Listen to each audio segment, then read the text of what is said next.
Welcome to Simplilearn's Java full course. Java is a powerful and versatile programming language that drives web development, mobile apps, and enterprise systems. This course will cover the essential skills to become a skilled Java developer. Java's platform independence makes it stand out, allowing applications to run seamlessly on any operating system. Its object-oriented approach ensures efficient, modular, and reusable code, while its extensive libraries and frameworks simplify the development of robust applications. In 2025, Java continues to be a top choice for developers. With advancement in cloud computing, big data, and AI, Java remains at the core of modern technologies. Organizations are actively seeking skilled Java developers for application development, system maintenance, and tech integration. Mastering Java in 2025 can unlock countless career opportunities in the tech world. And you can advance your career as a multi-stack developer with a full-stack developer course. Master MongoDB, Express.js, React,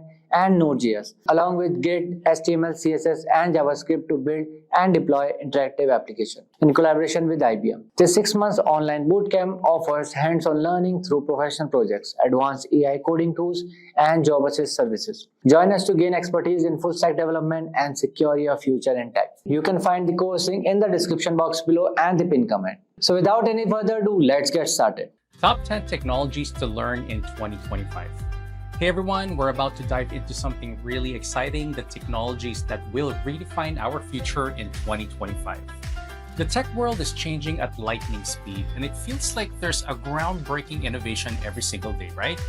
If you're serious about staying ahead of the curve, you need to be in the know.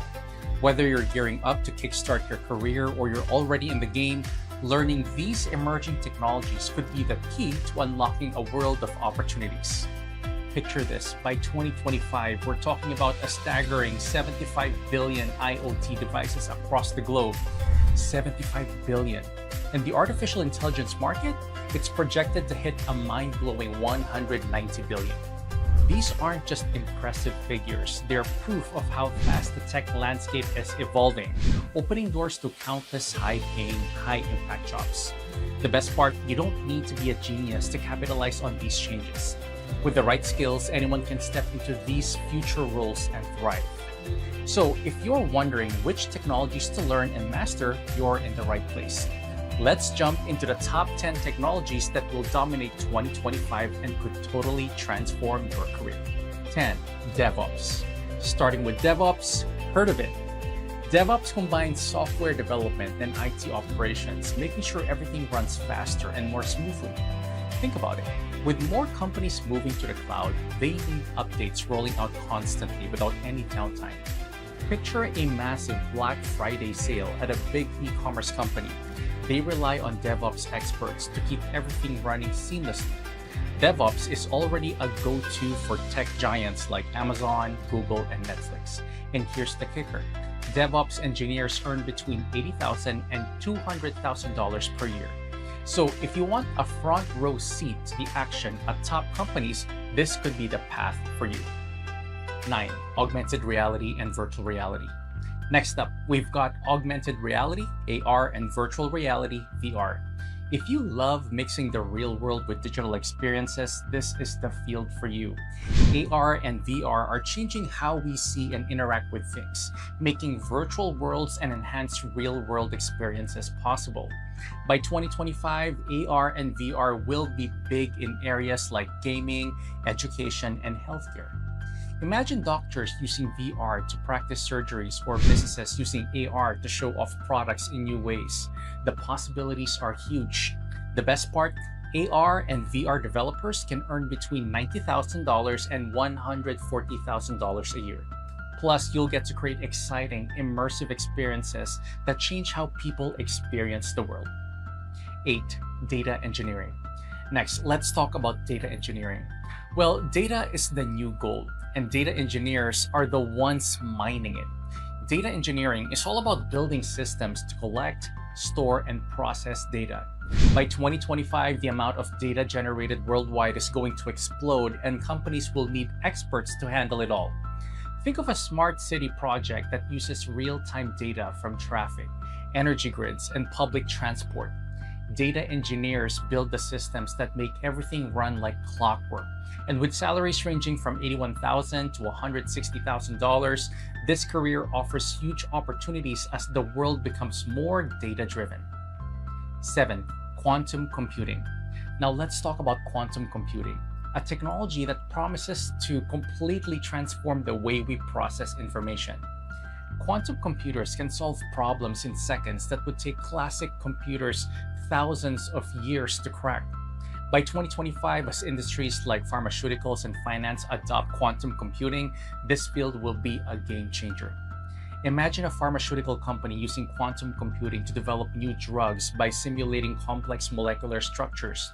Quantum computing professionals will be at the forefront of these breakthroughs, with salaries ranging from $120,000 to $200,000.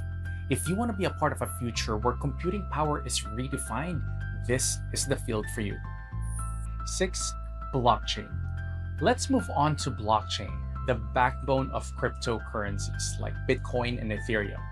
But in 2025, blockchain will extend far beyond digital currency.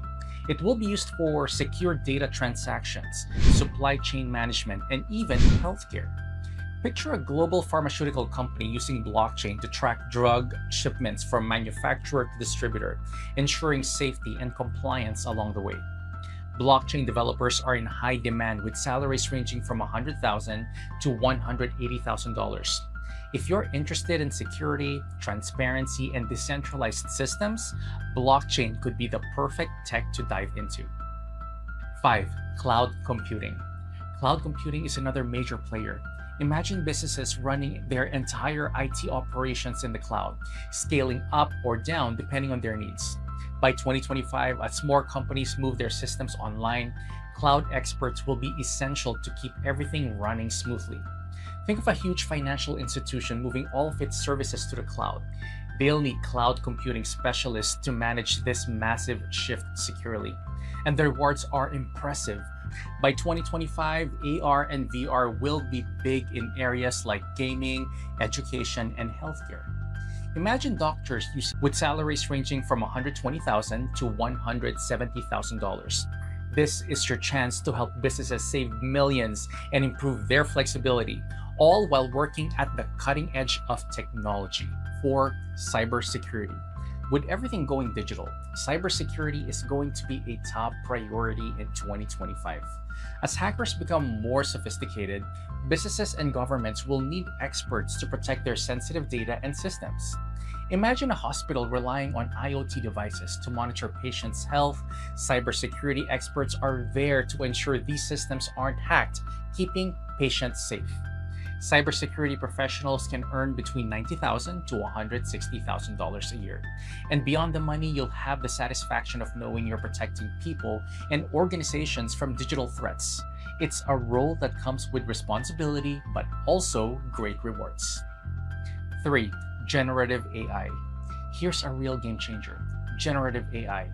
This technology is revolutionizing how content is created, whether it's text, images, or music. By 2025, industries across the board will be using generative AI to spark creativity and automate processes.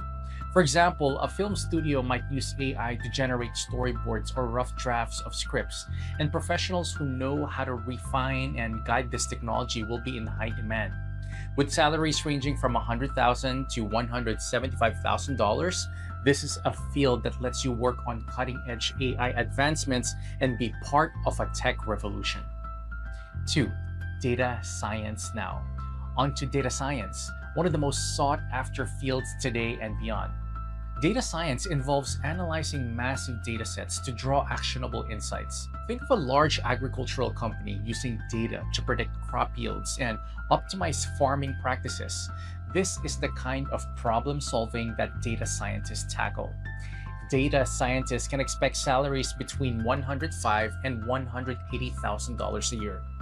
What makes this role exciting is the intellectual challenge of working on real-world problems and seeing your analysis drive critical business decisions. If you love numbers and problem solving, this is the perfect field for you.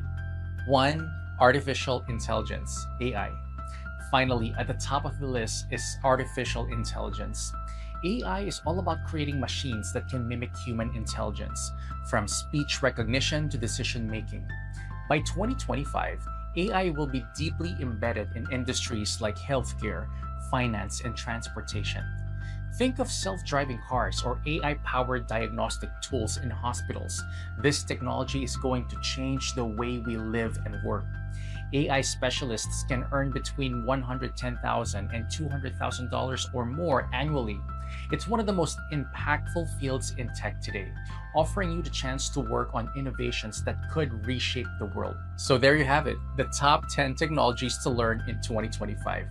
Each of these fields offers exciting career prospects, great salaries, and the chance to work with cutting-edge technology that's changing the world. Remember, the key to success in tech is continuous learning. The tools and languages may change, but the core concepts will always be valuable. Start exploring these areas now, and by 2025, you could be at the forefront of technological innovation.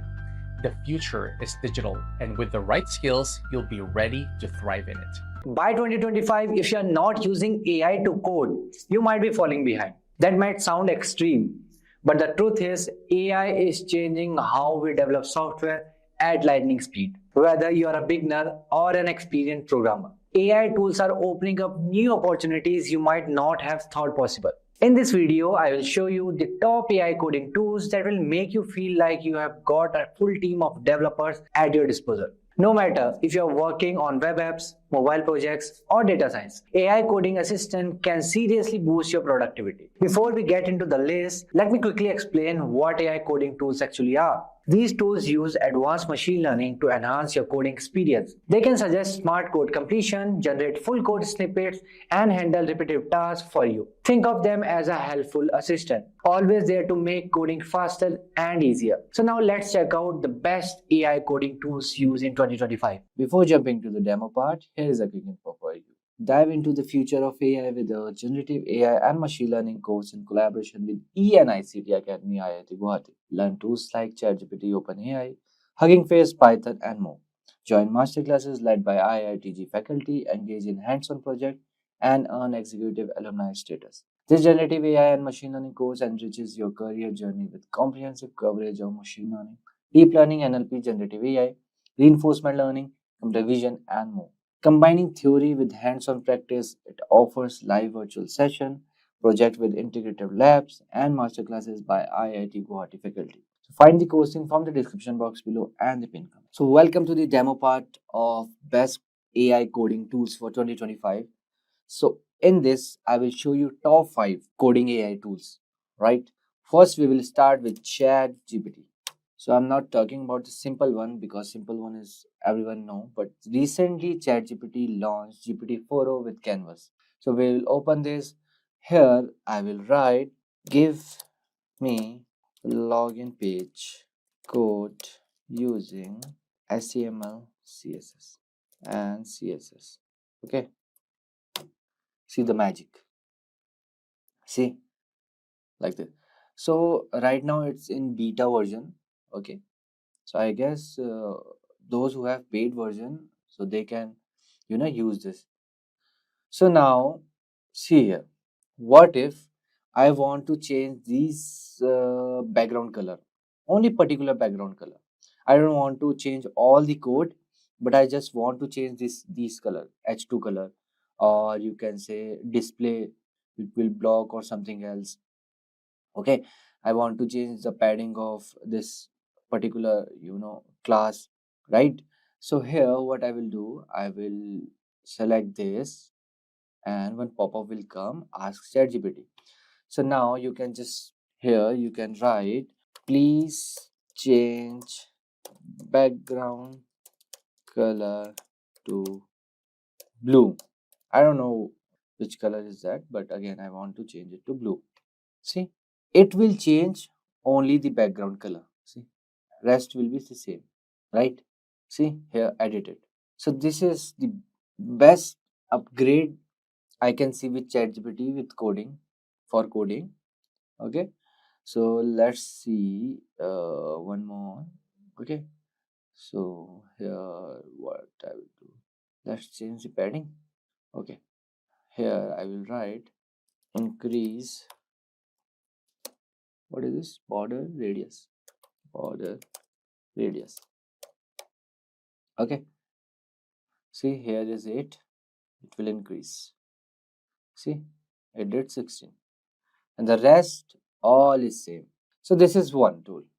Okay, ChatGPT 4o with Canvas. The second is Gemini. Okay, I'm not going to use Gemini into Gemini prompt, but I will open one thing, Google Colab. Okay, so here is Google Colab, and I will open new notebook. So here you will get Gemini inbuilt. Here you can see Gemini inbuilt. But first you have to log in. See, start coding or generate with AI. If I'll click on generate with AI, so it will ask me like this. So I will write, okay, give me code to find odd and even in C++. Okay, you can write anything. So I will write enter. See, it's generating and code is here in minute of seconds. Okay, if I will write in Java, the code is here in minute of seconds. Okay, in seconds it will give you. So this is the second. You can use Gemini as well in the, see, while giving prompt here, or you can open Gemini, right? You can open Gemini as well, but it's better if you are using Gemini for code, so use in Google Colab. Why? Because you can use or you can run code directly. Okay, let's try to run it. Let me run it. See, it's running. Wait. Okay, some error is there. Invalid syntax. Why? Okay, why it's giving error? Because I opened this, notebook. Okay, this is the Python notebook, right? That's why it's giving error. Okay, let me run this in Python. Oh my god. See, it's running nicely in Python because it's Python notebook. Okay, so these are the odd numbers and these are the even numbers, and numbers are already given here, right? So this is the second one, and the third one is Claude. Okay, I have to log in it first. So here, so in Claude as well, we have many models. You can say Claude 3.5 Sonnet and Haiku is there, and some more things are there. Okay, and here I will write. Okay, please give me code to make snake game in Python. Okay, so see, now it's generating. So some tools are, to generate code from the scratch, and some tools are the, suggestions tools. Okay, we will see the next one, the suggestion tool, what I am talking about. Okay, so here all the details for this particular code, and yeah. So third model is Claude. So this is how you can use Claude. So there are many models of Claude, like I told you already, 3.5 Sonnet is there, Haiku is there, and there is one more. Okay, where I can't see. Okay, but again, it's it's paid thing. Okay, and the next is Codium. Okay, so I will show you Codium. This is the Codium, right? This Codium is this. So I have already installed this Codium into my VS Code. Okay, see, Codium generate control plus I. See, this is the command. Just write. This is again Python one. Okay, give me code to find the prime numbers in Python. Okay, just submit, and the code will be here. See, okay, code will be here. Or if you write here, find the prime numbers. See, it will give you suggestion. Okay, if I will write define prime, and then see, again suggestion. If I will write this, again suggestion, then yeah, the code is complete. Okay, so it will give you suggestions as well. Okay, this is a Codium. So just like Codium, so this is our fourth tool, Codium, and just like Codium, there is one amazing tool which is called AWS Q Developer, Amazon Q Developer. This is the amazing tool. Okay, so recently they jumped into this thing, AI coding, and you can install it to Visual Code directly as well. Okay, you can go here, and from where the extensions are there, you can write Amazon Q here. Okay, this thing you can install. Okay, it's like this Codium only. Let me show you some videos. What are the videos? Okay, so how Codium works. Okay, not here. I will show you in this. See, this is how Codium works. Again, same thing. See, if you write this, again the suggestions will come. Okay, lambda function to publish user, like Codium. Okay, so the fifth one is our Amazon Q. Okay, so there are many models like Copilot. This GitHub Copilot is there. Copilot is there. GitHub Copilot is there for this AI coding, AI developer tool. And if you are curious to make a website within a second, so there is one more app called, not app, this tool, you can say WebSim. Okay, see what you like to create today. I will write here Amazon, but okay, let me first, so but they use Sonnet 3.5, means Claude. They are using Claude. So I will write here, I want to create Amazon.in. See, it will create website for you. No coding, nothing, all directly it will give you website. Okay, it's loading, I guess. So this is how you can use WebSim. Right? See, OnePlus Node, this came. Okay, I just gave Amazon.in and the website is here within a second.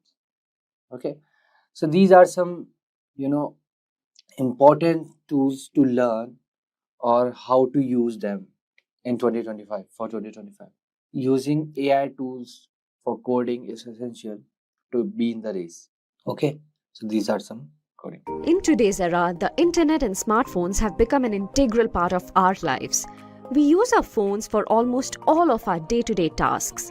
Earlier, we used to shop at malls, queue up in front of banks, and make our travel bookings at travel agencies. But now, we can do all this in the comfort of our homes using smartphones. All of this is possible because of a high-level programming language called Java.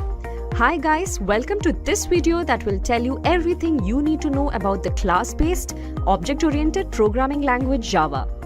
Java is an object-oriented programming language that is used in a distributed environment on the internet. It is a high-level language that is easy to read and understand. Java is popularly used in console, graphical user interface, web and mobile applications, game development, and also to make embedded systems. Apart from these, Java is also used to develop software for devices. It is used not only in computers and mobiles, but even in electronic devices like televisions, washing machines, air conditioners, and so on. Online forms, banking, and shopping are possible because of Java. Java is a computer-based programming language invented by James Gosling and Sun Microsystems in 1991. He had a single motto while creating the language. It was write once, run anywhere. This meant that the code would have to be written only once, but it could be used anywhere. They named this language Oak because of the oak tree outside Gosling's office. Later, it was named to Green, then to Java Coffee, which was named after the coffee from Indonesia, and finally to Java in 1995. There are 3 editions of Java. Each programmer can learn any of these editions based on the application they want to make. Firstly, we have Java Standard Edition. This edition contains core libraries like java.lang, java.util, etc.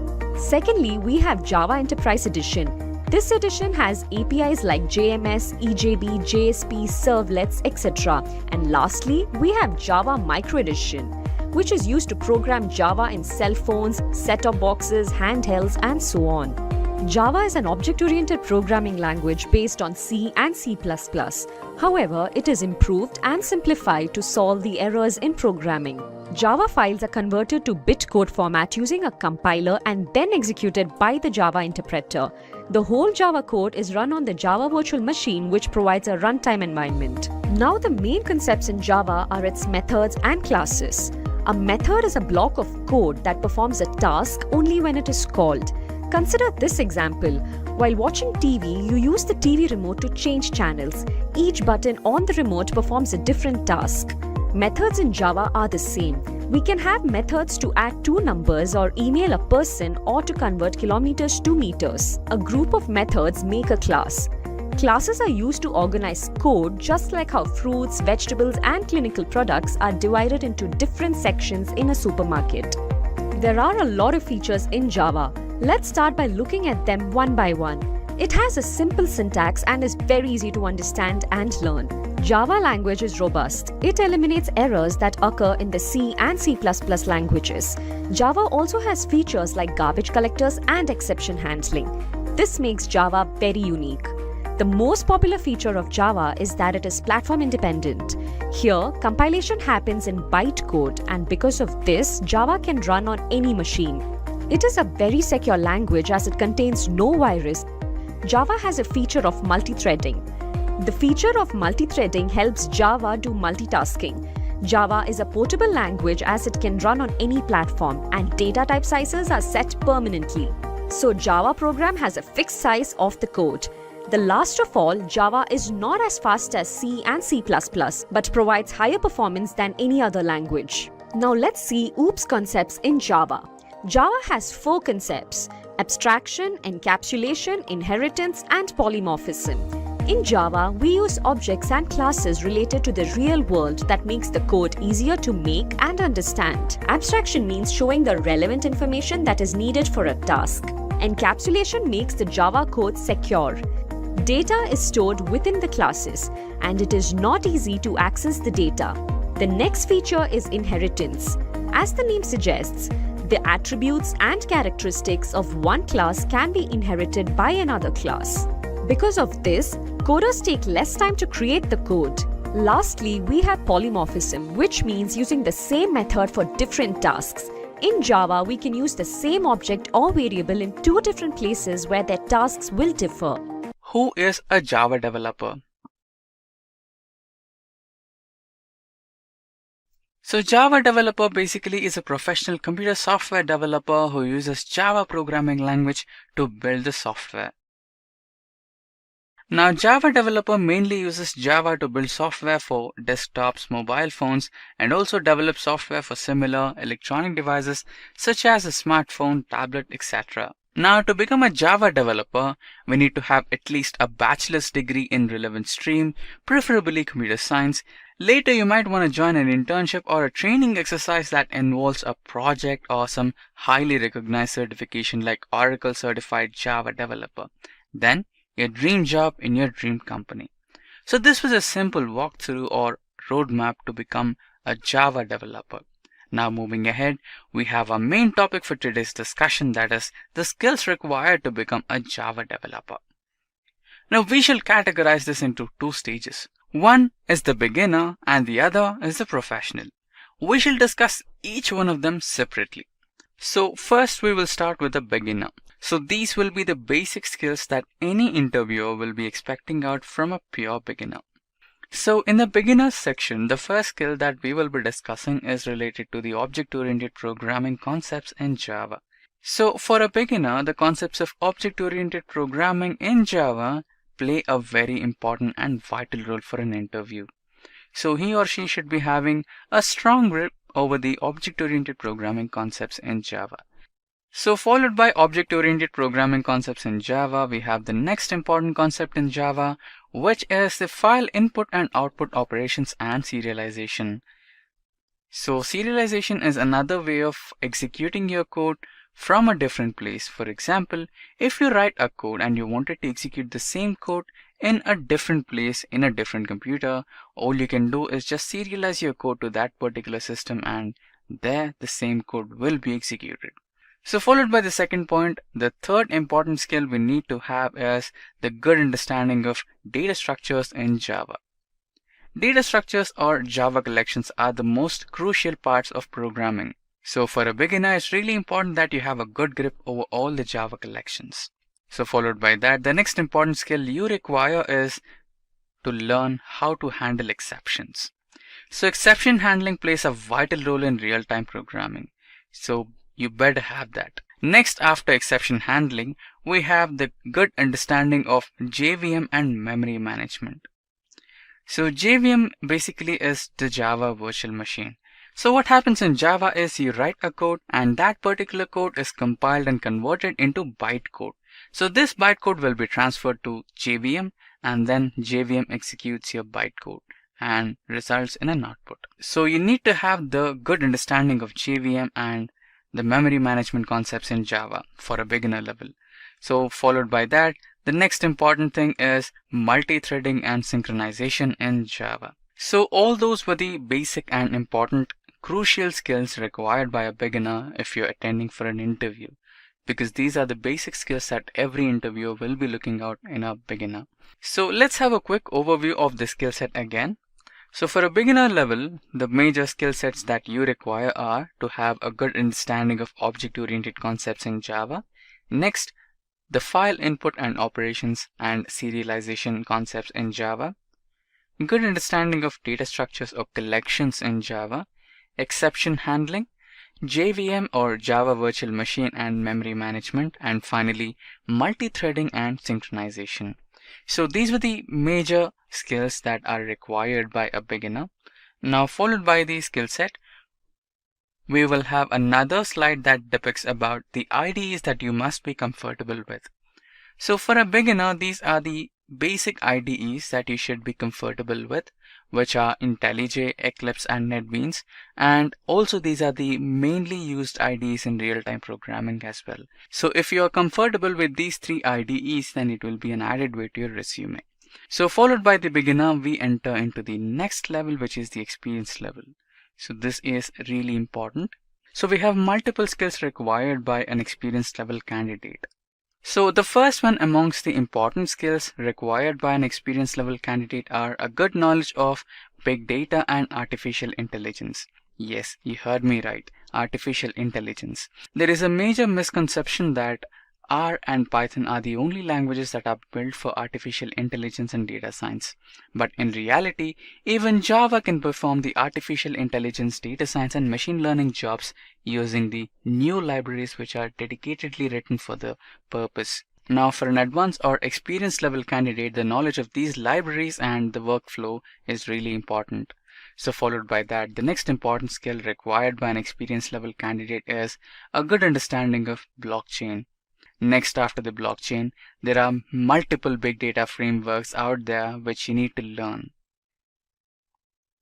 Next, after that, we have microservices, Spring Boot, and scripting languages such as AngularJS, React.js, and JavaScript. So let's have a quick overview of the skill set required by an experienced level candidate. So those are AI and ML libraries in Java, good understanding of blockchain, Hadoop and big data frameworks, Spring Boot, microservices, and finally advanced scripting programming languages like AngularJS, JavaScript, and React.js.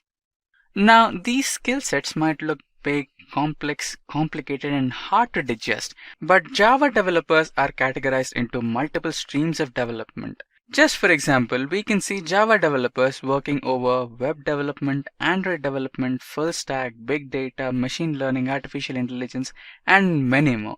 Now let us consider three most popular streams where we find Java developers, which are the web development areas, Android development areas, and finally the full stack development areas. So first we will discuss the skill set required by a web developer. So for a web developer, these are the major skill sets required, which are the good knowledge of Java Servlet Pages or JSP, popular markup languages such as XML, HTML, and next after that we have model view controller. So one should have a good understanding of model view controller or MVC architecture.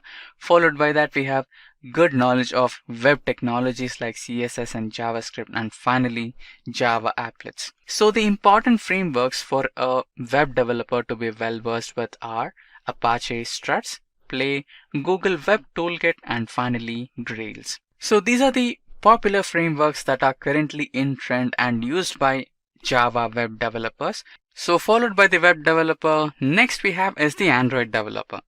So an Android developer is a software developer who specializes in designing applications for Android Marketplace. The Android Marketplace is a direct competitor to Apple's App Store. This means most of the Android developers' job revolves around creating apps that we use on our smartphones and tablets. Now the skill sets required by Android developer are good grip over the Android SDK or software development kit, next the Android testing, followed by that a better understanding of Android API and database connectors like JDBC and Android security, and finally Git version control. Now Git version control will be really helpful to keep your code updated. Now followed by the skills required by an Android developer, we will go through some important frameworks and user interface development software tools required by an Android developer in real time. First, let us discuss the user interface development tools like Flutter and React.js, which are the most popular ones amongst the others. So React.js is an open source front-end JavaScript library for building user interfaces or UI components. It is maintained by Facebook and a community of individual developers and companies. React can be used as a base in the development of single page or mobile applications. So next after React.js we have the Flutter. Flutter is an open source user interface software development kit created by Google. It is used to develop applications for Android, iOS, Linux, Mac, Windows, Google, and many more from a single code base. So next we have the Solar 2D. Solar 2D is a free and open source cross-platform software development kit. And then we have the Android Studio, that is another popular development kit just for Android. Now next in the docket is the Java full stack developer. A full stack web developer is a person who can develop both client and server software. In addition to mastering HTML and CSS, he or she also knows how to program a browser like using JavaScript, jQuery, Angular, and Vue. So now the major skill sets required by a full stack developer are having a good understanding of software design and architecture, understanding of DevOps, knowledge of microservices, APIs and libraries, design patterns in Java, React and Angular, scripting languages, and finally should be capable to work on front end and back end. So these were the major skills required by a full stack developer. So followed by this, we shall also discuss the major frameworks required by a full stack developer. So these are the major tools, frameworks, and scripting languages that are supposed to be known by a full stack developer. We have the integration tools such as Jenkins and DevOps related tools like Kubernetes and Docker, and scripting languages like Angular and React, and frameworks like Spring, and testing tools like JUnit. So with this, we will move ahead into our next important topic, that is the roles and responsibilities of a Java developer. So first we will discuss the roles and responsibilities of a Java developer at beginner level. So the important roles and responsibilities for a beginner are to be able to define the objectives by analyzing the requirements of the clients, followed by that to be capable enough to complete the assigned job before the deadlines, design and test basic codes, resolve the reported issues in time, and troubleshoot the code, improvise the existing code quality, and finally support the user with proper documentation of the code. So these were the important responsibilities of a Java developer at beginner level. Now let us advance to the next level, where we will discuss the roles and responsibilities of experienced level candidates. So the roles and responsibilities of an advanced level or experienced level candidate are all the basic responsibilities of a beginner. So followed by the basic responsibilities, an advanced level Java programmer should be having a thorough knowledge of system functionality and features. Followed by that, the experienced level Java programmer should be able to design and develop user interface, enhance the reputation of the company, recommend updates based on the performance, ensure the best possible responsiveness, and finally, explore and add value to the achievements of fellow co-workers. So these were the important roles and responsibilities of a Java developer, both at beginner level and experienced level. Now let us check out the companies which are looking for Java developers. There are many companies that are looking for Java developers in the current IT industry. Some of the major MNCs looking out for Java developers in the current IT industry are Cognizant, Infosys, Oracle, Capgemini, Dell, Amazon, Wipro, Mphasis, and Accenture. Now that we have discussed the companies hiring Java developers, let us take a step further and discuss the salary trends of the Java developers in the current IT industries.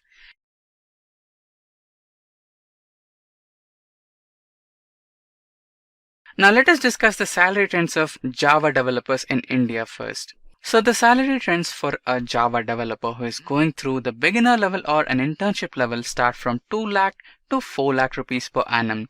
Similarly, for an experienced level Java developer, the salary trends start from 5 lakh and go up to 10 lakhs and above based on your experience level and skill set.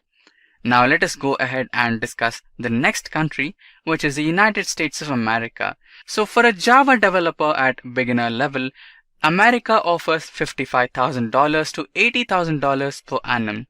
Similarly, for an experienced level candidate, America offers $85,000 to $1,25,000 per annum based on the experience and skill set. Now finally, we have the United Kingdom. The United Kingdom offers £45,000 to £60,000 for a Java developer at a beginner level, and similarly for an experienced level Java developer, United Kingdom offers £65,000 to £85,000 per annum. So these were the salary trends of Java developers in multiple countries. So if you wish to join the right training exercise that covers the complete skill set according to the standards of top MNCs curated and explained in a detailed manner by real-time industry experts, then Simplilearn would be the right choice. If you visit the Simplilearn official website for Java related training, then you can find the Simplilearn has beautifully organized all the major topics of Java in a result oriented manner that will be helpful for both beginners and professionals. So the key features of Java training offered by Simplilearn will have 70 hours of blended training, hands-on coding and implementation of 2 web-based projects. It also includes Hibernate and Spring frameworks, 35 coding related exercises on core Java, and lifetime access of self-paced training, and finally the flexibility to choose your own classes. So the benefits of Java certification training offered by Simplilearn will have the following. You can achieve your designation of becoming a Java architect, Java developer, database administrator, or web developer with the certification from Simplilearn on Java. So the average salaries for a Java developer with certification will be varying from 16 lakhs as minimum and will also reach up to the maximum of 27 lakhs per annum. The Java certification from Simplilearn is being recognized by multiple multinational companies, and some of the major MNC companies that are hiring Java developers with the certification of Java are Wells Fargo, Oracle, Accenture, Citibank, and many more. Now we have the 3 varieties of training options, which are self-paced learning, online bootcamp, and corporate training. So what is Java?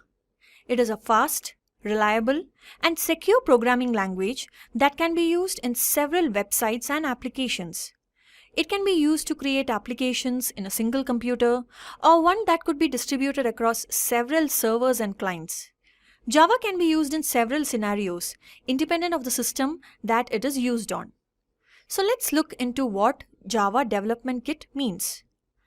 All the Java applications and applets are developed using the Java Development Kit, that is JDK. Now, the JDK consists of the Java runtime environment, an interpreter, a compiler, an archiver, and a document generator, and a few more tools that go into developing a Java program. So now let us have a look at the components of JDK. Java Runtime Environment (JRE) primarily is a part of JDK, and it can also be termed as Java RTE.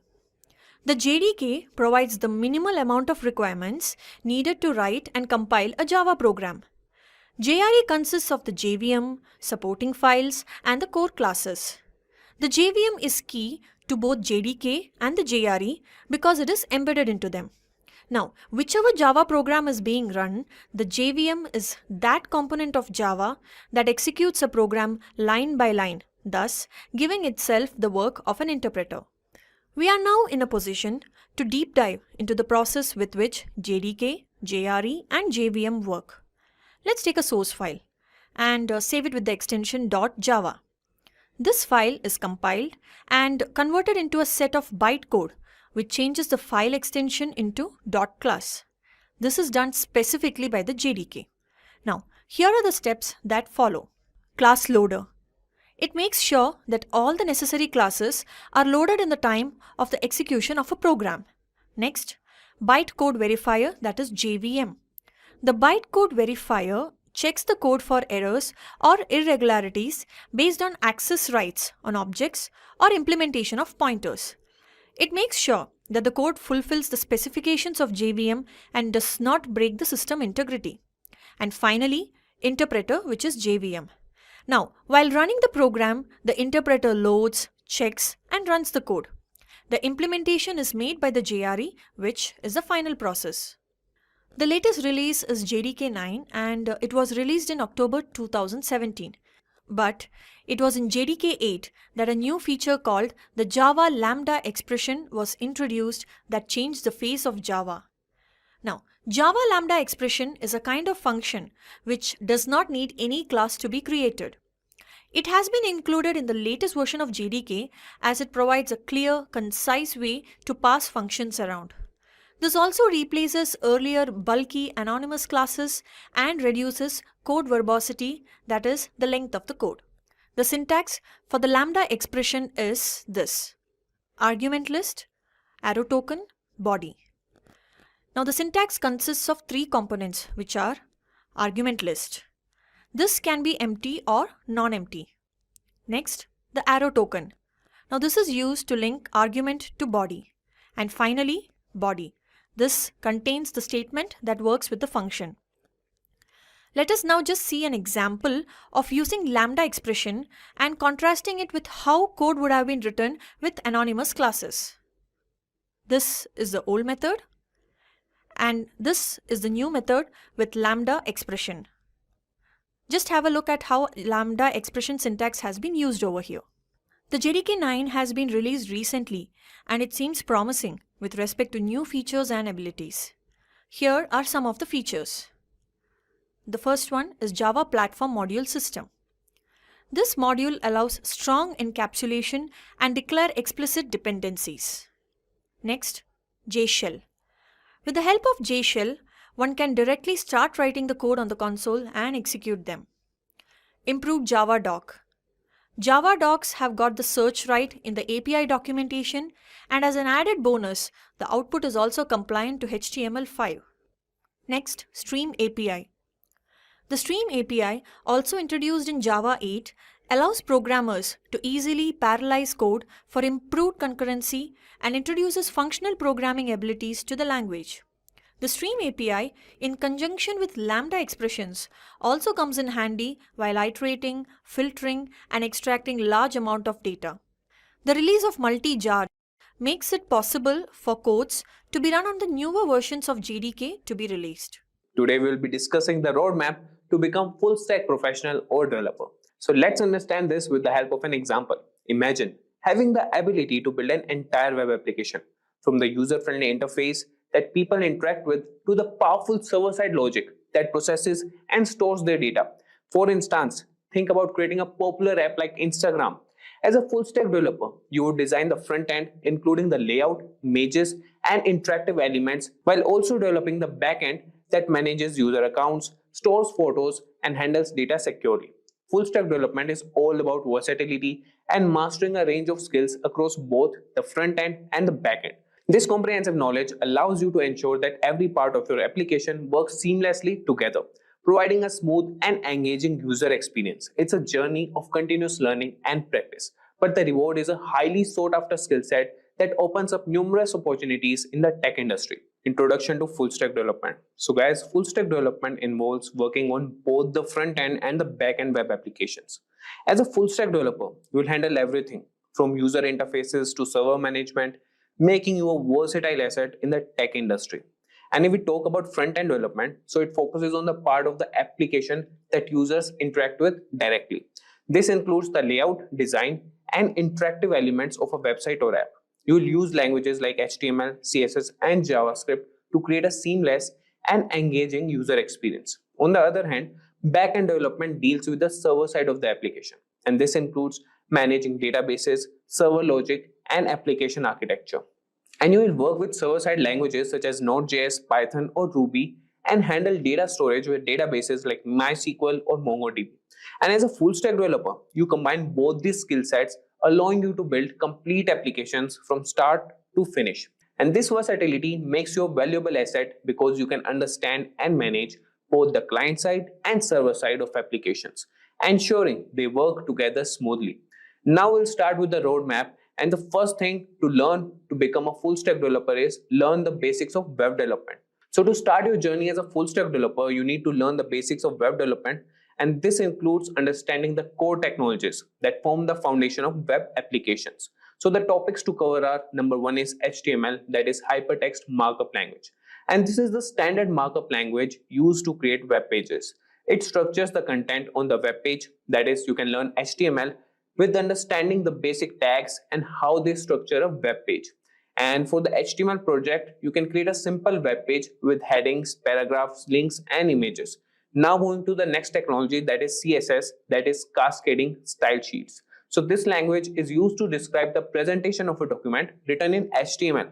It controls the layout, colors, fonts, and overall style of the web page. And to learning that, you can explore how to style your HTML using CSS. Learn about selectors, properties, and values. And you can style your HTML page by adding colors, fonts, and layout adjustments. And then comes the JavaScript. So it's a programming language that allows you to create dynamically updating content. And you can control multimedia, animate images, and much more. And you can understand the basics of JavaScript such as variables, functions, loops, and events. And you can add interactivity to your HTML pages such as form validation for a simple image gallery. And with a solid foundation in these basics of web development, that is HTML, CSS, and JavaScript, you can now move on to mastering front-end frameworks and libraries that will enable you to build more dynamic and responsive applications. So now you have got the basics of web development. It's time to dive deeper into front-end frameworks. And these tools help you build more complex, interactive, and efficient web applications. So you can cover the number one, that is React. So it's a JavaScript library for building user interfaces, particularly single page applications where you need a fast and interactive user experience. And then comes Angular, that is a platform and framework for building single page client applications using HTML and TypeScript.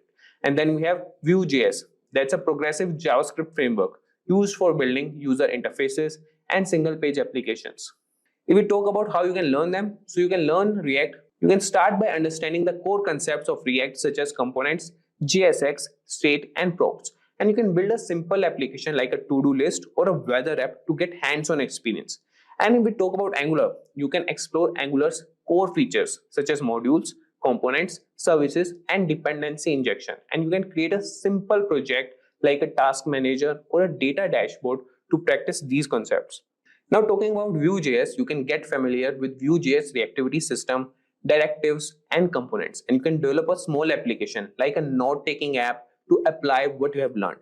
And you could have another examples and use cases, that is for React, you can build a dynamic user interface that updates in real time.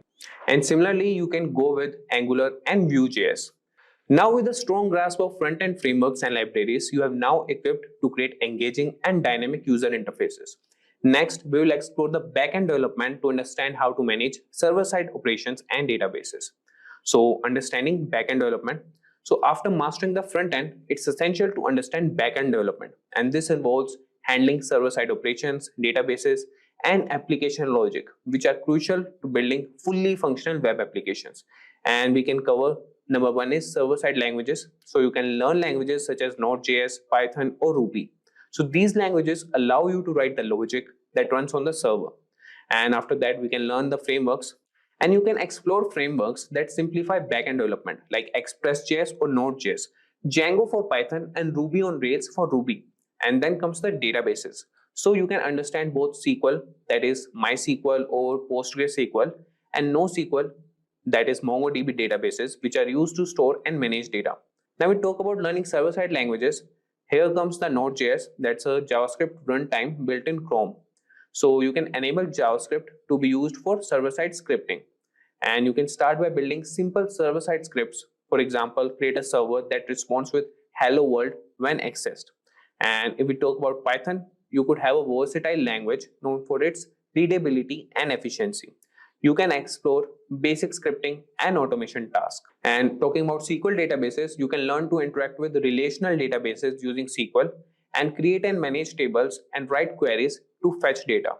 So with a solid understanding of backend development, you are now equipped to handle server-side logic, manage databases, and build complete web applications.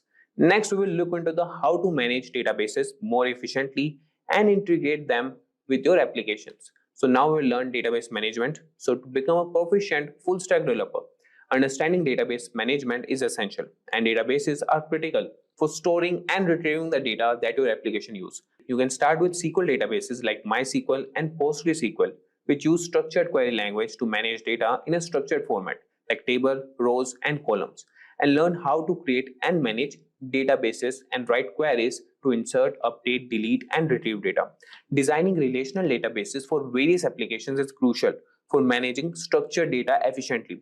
For instance, you can design a database for an online bookstore with tables for books, authors, and orders. This will help you understand how to structure data and perform operations like joins and aggregations to retrieve complex data sets. Now coming to NoSQL databases.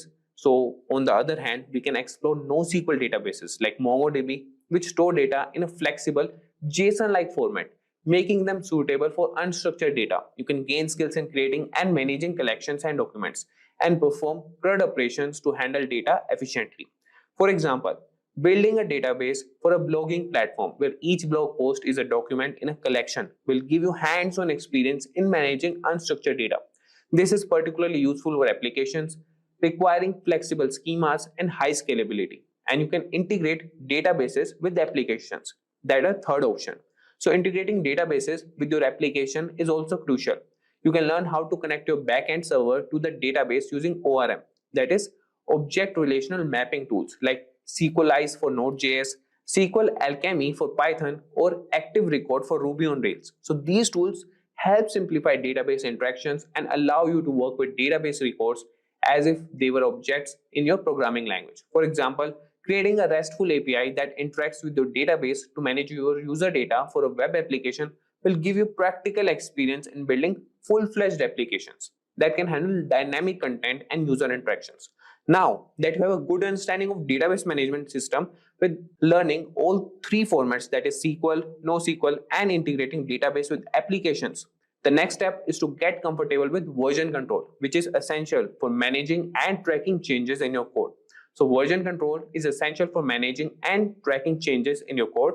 You can start by learning Git, that is a widely used version control system that helps you keep track of different versions of your code and collaborate with others. You can use platforms like GitHub, GitLab, or Bitbucket to host your repositories and manage your code online. You can practice creating repositories, making commits, branching, and merging changes. Understanding these concepts will allow you to work effectively in teams, contribute to open source projects, and ensure your code is organized and error-free. For instance, create a GitHub repository for your projects to track changes and collaborate with others seamlessly.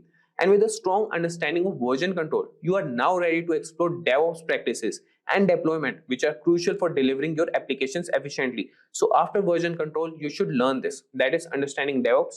So DevOps practices and deployment are crucial for delivering applications efficiently. DevOps combines software development, that is dev, and IT operations to shorten the development lifecycle and provide continuous delivery. You can learn about continuous integration and continuous deployment (CI/CD) pipelines, which automate testing and deployment processes. You can familiarize yourself with cloud platforms like AWS, Azure, and Google Cloud, which offer services to host and manage your applications. And practicing deployment on your projects on these platforms will help you understand how to manage servers, databases, and networking, ensuring your applications are always available and scalable. And with knowledge of DevOps and deployment practices, you are well equipped to deliver robust applications. Next, let's focus on building projects and creating a portfolio to showcase your skills. So, building real world projects and creating a portfolio are essential to showcase your skills and attract potential employers. So, start by developing projects that incorporate both front end and back end technologies. Examples include an e commerce site, a blog platform, or a social media app. Document your projects well, highlighting the technologies used and the challenges you overcame. Create a personal portfolio project or website to display your projects, share your resume, and provide a way for others to contact you. This portfolio will serve you as a testament to your capabilities and make you stand out in job applications. Now that you have a solid portfolio, you are ready to start applying for jobs and advancing your career as a full stack developer. So keep learning and building to stay ahead in the dynamic field. And now coming to last point, that is stay updated and keep learning. So the tech industry is constantly evolving. So it's crucial to stay updated with the latest trends, tools, and best practices. Join developer communities and follow tech blogs and participate in online forums like Stack Overflow and Reddit. And you can attend webinars, conferences, and workshops to network with other professionals and learn about emerging technologies. And you can continuously take online courses to keep your skills sharp and learn new programming languages or frameworks. So by staying updated and continuously learning, you ensure that your skills remain relevant and you can adapt to the ever-changing landscape of full stack development. So with that, guys, we have come to the end of this session. You can utilize free resources like YouTube tutorials, community forums, and documentation to guide your learning. And you can also join courses, as I mentioned in the starting, that you can have a MERN-Stack development certification. How you can install Java on your Windows 10 operating system. After we're done with this installation, we'll also show you how you can run a very simple program. So now let's get started. So now let's download Java. Let's go to Google and search for Java download. We'll go to the link we see here, oracle.com. So now here we have the web page. Here we can see Java SE 13. So this is version 13, but this isn't the one we are going to download. We're going to download the 8th version, version 8, which is here. Now we're doing this because 8 is one of the more commonly used versions of Java. So let's click this. And here we'll go down. We need to accept the license agreement before we can download it. Now we have two versions here, x86 and x64. Now you can download it depending on what version your operating system is. Now if you do have a Windows 10 operating system, it's highly likely you have a 64-bit version of Windows. Now if you do have a 32-bit version of Windows, you can take the x86. So let's download this. So we've actually already logged in, so we just need to run the installer file now. Let's go to downloads and run the file. So here we have the installer. We'll go to the next step. We'll select this to next. Here we can see where the file is being installed to. We'll go to next. Now if you want to change where you want to install Java, we can press the change option. I'm just going to keep it here. We'll press next and let's commence with installation.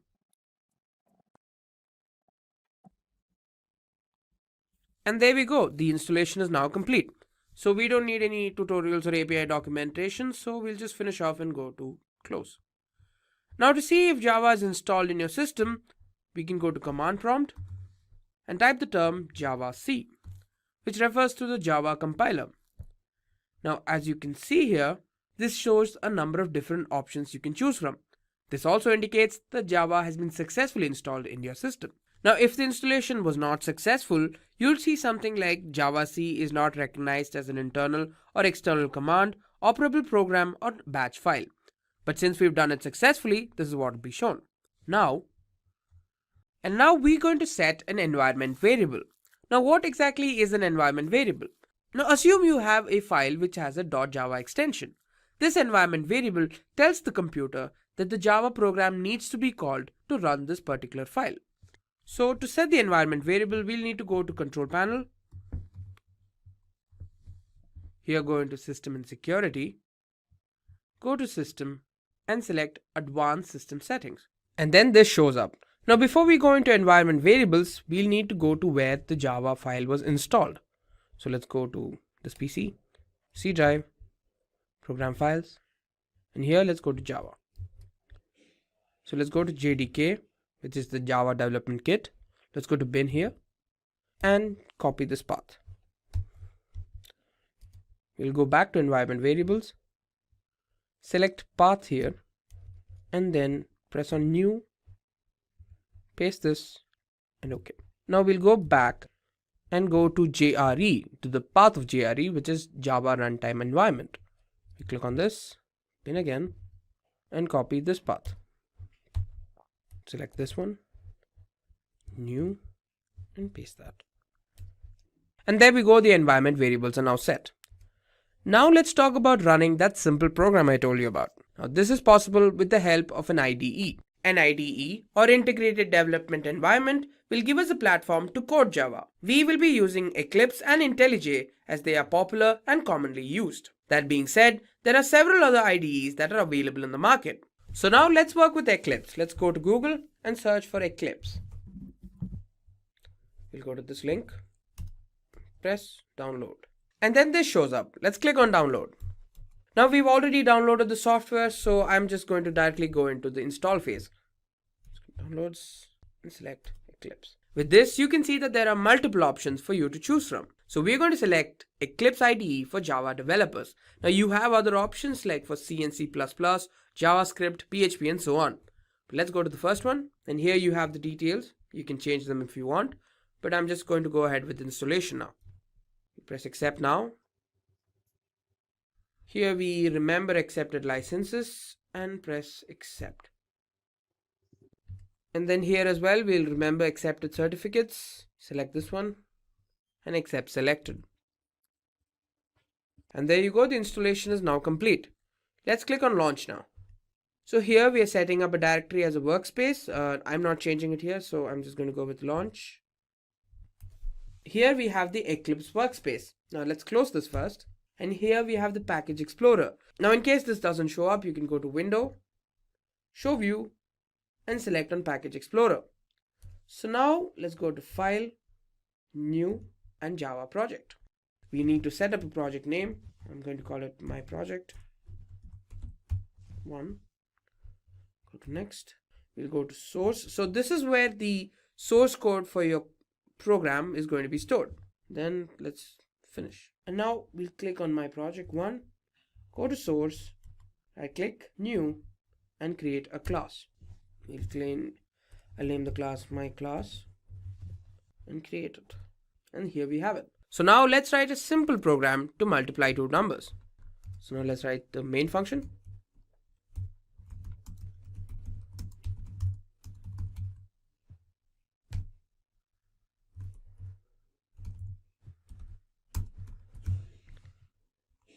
Open a bracket. Now we're going to initialize the first number. Now the second one. And finally the output. And finally the variable that will store the output.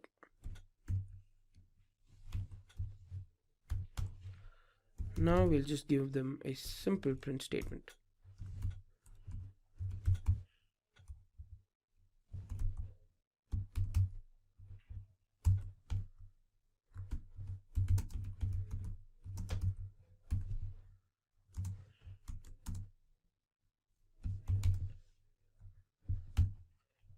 Now let's run the code by clicking this option here using myclass.java, and there we have it. Here the product is shown to be 100, indicating that the program is running successfully. Now we're done with Eclipse. Now let's move on to the other IDE I was talking about, which is IntelliJ. So for that, again, we'll have to go back to Google so that we can download it.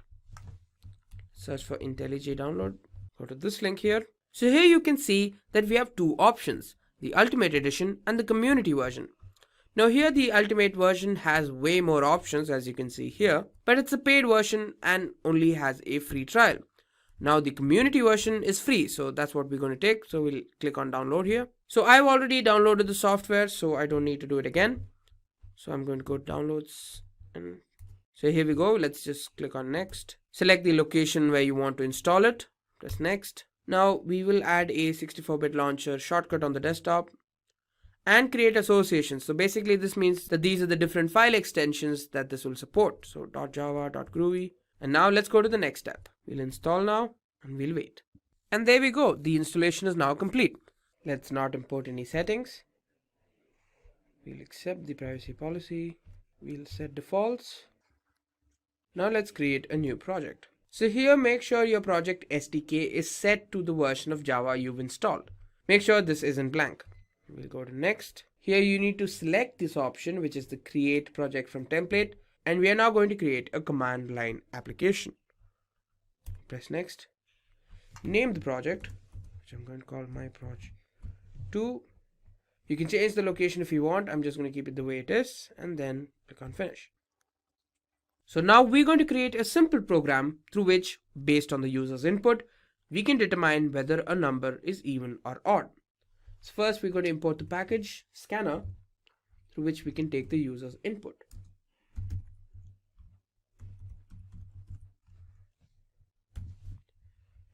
Next, let's go inside here. Let's create the variable reader.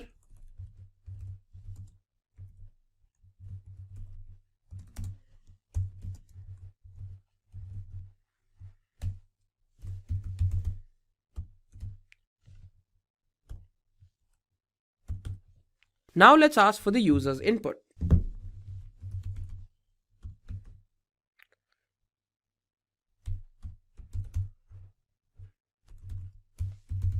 Enter a number. We're taking in the value now in the variable num. Reader dot next int. So this is with which we'll be taking in the value from the user. So we're going to set up a condition to determine whether the number is even or not. So if the number when divided by 2 provides the remainder 0, it indicates that it's an even number. We'll show them then.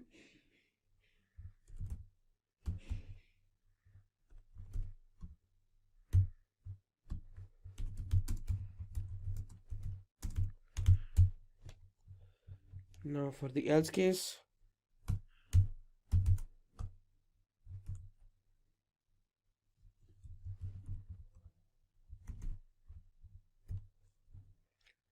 the number is not even.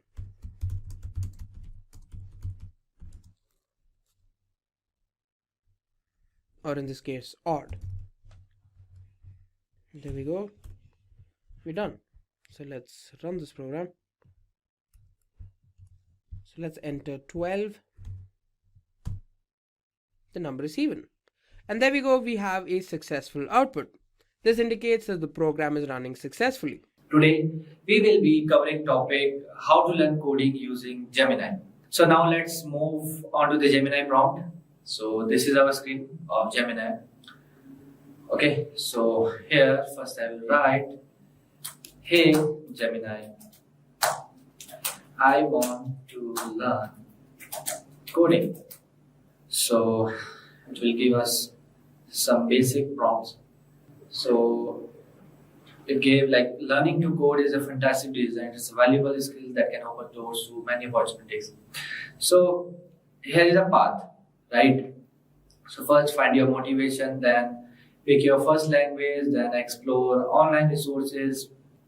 Then in online resources, there are some categories like online courses, video tutorials, coding websites, practice consistently, and you can build project or you can join the community. Okay. So here now I will ask, give me some beginner friendly coding languages. Okay. So here it gave like Python, JavaScript, Scratch. I don't know which language is Scratch. If you are entirely new to coding or even introducing coding to children, Scratch is a fantastic option. Okay, so here is Python, JavaScript, or you need more, you can ask more languages, right? It will provide you more. Basically, you can ask anything to the Gemini. So here are more Ruby, C Sharp, Swift, HTML and CSS. So we will take HTML because HTML is a foundation language for the web pages or web development, you can say. Or you can choose any of the languages you want. So here I will write, give me study plan to learn HTML language, right? So now it will provide us a proper week wise study plan. So here you can, okay, I can ask phase 2, phase 1. So for what I will do, I will stop it and I will ask, give me week wise study plan. Okay. So here is a quick info for you. If you want to switch careers with AI and ML, then try giving Simplilearn's postgraduate program in AI and machine learning from Purdue University in collaboration with IBM. This course teaches in-demand skills such as machine learning, deep learning, NLP, computer vision, reinforcement learning, generative AI, prompt engineering, ChatGPT, and many more. So don't forget to check out the course link from the description box below and the pinned comments. So here you can see. So here is a week by week HTML study plan, beginner to building website. So this plan offers a more structured approach with dedicated activities for each week. So week 1, foundations of HTML, in which activities are the understand the core concept of HTML, like hypertext markup language, HTML full form, and its role in web development, right? Some resources are there and video tutorial you can watch and website is there. Like week 2, coding your first web page. Okay, set up simple text editor or a free code editor like Visual Code, Studio Code, right? And resources from here you can get. Let me ask, I want week wise topics, right? Because I don't want to go in every particular website or resources it gave. Okay, so here are the topics. What is HTML? Week 2, coding your first topics like HTML coding, writing basic HTML structure, elements and attributes. Okay. Then topics deep into HTML elements like list, tables, forms in week 3. And in week 4, you will deep dive into CSS, right? And here I will write, provide me week wise. Okay, because I want particular like paragraph tag, or BR tag is there, then heading tags are there. So I want that with all the tags name. Right? This is how you can learn HTML. Okay, or you can choose any of your preferred language. Right?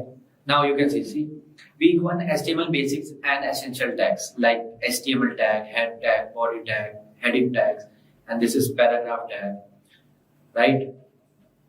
And here week 2 concepts, writing basic HTML code, adding comments. Okay, then list, tables and images, how you can add lists using this tag. And for the table, TR and TD tag, rows and cells. TR means table, rows and table. Okay, then UL, OL, unordered list and ordered list. And week 3, these are form, input table. Then week 4, introduction to CSS. Then you will learn CSS, right? So here, if you want to learn, let's take heading tags. So give me brief introduction of heading tags in HTML, right? So it will give some brief introduction on how you can apply this heading tags to your particular script, HTML script or an HTML index sheet, you can see.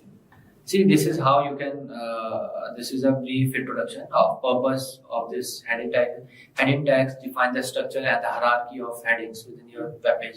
Then the types are H1 to H6 according to the size, you can say, and the structure, search engines, and the browser.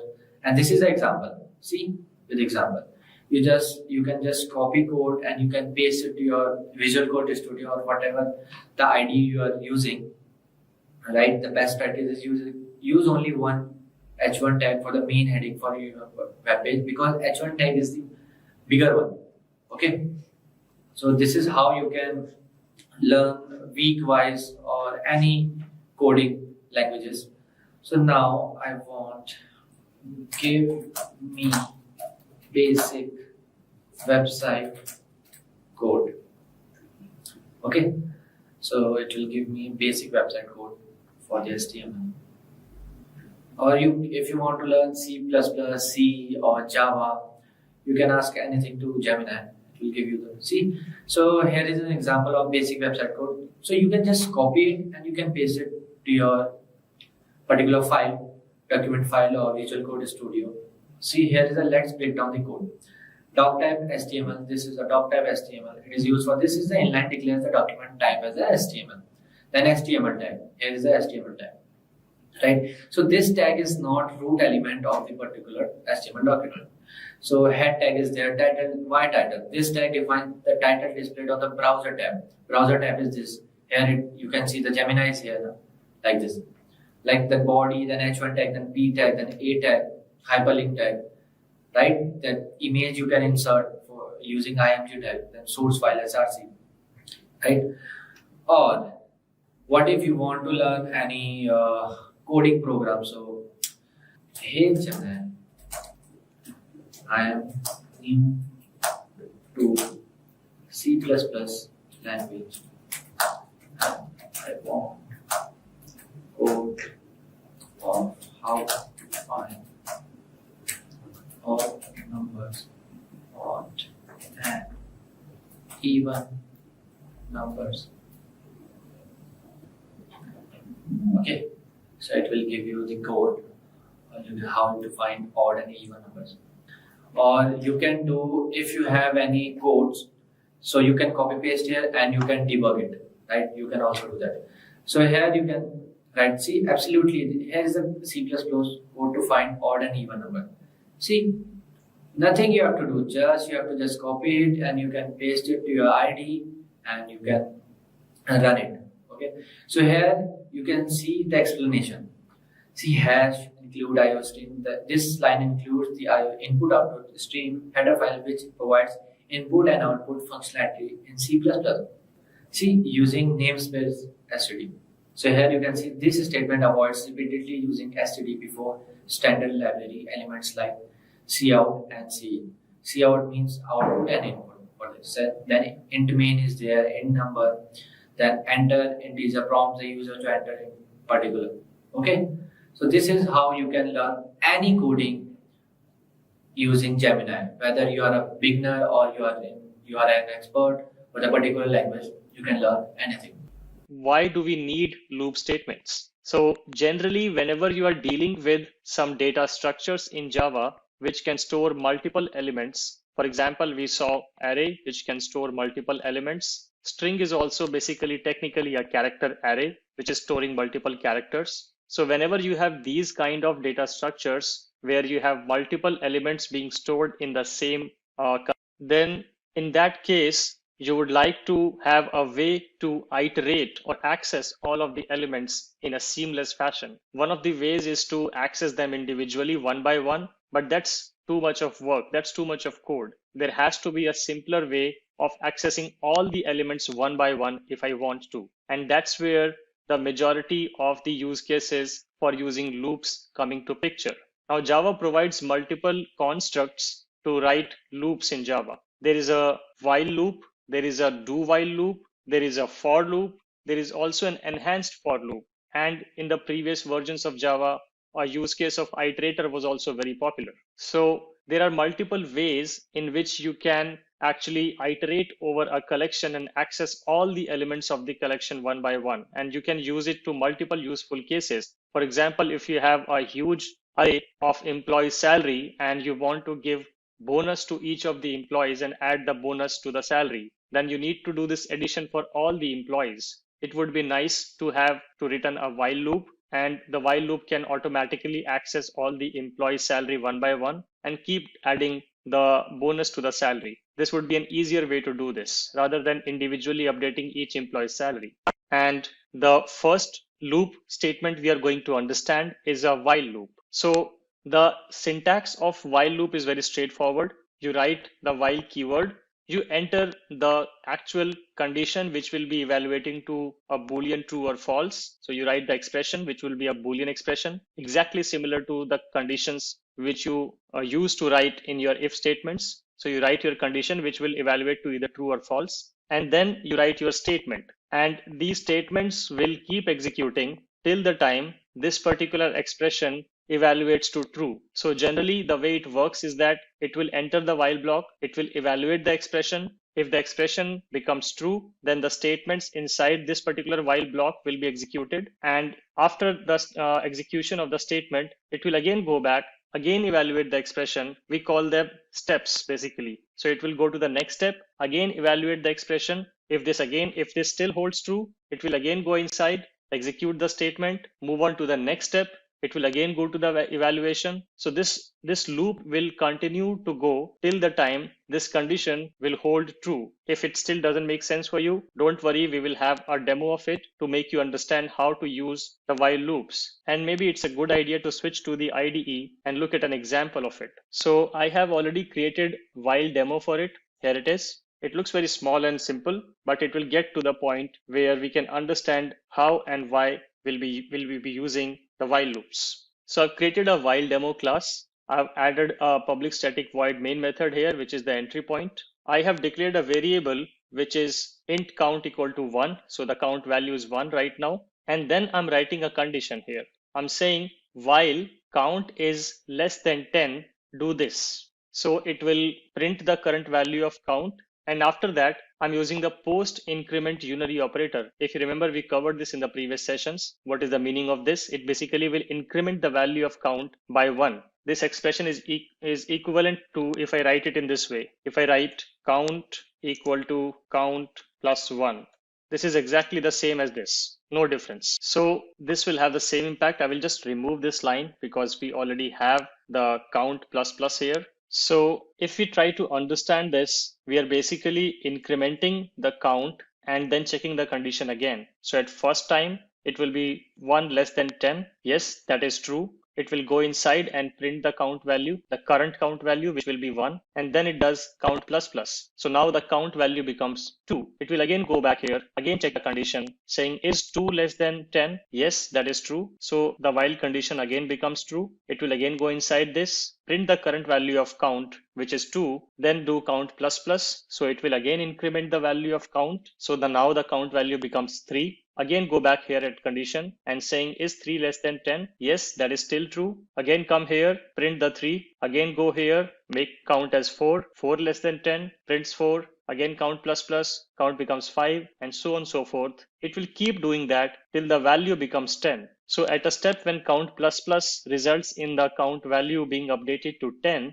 it will go here and say is 10 less than 10? Now that is not true because 10 is equal to 10, but 10 is not less than 10. So this condition will become false and it will exit of this while loop and it will come here and it will execute if there was anything written after the while loop that will be executed. So that's the idea, that you want to do something till a particular condition holds true. Then you can use the while loop, define your condition and execute the statements and try to do something which changes the state of this condition. Here I'm changing the count so that every time a new evaluation happens. If I comment this will result in an infinite loop because 1 will always be less than 10. I will not be incrementing the count here and it will keep running forever. It will never stop. It will just keep printing 1, 1, 1 every time till your computer program runs out of the memory. So always remember not to end up into an infinite loop. That's probably one of the biggest mistakes any beginner programmer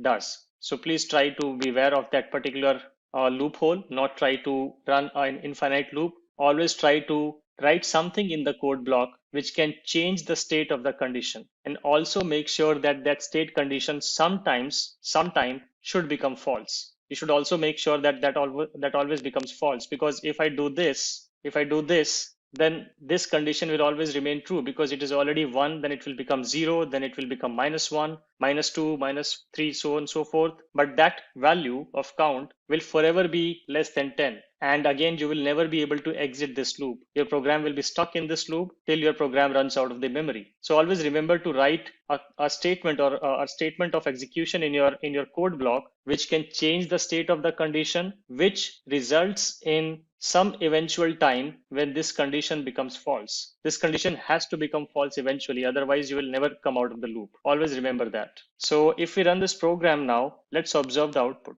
So we can see here this particular statement is printed for 1, 2, 3, 4, 5, 6, 7, 8, 9, and that's it. After 9, the moment the count plus plus resulted into the count value becoming 10, it checked that condition and then it just came out of the loop because 10 is not less than 10 and the condition became false. So always do something inside your code block which results at least of one scenario where this condition becomes false. And that is how you can use the while loop. Now you can see this is a pretty generic code and you can write any kind of condition here, write any code you want to execute here, and then do something to change the state of the condition as well in a positive way, in a way which results this particular condition to be false at some point of time. And then your while loop will run fine. So this is all I wanted to cover in terms of the while loop. Hello guys, let's get started with today's topic, which is about how to use do while loops. So let's understand when do we need that and how do you actually use that. Let me switch to the Java documentation and if I can find some syntax of it as well. Yep. So as you can see here, if I just highlight this portion, this is how you actually write a do while statement block. So you write do, you start a code block, you write some executable statements, and then after the code block ends, you write a while expression and end it with semicolon. This is the syntax basically. It starts with do or curly braces, some executable statements, a while block or a while statement basically with an expression ending with a semicolon. Let's understand this with the help of a program to understand the structure better. So for this, I have created a sample program here, which is called do while demo. Again, having a public static void main method, and it has a variable which is count and it is initialized as 1. Then I write do, I write this code block or the curly braces, and then I am just printing the value of count. Then I am incrementing the value of count, and then I am writing a condition which says while count is less than 10 and semicolon. If you compare this with the previous demo we ran, if I just put them side by side, we had while condition statement and the state change condition. Here we have do statement, condition change statement, and then we check the condition at the end. So the idea is that if you have a use case where before you even evaluate the condition, you want to print something, even before you evaluate the condition. If you want to do something, in that case, you will use the do while loop. Even before the actual while loop starts, if you want to execute a statement, you will use do while loop. For example, if you want to print the initial value of the count even before the condition checks, then you can use do while loop. If that is not your use case, you can use a simple while loop, which is described here in this program. So coming back to the do while, so I say do, and then I'm saying print this particular statement without checking anything. This condition will be executed for the first time without any condition check at all. This will just work as is, like a normal Java statement. After that, I'm incrementing the value of the count, and then I'm checking the condition. So remember, when this particular condition is being checked, the first increment has already happened. But in the while case, we did the comparison before even the first increment. The first comparison happened with the original value of count. But here, the first comparison is happening with the incremented value of the count. Hope you get the difference in a better context now, that you will use this when you want to write some initialization code before you actually hit the condition. So this condition will be evaluated with 2 less than 10, and then the value will be printed. Let's print this example, and we'll also try to play around with this example a bit more to build our understanding better. If I run this program, there is no difference in output if you compare this with the previous program we ran for the while. So it prints the count value. So this is coming here. Then it increments the value. Then it checks the condition saying is 2 less than 10. Yes, that holds true. If that holds true, it will go back to statement number 9, again print this, again do an increment on the count, and again check the condition with the updated value of the count, which will say 3 less than 10 now. Similarly, print the value, increment, check. This will continue to happen till this particular condition becomes false. And once this condition is false, it will exit out of this whole do while loop, and it will go to the line number 12. And if you have any statement written there, you can that statement will be executed in this case. So let's try to change some values here, and let's see if we can make sense of this program if we change the value. Let's say if I put 11 here, what will happen now? Let's run this program. You will say now you will see that this particular output is displayed which says count is 11. So what happened here, that count was 11, it entered the do while block, it went to this particular statement which said count is 11, then it incremented the value, so the value became 12, and obviously 12 is not less than 10, so it did not print it again. It only printed once, even if the first time the condition was checked, the first condition execution itself resulted in false. Still, line number 9 got successfully printed, and that's the whole idea behind using the do while. What if I change this value to 10? Let's see what happens. And after that, we'll run one more combination to just make it more interesting. This time again, count is 10. Line number 10 will be printed as count is 10. Then at line number 10, the count is incremented to 11, and 11 is not less than 10. So in this case, the loop ends and it will move out. Now, what happens if I do this?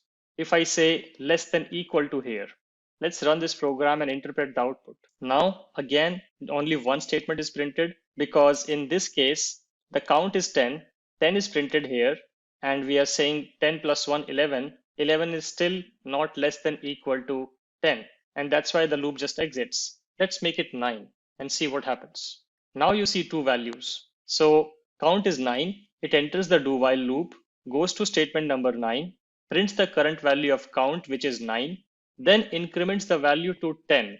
Then at line number 11, this while statement is executed and the condition is checked. Is 10 less than equal to 10? Yes, 10 is not less than, but 10 is equal to 10. So this condition will hold true. It will go back here, print count is 10, make count 11, again check the condition, is 11 less than equal to 10? No, it's not. And then the condition will return to false and loop will be exited. So hope this will give you a better understanding now, since we ran different permutations and combinations of the values, and we saw when this will be executed and when this will not be executed. But the bottom line is very straightforward, that whenever you want to write some pre-processing logic, even before checking the very first condition of your loop, then in that case, you will be using a do while loop. Otherwise, a normal while loop or a for loop will absolutely work fine. Hello guys, let's get started with today's topic, which is about for loops in Java. So far we covered about while loops and do while loops, and we also saw different examples of using different types of data structures like arrays. But one of the core requirements whenever you are working with any kind of collection is to iterate over it. Exactly similar to what I explained in the do while and while lectures, that you would often require to iterate over a collection or a data structure. And for that, one of the most sophisticated and easiest way to do that is using for loops. So let's understand the syntax of for loop first, and then we will also look at an example of it in the Eclipse IDE. So I have just opened the official Java docs here. So if you see, this is basically the syntax of a for loop statement. So let's understand it. And let's also try to compare it with a while loop so that we can understand how it compares with the while loop. So if we see the syntax, we first see the term initialization, then we see the term termination, and then we see the term called increment. Now, if I try to compare it with a while loop, there also you basically did these three things. You first initialized a variable outside the while loop, which is called initialization, and then you wrote a condition, which is your termination condition. You wrote a condition saying, let's say, while I is greater than 10 or while I is less than 10. So that is the condition, which is also the termination statement. The loop will continue to execute till that condition evaluates to false, and that's when the loop terminates. That's why we call it as termination. And then the third piece of it is the increment, the I++, which we used to do in the while loops. So these three portions together make or constitute any kind of loop in any kind of programming language. And for loop, if you see, the kind of code which you use to write in a while loop in multiple lines, where you first initialize a variable, then you write a condition in the while block, and then inside the while block, you use to increment the variable. All of that can be done in a single line in the for loop. And that's why I said it is the most sophisticated and easiest way to write loops in Java. So you write all of these three things, the initialization, the condition, and the increment or decrement values in the single line. And then you start with the curly braces and you write the code which you want to keep executing till the condition evaluates to false. That's the basic syntax of it. So let us try to understand this with the help of an example.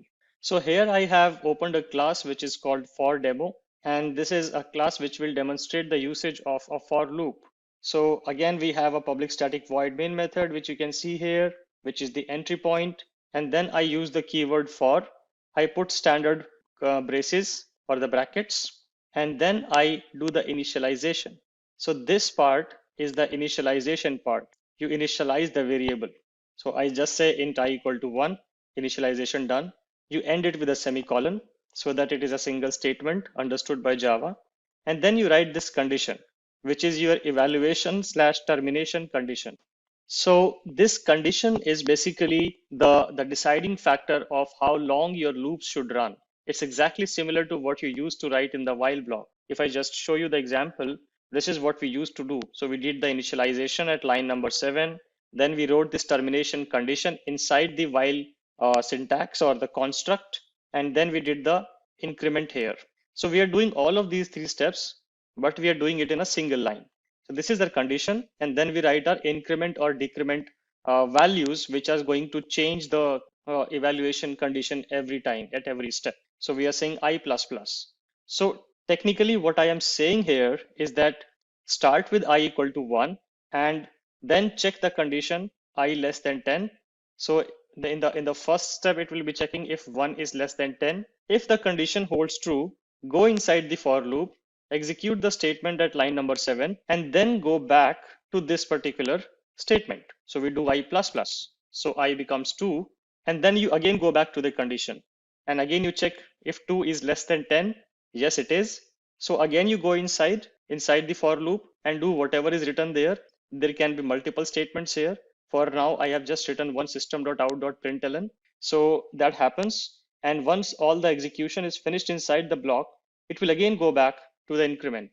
Does the increment, so 2 plus 1 becomes 3. Again does the evaluation. And if the condition holds true, it will again go inside. So this will continue.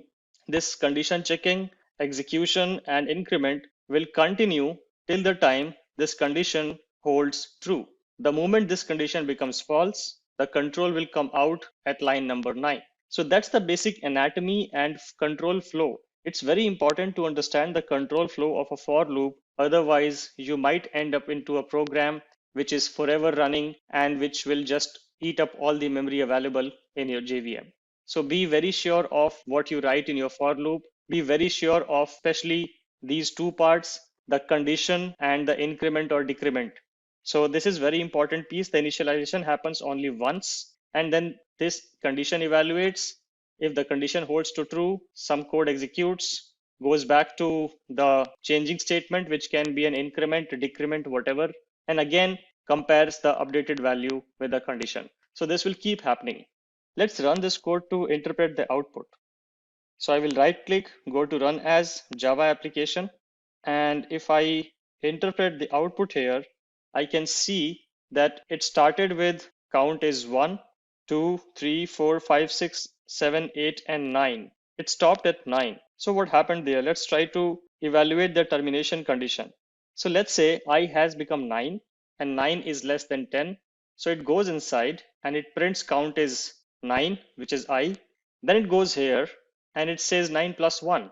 I plus plus means 9 plus 1, the current value of I plus 1. It becomes 10, and then it again compares the condition. So now 10 is not less than 10. 10 is equal to 10, but it is not less than 10. So the condition becomes false, and count is 10 is never printed because this condition has become false. It will jump out. So let's say if I do this, if I put an equal to here, and if I now execute the same program, this time I will see 10 here. And because I have said that, okay, check the condition, if 10 is less than equal to 10, that will become true. It will print count is 10, then it will increment and the count will become 11. The I will become 11, and then it will check 11 is less than equal to 10. No, it is not. So condition becomes false and the control comes out of the loop. So that's how you should always try to interpret the loops. You can also run some infinite loops. For example, if I say I equal to 1, I leave it that, and I say I minus minus. So what happens? I equal to 1, 1 is less than 10. Yes, it goes here, prints the value, and then I decrement the value. I don't increment the value, I decrement the value. So whatever value comes out will always be less than 10, and this loop will run forever.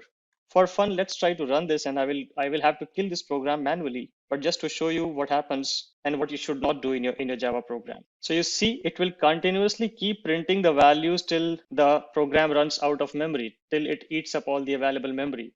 It is forever running. It will never stop because the condition will never evaluate to false. This condition will forever be true. So the loop will run forever.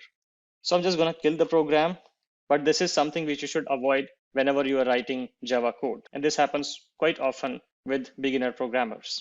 Hello guys, and let's get started with enhanced for loops in Java. We generally use the enhanced for loops for scenarios whenever we have to iterate over a collection of items or an array of items. Those are the most popular and common use cases of using enhanced for loop. And this for loop is even simpler. Like I said, it's even simpler than writing a classic for loop. And the syntax is simply like this. You again start with for, put the standard brackets, and then let's start from the rightmost because then I will be able to explain it better. You specify the collection in the rightmost side of the bracket. The collection can be an array, it can be a list, it can be a map. So whatever different kind of collections which are available in Java, and we are going to cover collections in detail. So don't worry if you don't understand what are lists and what are maps and what are sets. We will go into detail of each of these one by one in the upcoming sessions. But the idea is that you put the collection to the rightmost, then you put a colon, and then you put a representation of the member of this collection. So for example, here this numbers is basically an int array. So this int array means that this array can only hold integer numbers, and that's why we write int here, because this array is only having integers. Then we put any placeholder variable name. This can be anything. You can even write it as I if you want to. You can write it as anything, any variable name which you want to write. This is a temporary variable. So now this code is going to execute in a manner that it is going to iterate over this array one by one, starting from the first element, going till the last element. You don't need to write any initialization code. You don't need to write any termination condition code, and you don't need to write any increment or decrement code also. And how these three values are actually taken care of, let's understand that as well. So when we talk about the initialization, as I have put an array here, a data structure here, the automatic initialization index is going to be the first index. So when we do the iteration, when this for loop is going to execute, it is automatically going to initialize a temporary variable with the value at the first index, which is the index 0. As you know that array is a 0 index based structure.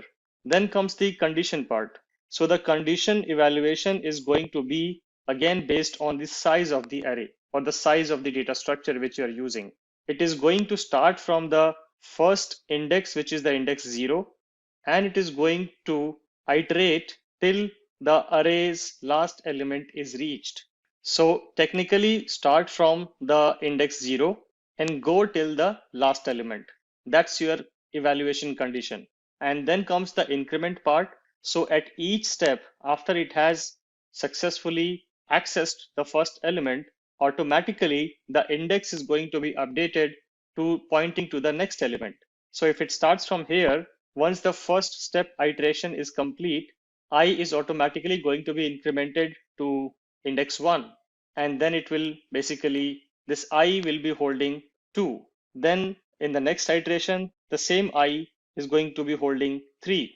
Similarly, I will keep holding the new value of the collection item one by one till the collection item's last element is reached. So this is the basic premise, that you can write a collection variable here and keep iterating over it, and this whatever variable you write here will hold the current item's value one by one. So in the first step, this I is going to hold 1. In the second step, this I is going to hold 2. In the third step, this I is going to hold 3, and so on and so forth. That's the basic idea. So now let's run this program to see what kind of output do we get. So you can see we basically are able to print all the elements of the array. And that's probably one of the most popular usage as well, that if you want to just print all the elements or access all the elements of a array or a collection one by one, then just use enhanced for loop. So you can see at each step, it is printing the value of I, and the value of I is basically the subsequent elements of the array. That's the whole idea with enhanced for loop. Under the hoods, if we talk about how does it work under the hood, it is actually using the classic for loop construct itself.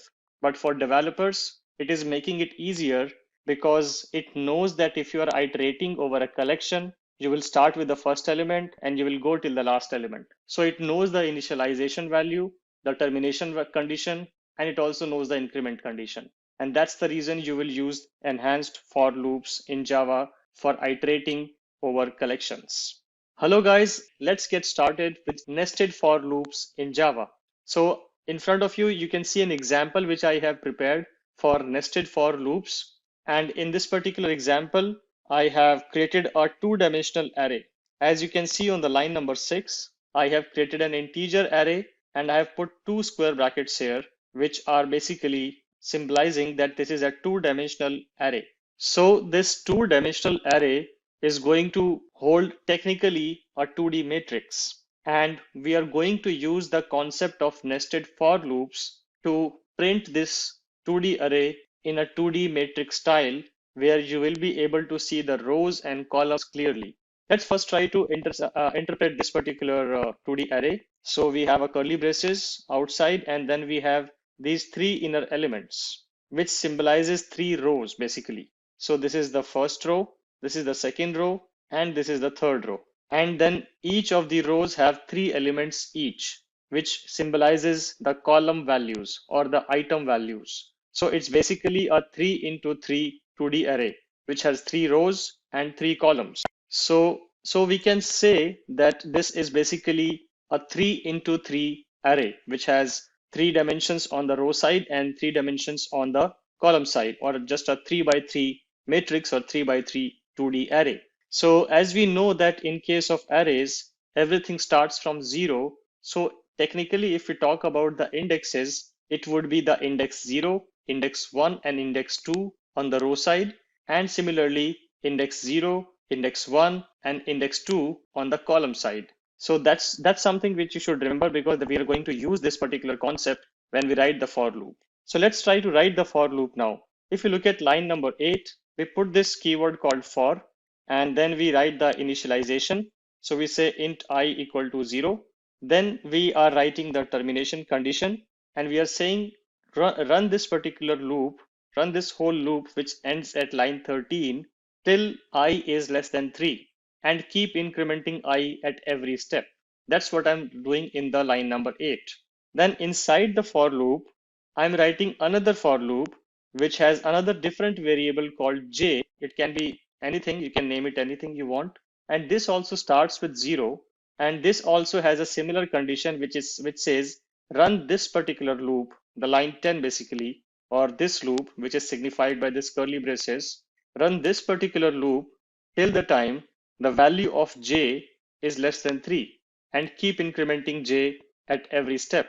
And at line number 10, print the element of array which has the current value of I and the current value of j. These are basically the positions. These are not the elements. The element would be represented by this hole, but print the element which is at current I and j's position values. That's what this code means. So let's try to do a dry run on this particular code to understand how this is going to work. So at first we have I equal to 0. 0 is less than 3 and it goes inside. It initializes j as well with 0, and 0 is also less than 3. So this condition went true. That's why we went to line number 9, and line number 9 condition also went to true. So we went to line number 10. Remember that in this particular case at line number 10, the values of I and j are 0 and 0 respectively. And we are saying print the array of 0 and 0. So 0th rows, 0th column element should be printed. So this is the 0th row because this is the first subblock, and this is the first element. So in this case, in line number 10, 2 should get printed. Then it goes here and it increments the j to 1. So 0 plus 1 becomes 1. It again checks the condition, is 1 less than 3? So yes, 1 is less than 3. It goes here. Remember, it did not go up at line number 8. It just came back from line number 9. So when it comes here, I is still 0, but j has moved from 0 to 1. So now we are trying to access the element which is at 0th row, first column, which is going to be 7. So 7 is going to get printed. Similarly, on the next iteration, j is going to get incremented from 1 to 2. And again, the condition will be evaluated. So 2 is less than 3. All good. It will again come back to line number 10. And now it will say print the value of 0 row, third or the second column or the third element. So 0th row, third element, which is the 9. So 9 will get printed. Then again, j will be incremented and j will become 3. 2 plus 1, 3. And now the condition will be evaluated. Is 3 less than 3? No, it is not less than 3. The condition becomes false. So it breaks out of the loop, goes to line number 12, prints an empty line because we are not writing anything here. So it will just print a blank line. And now it will go back to line number 8's condition and it will do an increment of I. And now I will move from 0 to 1. And now the evaluation will happen. Is 1 less than 3? Yes, 1 is less than 3. So it will again go to line number 9.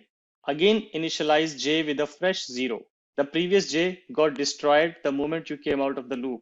So this is a new j. So this j again gets initialized to 0. 0 is less than 3. It goes here. Remember, I was 1 in this time. So now it will print the value of this 2D array, which is sitting at 1, 0. Basically second row, first element.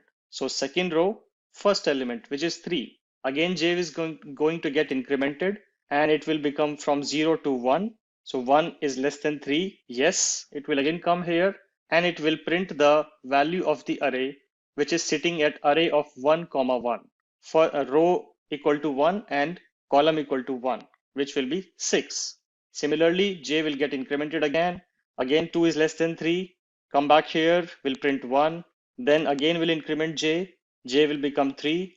3 is less than 3. No, it's false. The condition is false. So it jumps out of the loop, goes to line number 12, prints a blank line, again goes back to 8, line number 8, increments I, and I now becomes 2. 2 is less than 3. Yes, it will again go here, initialize j again with 0, and again does the same thing for the row 2 and column 0, 1, 2. And again, it will come out of the loop. This time, again, when it will go here, the value will become from 2 to 3, and 3 is not less than 3. So then it will break out of the outer loop. So the idea is execute the inner loop for every value of the outer loop. Remember this line because that is how you will be applying your knowledge of nested for loops to be used in certain condition. So whenever you have a scenario where you have to iterate over a collection based on a certain value of another collection, then you can use nested for loops. Or you have a scenario where you have to iterate over 2D or 3D arrays. For example, if we were dealing with 3D arrays, then you would have seen 3 nested for loops here, and where it will apply the same logic that iterate over all the collections, all the values of the inner loop on a particular value of the outer loop. Then increment the value of the outer loop and do the same thing again. Iterate over all the values of the inner loop based on a fixed value of the outer loop. So let's run this program and let's see what kind of output do we get. So like I said, our motive, our target was to print this in a matrix style. And you can see that it is printing in a sort of a matrix representation. So the first row gets printed here, then the second row gets printed here, and then the third row gets printed here. If you try to decipher it, it will work exactly the same way as I explained. So I equal to 0, 0 less than 3, condition becomes true, comes here. J equal to 0, j less than 3, condition becomes true, comes here, prints the array of 0, 0, which is 2. Then prints the array of 0, 1, which is 7, 0, 2, which is 9. Then j becomes 3, it breaks out of the loop, goes up here, I becomes from 0 to 1, 1 is less than 3, yes, again comes here, reinitializes a fresh for loop with a new j setting to 0, and it will print the array of 1, 0, 1, 1, 1, 2, then similarly array of 2, 0, 2, 1, 2, 2. So that's basically what we are doing. We are picking the first row and iterating all elements of it, picking the second row, iterating all elements over it, and so on and so forth. You can do this for any n-dimensional kind of array or a collection. So now let's download Java. Let's go to Google and search for Java download.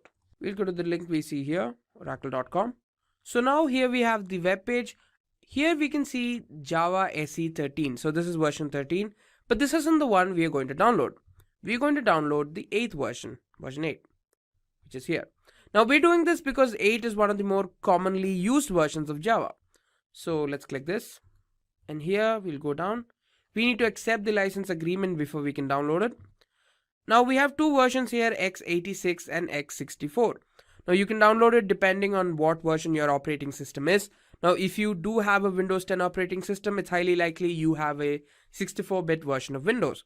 Now if you do have a 32-bit version of Windows, you can take the x86. So let's download this. So we've actually already logged in, so we just need to run the installer file now. Let's go to downloads and run the file. So here we have the installer. We'll go to the next step. We'll select this to next. Here we can see where the file is being installed to. We'll go to next. Now if you want to change where you want to install Java, we can press the change option. I'm just going to keep it here. We'll press next and let's commence with the installation.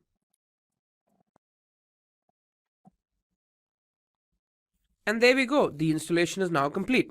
So we don't need any tutorials or API documentation. So we'll just finish off and go to close. Now to see if Java is installed in your system, we can go to command prompt and type the term javac, which refers to the Java compiler. Now as you can see here, this shows a number of different options you can choose from. This also indicates that Java has been successfully installed in your system. Now if the installation was not successful, you'll see something like javac is not recognized as an internal or external command, operable program or batch file. But since we've done it successfully, this is what will be shown. Now we're going to set an environment variable. Now what exactly is an environment variable? Now assume you have a file which has a .java extension. This environment variable tells the computer that the Java program needs to be called to run this particular file. So to set the environment variable, we'll need to go to control panel. Here go into system and security. Go to system and select advanced system settings. And then this shows up. Now before we go into environment variables, we'll need to go to where the Java file was installed. So let's go to this PC, C drive, program files, and here let's go to Java. So let's go to JDK, which is the Java development kit. Let's go to bin here and copy this path. We'll go back to environment variables, select path here, and then press on new, paste this and OK. Now we'll go back and go to JRE, to the path of JRE, which is Java Runtime Environment. We click on this, pin again, and copy this path. Select this one, new, and paste that. And there we go, the environment variables are now set. Now let's talk about running that simple program I told you about. Now this is possible with the help of an IDE. An IDE, or Integrated Development Environment, will give us a platform to code Java. We will be using Eclipse and IntelliJ as they are popular and commonly used. That being said, there are several other IDEs that are available in the market. So now let's work with Eclipse. Let's go to Google and search for Eclipse. We'll go to this link, press download. And then this shows up. Let's click on download. Now we've already downloaded the software, so I'm just going to directly go into the install phase. Downloads and select Eclipse. With this, you can see that there are multiple options for you to choose from. So we're going to select Eclipse IDE for Java developers. Now you have other options like for C and C++, JavaScript, PHP and so on. But let's go to the first one, and here you have the details. You can change them if you want, but I'm just going to go ahead with installation now. Press accept now. Here we remember accepted licenses and press accept. And then here as well we'll remember accepted certificates. Select this one and accept selected. And there you go, the installation is now complete. Let's click on launch now. So here we are setting up a directory as a workspace. I'm not changing it here, so I'm just going to go with launch. Here we have the Eclipse workspace. Now let's close this first. And here we have the package explorer. Now in case this doesn't show up, you can go to window, show view, and select on package explorer. So now let's go to file, new, and Java project. We need to set up a project name. I'm going to call it my project 1. Go to next. We'll go to source. So this is where the source code for your program is going to be stored. Then let's finish. And now we'll click on my project 1, go to source, right click, new, and create a class. I'll name the class my class and create it. And here we have it. So now let's write a simple program to multiply two numbers. So now let's write the main function.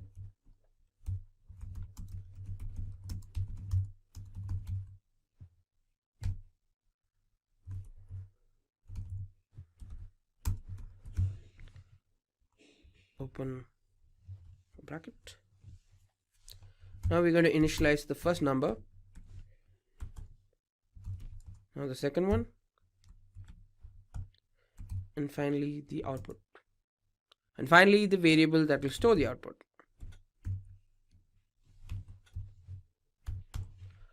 Now we'll just give them a simple print statement.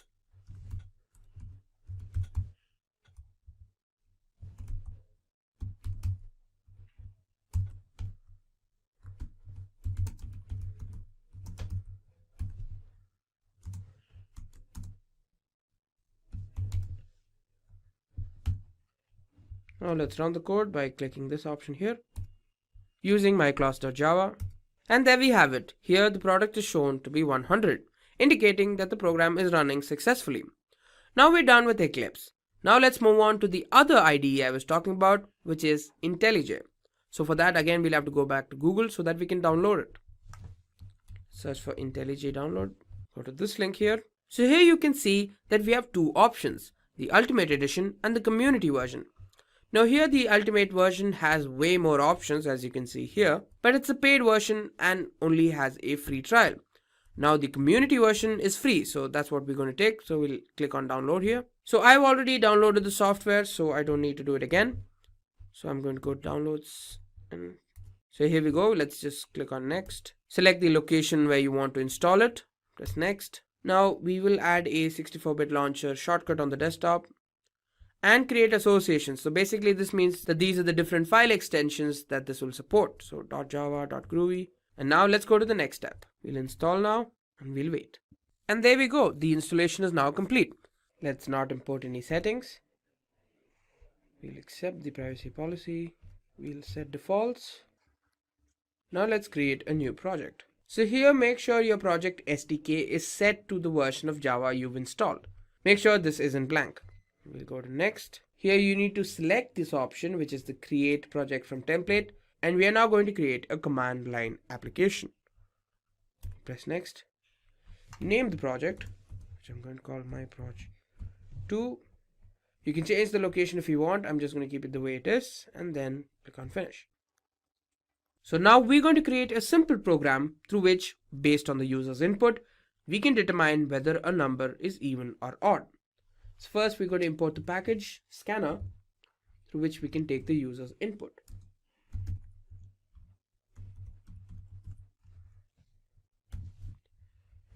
Next, let's go inside here. Let's create the variable reader.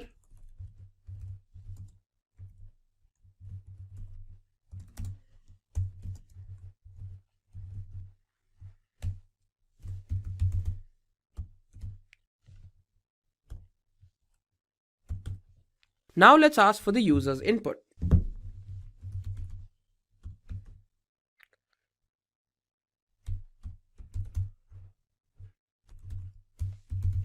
Enter a number. We're taking in the value now in the variable num. Reader dot next int.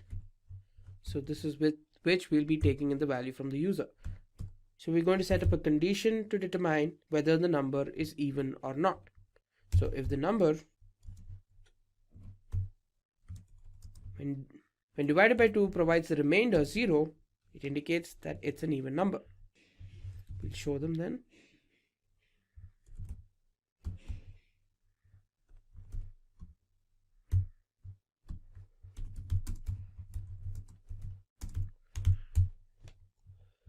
Now for the else case,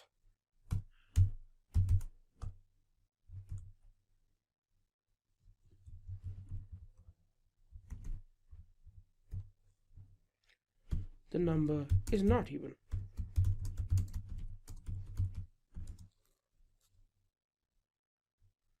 Or in this case, odd. There we go. We're done. So let's run this program.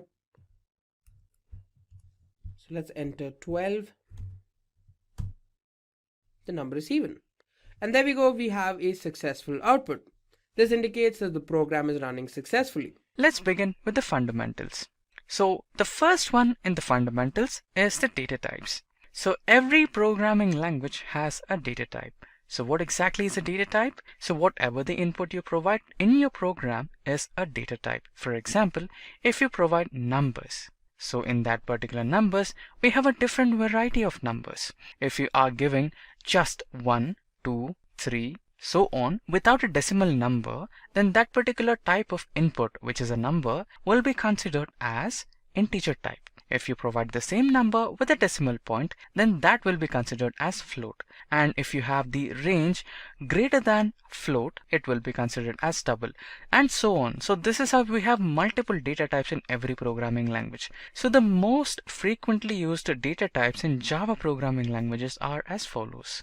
At first we have the byte, followed by that we have short, int, long, next float, then double, boolean, and finally char.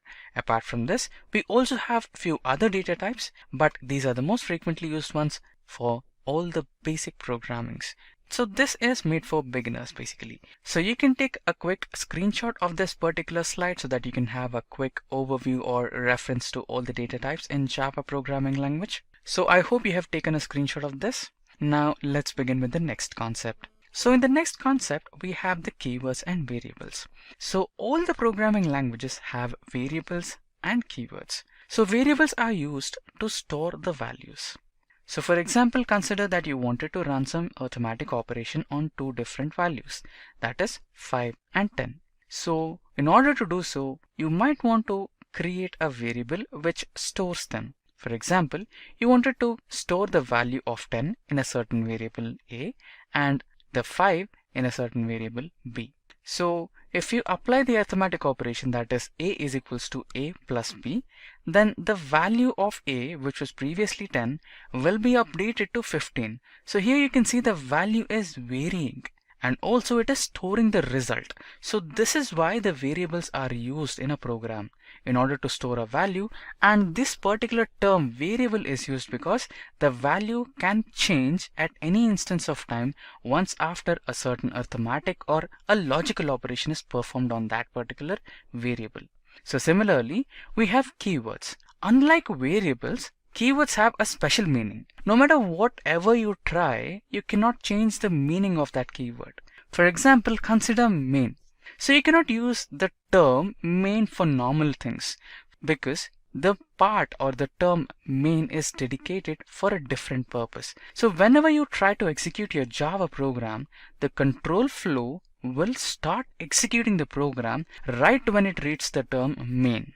So it has a special meaning. Similarly, you have other keywords such as int, so that is dedicated for integer type of values, and float for float type of values, that is the decimal values, and byte for byte, char for character type data, string for string. So every keyword or every term with special meaning which is predefined and cannot be changed is called as a keyword. Now let's see the most frequently used keywords in Java programming language. So similar to the previous one, we have a table here. So in this particular table, we have the most frequently used keywords in Java. So you can see we have boolean, final, byte, native, and we have void, switch. So switch is a conditional statement. So we have if it is also a conditional statement. We will go through these conditional statements as we proceed in our tutorial. And you can also see the protected. So this term, which is protected public, so this is basically the access modifier. Even this particular keyword have special meaning. This public, this protected keywords provide the information to the compiler or the interpreter about the accessibility of that particular data member or data manipulating method. So if it is protected from your accessibility or is it available for you, it's provided by these keywords. So we will deal with access modifiers in the upcoming parts, don't worry about that. And as you can see, we have implements, extends. So extends, this term comes in inheritance. So inheritance is one of the crucial concepts of object-oriented programming. You can also see abstraction. So this we will be dealing in the next upcoming part, where we will understand the object-oriented programming concepts. Next we have interface, return, and so on. You can also see some keywords like throw. So throw will come in exception handling. So we will also learn about exception handling in the upcoming part. So these are the most frequently used keywords in Java. So now we will move ahead into our next concept. So the next concept is the operators in Java. So to understand operators, let's go through a table. So on my screen, you can see a table which has some arithmetic operators which are most commonly used. That is the plus for addition, minus for subtraction.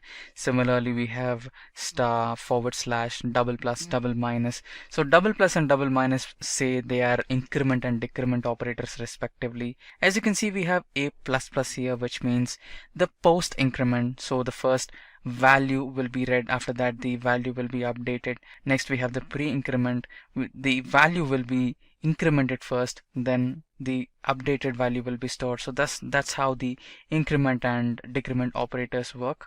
So we have the modulus over here. So to understand the operators that we use in Java in a much better way, let's try to execute a sample program. So on my screen you can see a program which is based on operators. So we are currently on the Eclipse IDE. Don't worry about the IDEs in Java, etc, etc. So I will drop a link in the description box below, which will explain you in a very detailed way about how to install Java into your local system, and how to install Eclipse IDE in your local system, and also how to create your first project, how to create your package, how to create a new class, how to write your program and how to run that, how to see the output, and a complete overview of the Eclipse IDE, how that works. So everything will be linked in the description box below. You don't have to worry about that. So right now, to save time, I have created the text document which has all the programs that we will be executing today. So I will also drop a link for that particular file so that you can have complete access to that file so that you can run the programs in your personal PCs or laptops and also understand the programs in a much better way. So now let's begin with the program. So this particular program is basically designed for arithmetic operations. So you can see we have the operators, that is the addition, subtraction, multiplication, division, modulus, and exit. So basically we will be taking input from you. So the input will be taken by the user. That is, we're using scanner class here. So scanner class takes the input from user, and that particular input will be compared here. So we are using the switch case here. So if you provide the option as 1, then addition operation will be run. Similarly, second for subtraction, third for multiplication, fourth for division, fifth for modulus, and sixth to exit. So this is how the loop or the program works for arithmetic operations. Now let's quickly run this program and see the output. So you can see the program got successfully executed and we have the console asking for the first input. Let's provide some random number. Now let's provide the second number.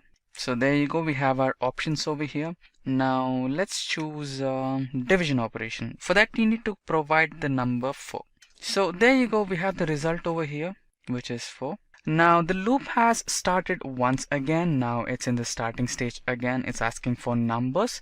Now let's provide 25 and 5.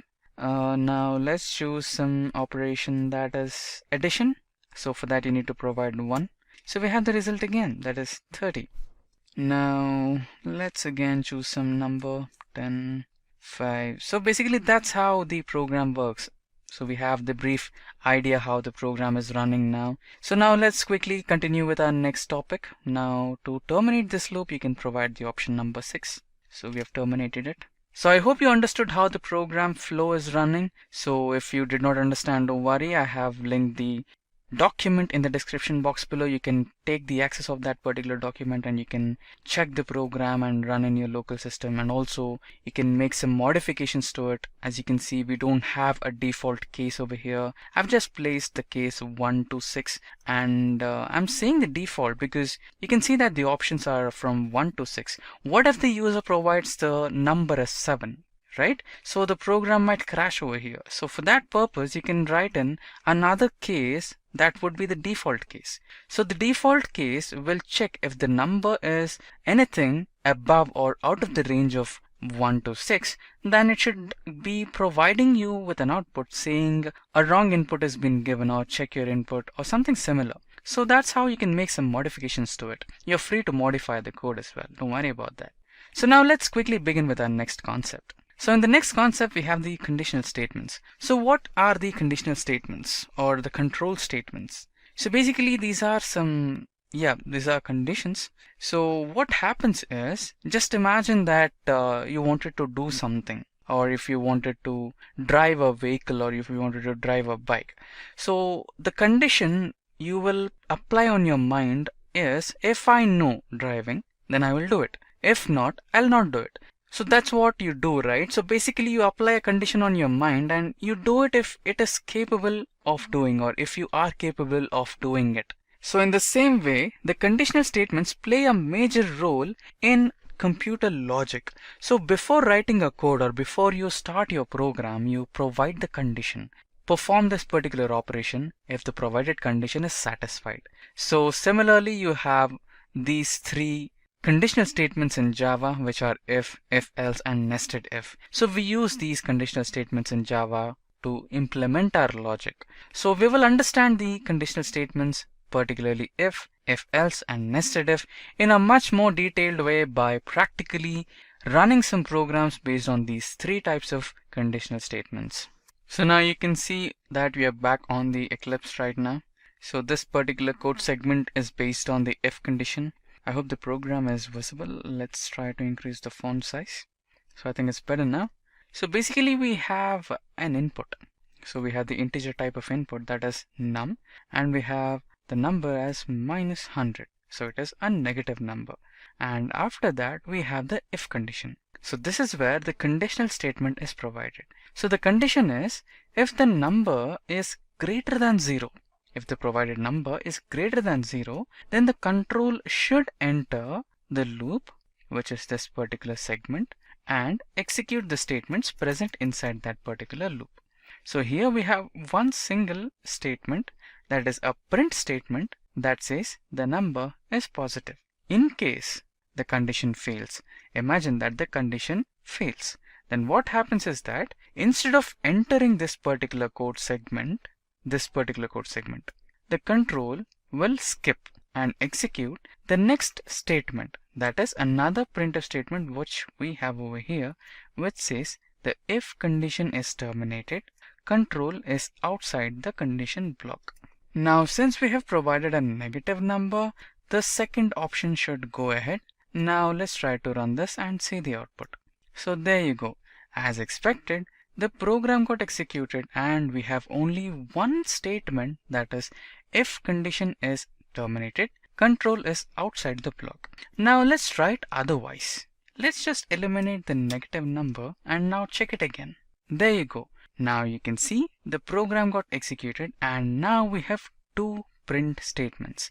You can see that the condition here was true, so the control entered into the statement or the code block and this particular statement got executed successfully. Once the statements are executed and there is nothing else to do, then the control will automatically exit this particular statement and it will enter into the next statement, which is another printf statement, and we have the same output over there. So this is how the single if statement works. So you can also modify this with an else. So that's the next program that we are going to see. We are going to execute some similar kind of example for our next kind of conditional statement, that is if else. So here only we had one if condition. So in case if this particular condition fails, then we will be having another condition over here, which will be the else block. So as you can see, we have another program. So this particular program is based on if else condition.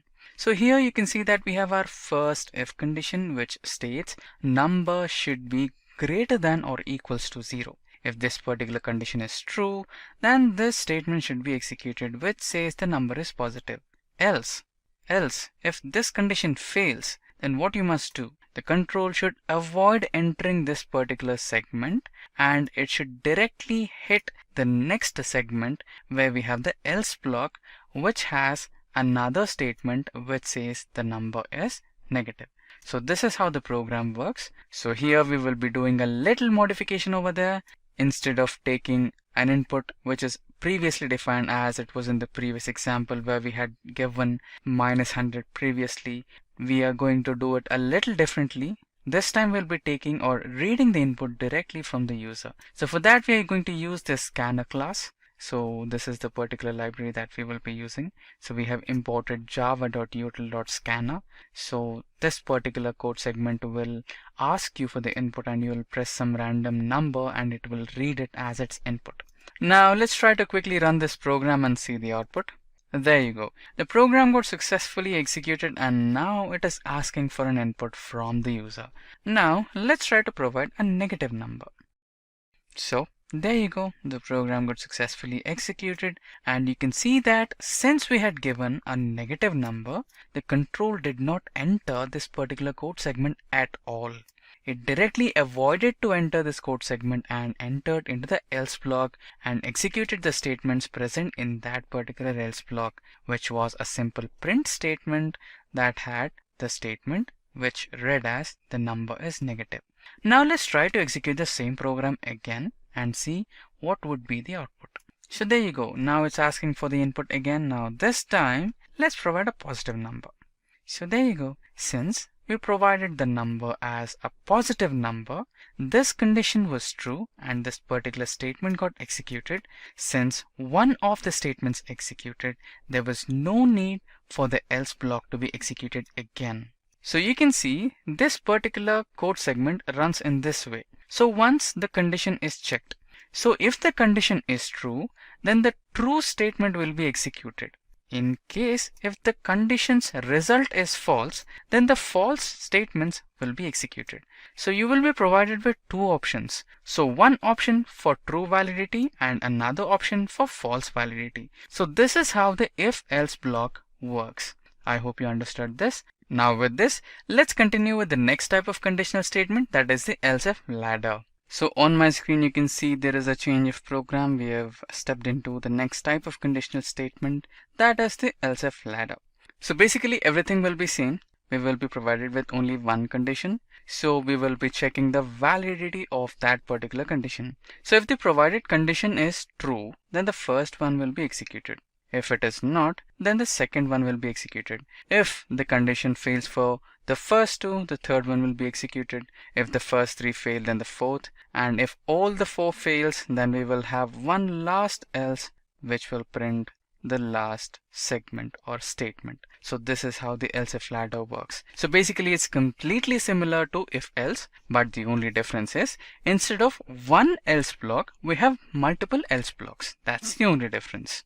Now let's quickly execute this program and see the output. So basically we are going to take an input from the user. So we will be entering 1 for noodles, 2 for milkshake, 3 for fruits, 4 for coffee. So something like that. And if we provide anything else than 1, 2, 3, 4, then we will be having an else statement which says it's an invalid input. So the flow of this particular else if statement is similar to the switch statement. Having said that, we will also discuss something about switch statement as well. Basically we'll try to execute a program based on switch statement, and we will also understand the control flow of that. Don't worry about it. Now let's quickly execute this particular program first. So there you go, the program got successfully executed. Now it's asking for an input. Let's select noodles. That's how it works. We have the output noodles. So the choice is equals to 1. So the first one was true. So it executed the first code segment, and everything else got suspended because this was not necessary to be executed because the condition was true over here, and according to that only this particular statement was supposed to be executed. So that's how it works.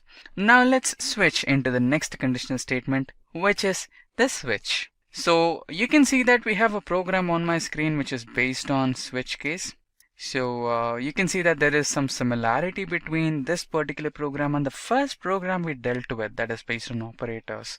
So we also have the default code segment over here. So this was what I was talking about. You can add a default code segment in that particular program, which is the operators program, and do some modifications. So this is what the suggestion I gave over there. Now basically what happens in this particular code segment is, so we have Monday as the day 1 of a week, Tuesday as the day 2 of the week, and so on.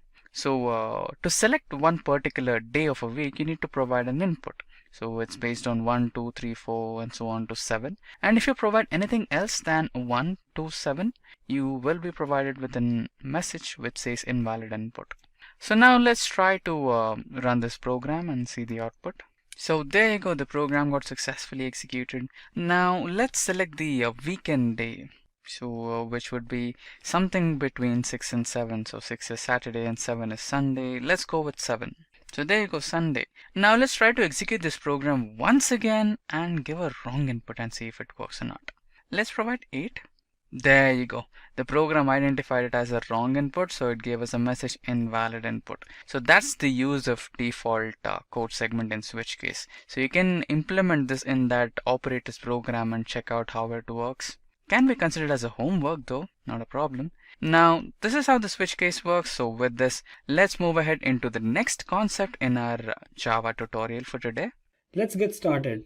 Let's see what strings are and how we can use strings in Java. Java strings are objects that contains groups of characters. Like arrays, strings are immutable as well. Immutable means once string is created, they cannot be changed or manipulated. If we use a string hello, they are stored in a memory location like this. 0, 1, 2, 3, 4 are the addresses of the locations where each character of the string is stored. Now let's move on to creating strings. There are two methods of creating string literal method and using new operator. This is the syntax of string on the screen. First, string type, then variable name is equal to sequence of characters in double quotes. This is called as string literal method. For new operator method, we use new operator and value of string is given in the brackets. Now let's see a simple program to understand the use of strings with Java code. Let's create a new project. File, new, project, next, tick the box, next. I'm gonna name it as strings, and for the base package I'm gonna name it as string as well, because all the programs I'm gonna do in this package for strings.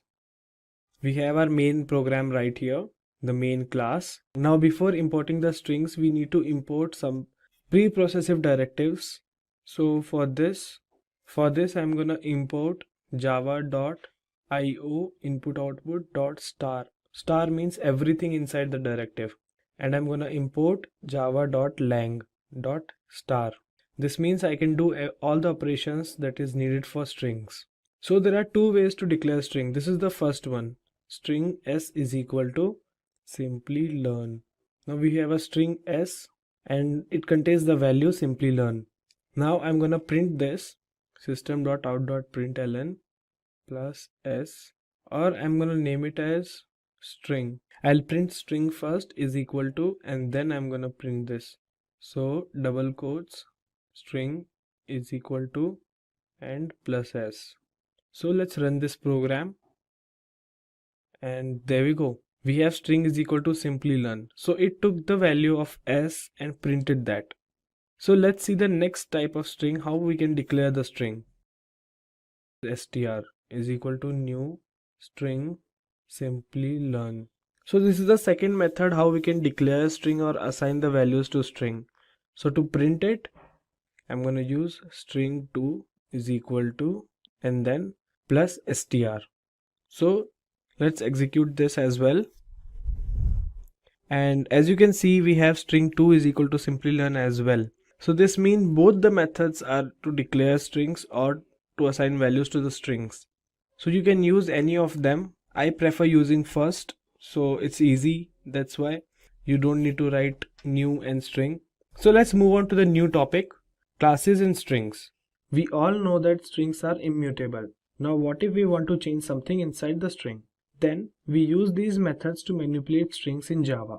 First one is string builder. The string builder in Java represents a mutable sequence of characters. It is an alternative to string class as it creates a mutable sequence of characters. Next is string buffer. String represents fixed length immutable characters of sequences, while string buffer represents growable and writable character sequences. It will automatically grow to make room for additions like appending, inserting, and deleting. Next, we have string tokenizer. A string tokenizer object internally maintains a current position within the string to be tokenized.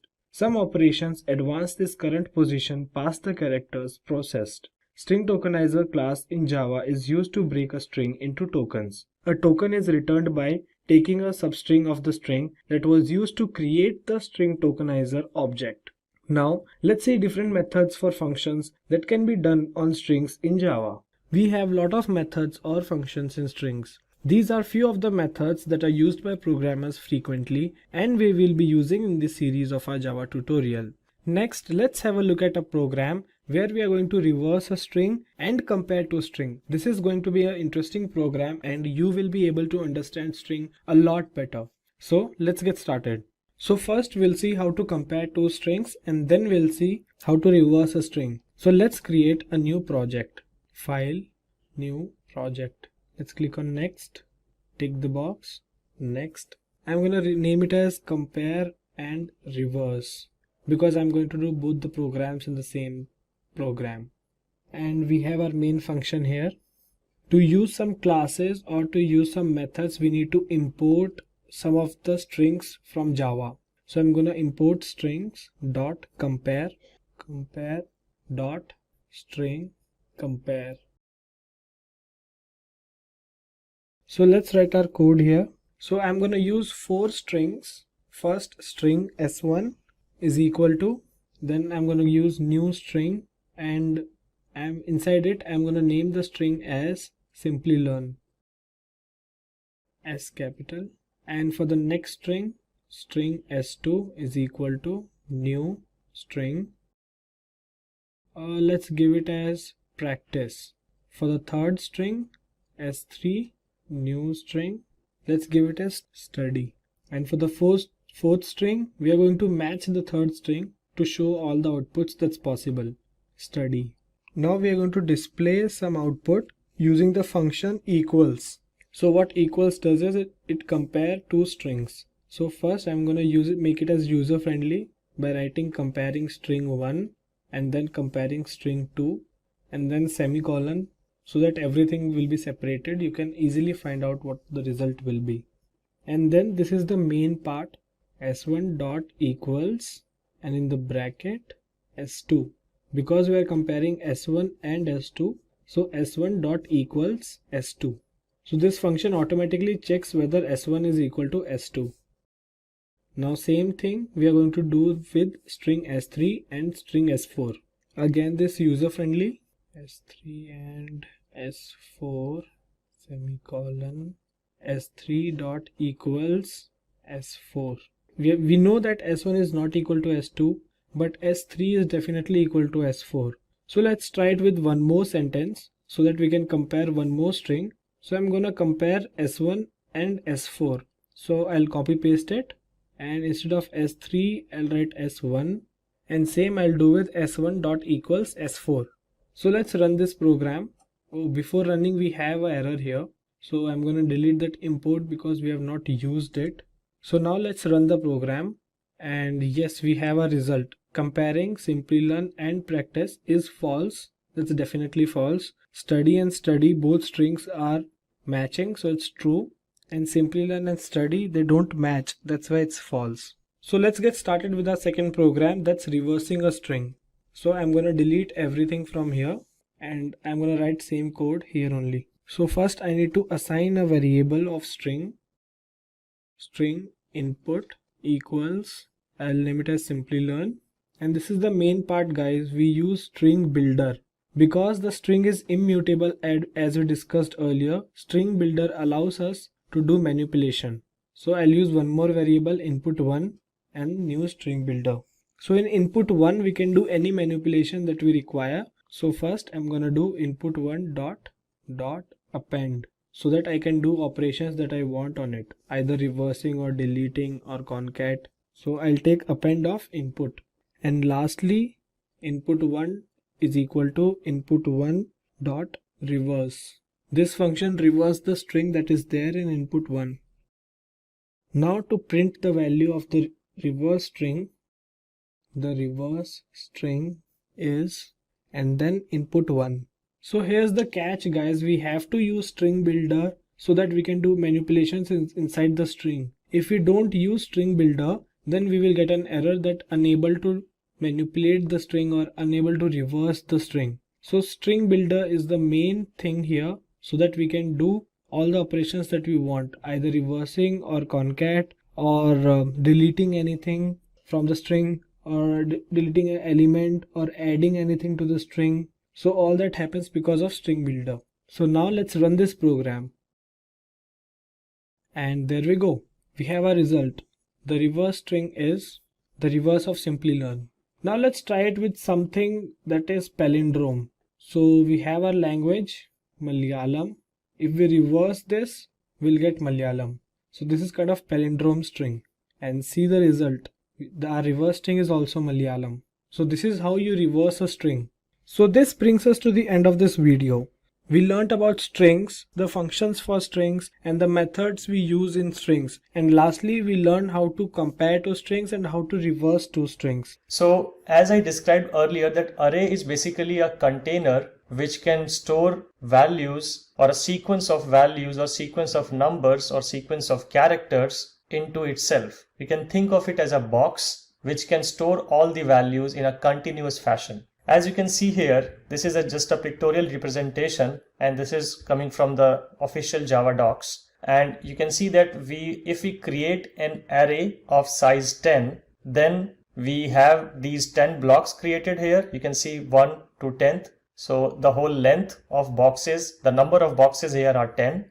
But the way arrays are designed is that the index is basically used to access the element in this particular box. The index of the boxes start from 0. So it goes from 0 to 9. So remember, the array length is 10. The array can contain 10 elements, but the index of the array starts with 0 and will always end at length minus 1, which is 10 minus 1 in this case, which comes as 9. So it will always be length minus 1. It will always the index will always start from 0 and go till length minus 1. Length can be anything. In this case, the length is 10, so the index ends at 9. If the length was 20, the last index will be 19.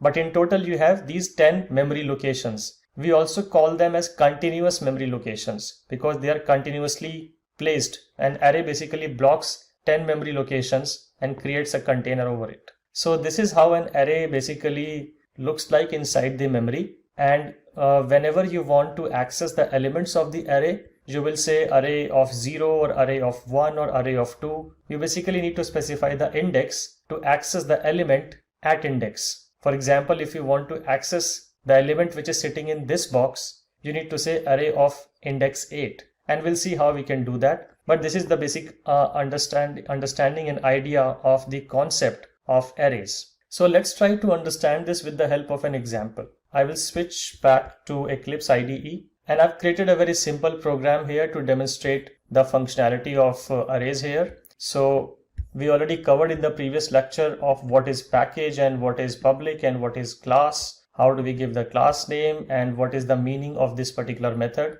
So I'm not going to cover that again. We'll start directly from here. So here the first thing which I'm doing is I'm declaring an array of integer. This is a variable name, the identifier basically. It can be anything. And this is the data type. It's an integer array, and as we covered this as well, that whenever you put square bracket in front of a data type, it becomes an array data type. So this is an integer array representation. Now we just declared an array, but we still haven't allocated a size to it. So you can do that with this particular syntax. So you can put the variable name of the array and say new int and put the right size here. This size can be anything. And once you do this, now array will actually allocate those memory boxes which we covered here. The moment you do new int 10, these boxes, continuous boxes, will be placed in the memory, and the memory is allocated to this array. We call this memory allocation. This is how you allocate memory to the array. So we allocated memory to this array for storing 10 integers. The next thing is now we can start storing elements in those boxes. So like I said, that the array index always starts with 0. So if you have to store the first element, you actually have to store it at index 0 location. So you give the array name, you provide these square brackets, and you put the index value within the square brackets. That is how you basically point to a particular element inside the array.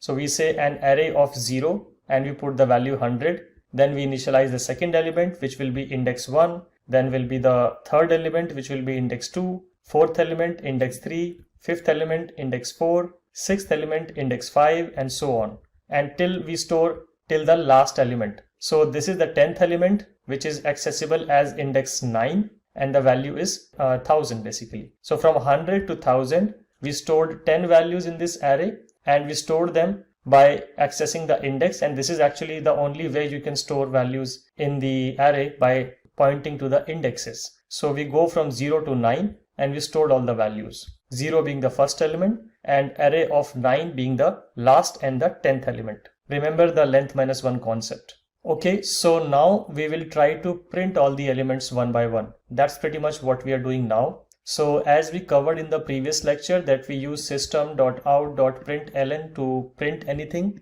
and we understood the whole meaning of this, so I'm not going to repeat that. Now we want to print the first element. The first element is sitting at index 0, and we can access that element with this syntax by providing the variable name and the actual index value.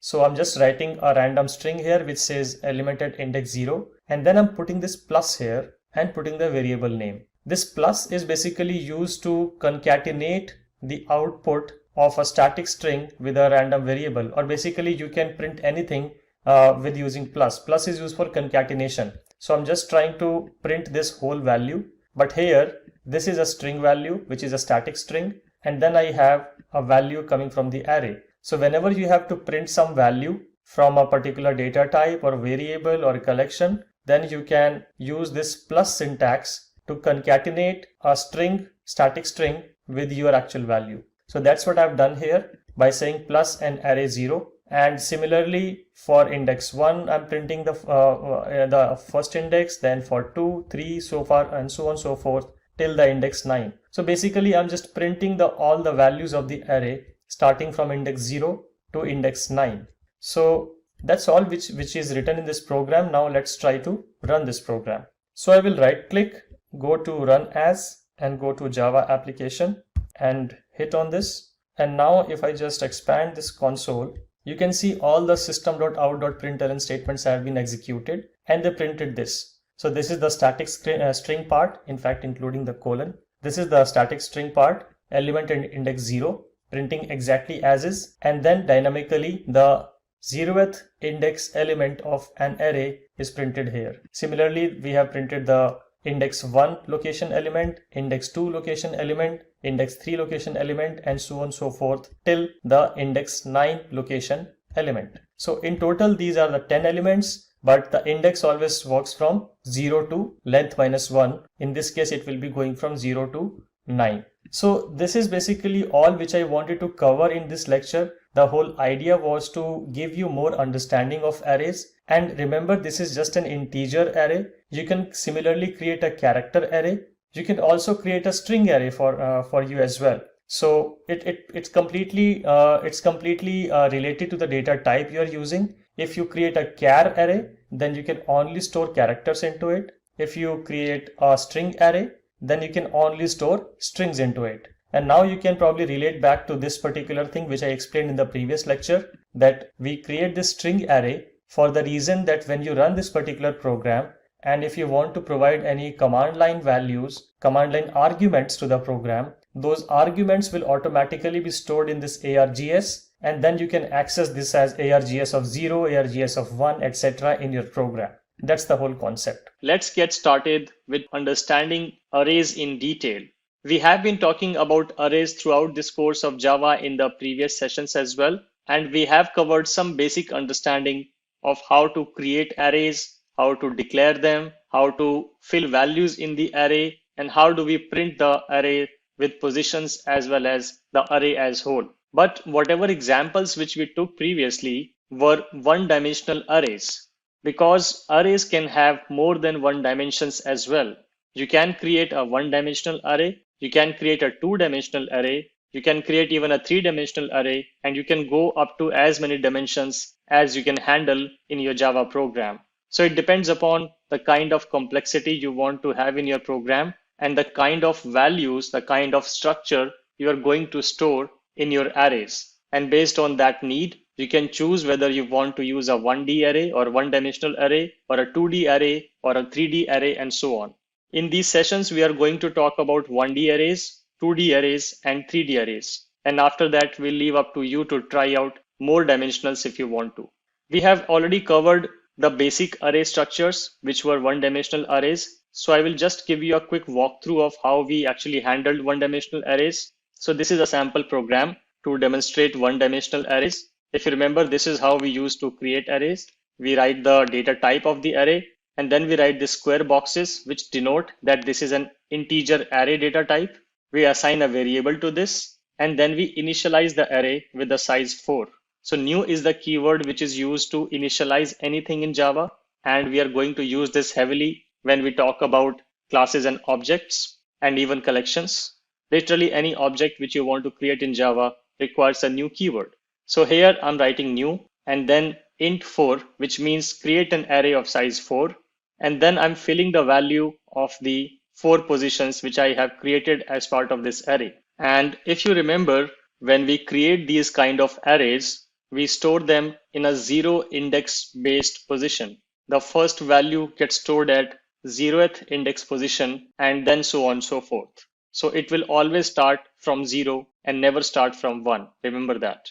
And after that, we just print all the values of individual positions of the elements in the array. And if I just run this program, all of the elements of this particular array should be printed one by one. So if I just show the full console of the output, you can see that element at index 0 was 10, element at index 1 was 20, element at index 2 was 30, and element at index 3 was 40. So this was just a quick refresher of how one-dimensional arrays can be written. And whenever you declare a very simplistic array, it will generally be a one-dimensional array. Now let's look at the two-dimensional arrays and how do we write them, when do we need them. For that, I have created another example, which says two-dimensional array. I just created a class and it has a public static void main method, and I've created a two-dimensional array this time. So let's understand this two-dimensional array in a bit detail. And when do we need that? Generally, you would need to use two-dimensional arrays whenever you are trying to do any matrix calculations.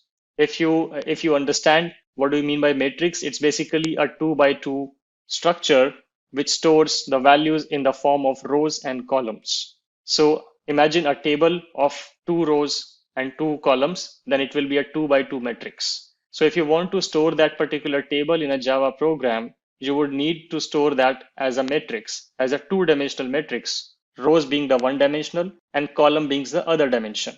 And that's what we are doing here.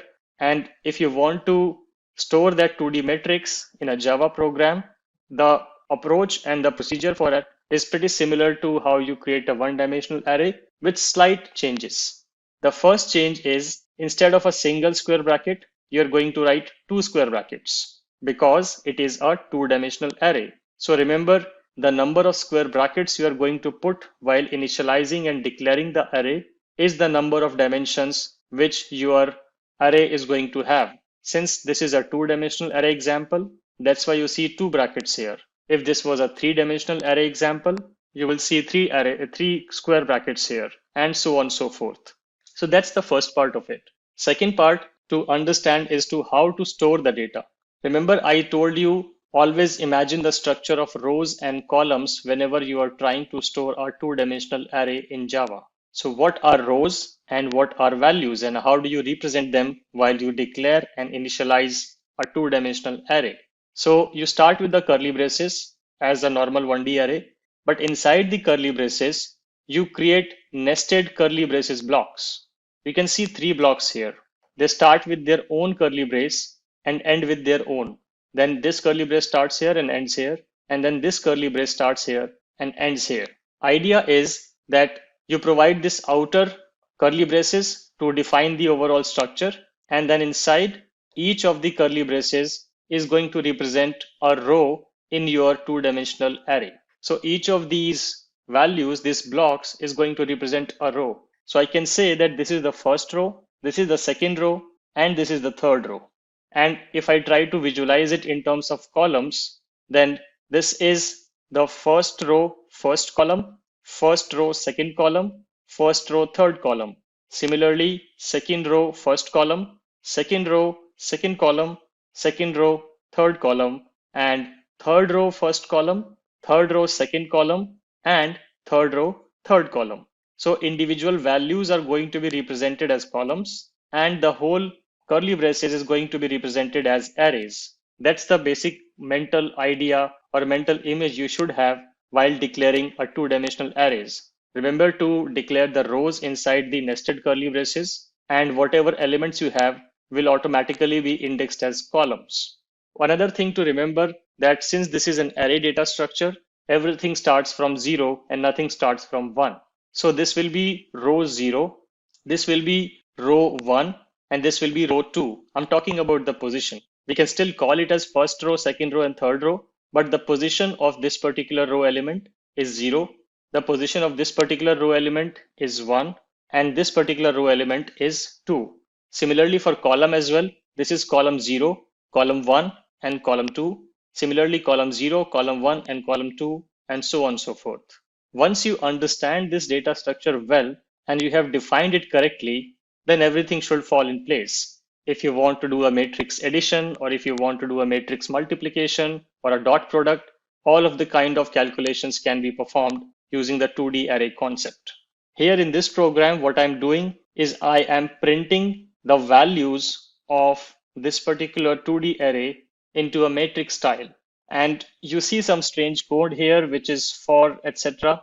Don't worry about this. I'm going to cover in detail what this for means and how do you write this. for now, what we can understand that we just want to print this. You might not need to print this in your Java programs when you write a production grade application, but you might want to do manipulations on these arrays as metrics. Maybe you want to create a transpose of a matrix, or you want to do a dot product or addition or subtraction or whatever be your use case. In this case, just for demonstration purpose, I'm printing the values as rows and columns, nothing else. So this all of this code from line 8 to line 14, or in fact line 13, is just showing how to print the values. You can see some system.out and you can see some construct here. And like I said, don't worry about this. I will cover this in detail. Let's run this program and see if my Java array is stored correctly and how can I represent this. So you can see I have represented it in a style of a 2D matrix where this is the first row, this is the second row, and this is the third row. Similarly, this is the first column containing the value 237. So column 0 will have value 2, and column 1 will have this value 3, and column 2 will have this value 7 for row 0. Let me also do something here which can help you understand this concept better. Let me do a system.out.println and let's print an individual value, because like I said, the for loop can be confusing here to understand. So let's say I want to print ARR of 0th row, first column, and see what kind of values do we get. Let me comment this code. Comment is control backslash, and this code will be commented, and this code will not be executed. And now only line 15 will be executed instead of the 4 block. So if I run this, I get the value 7. So row 0 and first column. Row 0, first column is 7. Let's try with 1, 1. I want to print the row at 1 position. Remember, not the first row, but the 1 position row, which is basically technically the second row. So second row, second column, and see what kind of value do I get in this case. I get 6. So second row, second column. Similarly, if you change this value to 2, then third row, second column, which should point to 4. Yes, we get 4. Similarly, you can write a value here as 0, and you can write a value here as, let's say, 2. This will print the 0th row and the second column. So similarly, whatever kind of value you want to write, you want to access, you can access it in this fashion. And remember, the column and row indexes will always start from 0. So this is a simple demonstration of how you can use 2-dimensional arrays. And in this session, we also did a refresher of 1-dimensional array. Let's get started with how to create and use a 3-dimensional array, or how to go about using multi-dimensional arrays in Java. So as you can see from this image, we talked about 1D array, which is having just one axis.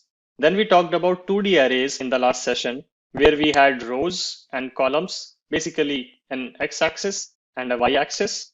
And then we can also have a 3D array, which will have 3 axes, which will have an x-axis, a y-axis, and also a z-axis. Think of a simple box, which every box in this world will always have at least 3 dimensions. And from here, you can go even build more complex arrays, which can have 4 dimensions or 5 dimensions or as many dimensions as you want it to have. And today we are going to look at an example of how can we build a 3D array and how do we access those elements.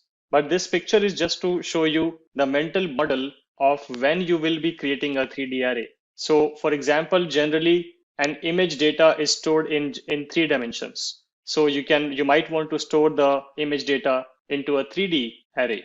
And there can be many other use cases in the mathematical and research computational use cases where you might want to use a 3D array. So, but remember, there's an x-axis, there's a y-axis, and then there is a third axis, which is called the z-axis. So let us look at a Java program to understand how we can build a 3-dimensional array. And for that, I have created this class, which is called multi-dimensional array. It has a entry point method, which is the public static void main method. And then I have created an integer array. And this time, instead of 1 or 2 square brackets, I have 3 square brackets. And if you remember, I mentioned this in the previous session as well. The number of square brackets which you're going to put while initializing the array is the number of dimensions of the array.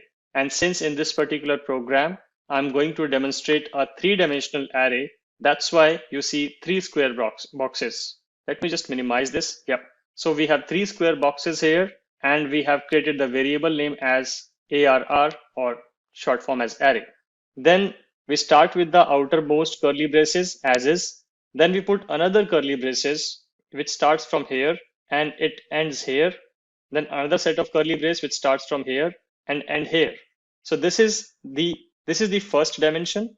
This is the second dimensions, and these are the third dimensions. That's how you're going to define the different dimensions. Remember, this is the first dimension when the first curly brace starts. Then you have this second dimension which covers this hole and this hole, and then you have third dimension which are these. So that's how you're going to visualize and put the 3 dimensions in use while declaring a 3-dimensional array. And the values work in the same fashion. It's a 0 index based position. So since we do not have an official name for the third dimension, so I'm just going to use x-axis, y-axis, and z-axis to refer to the 3 axes. So this would be x of 0, this would be y of 0, and this would be z of 0. Similarly, x of 1, y of 1, and z of 1, and so on and so forth. So now if I try to access the value which is at 0th x position, first y position, and second z position, what's the value do we get here? Let's run this program and understand and interpret the output. Okay, so when we ran this program, we got the output as 11. So let's understand this output. So when we say the 0th position on x, the first position on y, and the second position on z. So this is the 0th position on x, and this is the first position on y, and then this element is 0, 1, 2 is the second position on the z-axis. So to describe it in a nutshell, this defines the x-axis. So we have 2 elements on the x-axis here, this one and this one.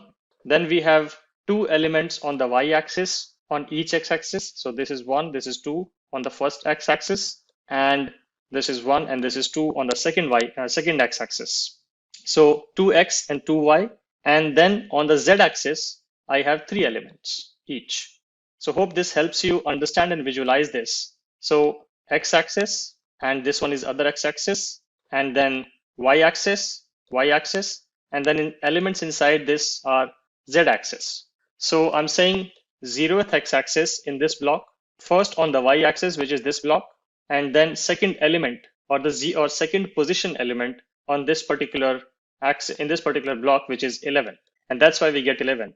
If I print 0, let's say I change this particular value as 1. So now the output should be coming from this side. So second x position, because it's 1, second y position, so this will go here, and then the 2 position, which is the third element of the z-axis, which is 13. So let's see if we get 13. Yes, we get 13 here.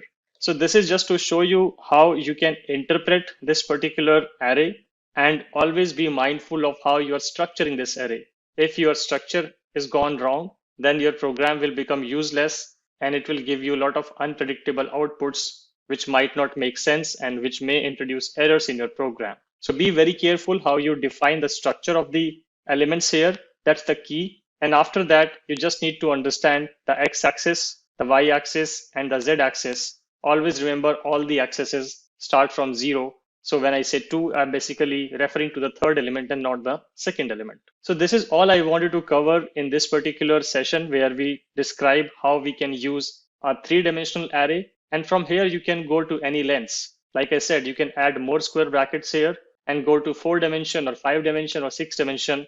But remember, the more dimensions you add, the more complexity of the program will be having. The program will become more and more difficult to debug and understand. So always try to take a wise call as to how many dimensions you want to use in your array. And software developers need to stay up to date on the latest advancements regarding the tools, frameworks, programming languages, and apps to achieve success. Master the latest coding tools, strategies, and techniques through Simplilearn software development courses. By enrolling in any of these certification programs, you will gain expertise in skills like Agile, Java, DevOps, HTML5, CSS3, AWS, JavaScript, ES6, SOAP, and REST and GSP. With hands-on experience in tools like Angular, MongoDB, you will catch the eye of top recruiters. So what are you waiting for? Hurry up and enroll now. A year of experience is preferred to enroll in these courses. You can find the course link in the description box below and pinned comment. Welcome to this tutorial on objects and classes in Java. This is a part of our Java tutorial series where we will be covering everything you need to know to master Java.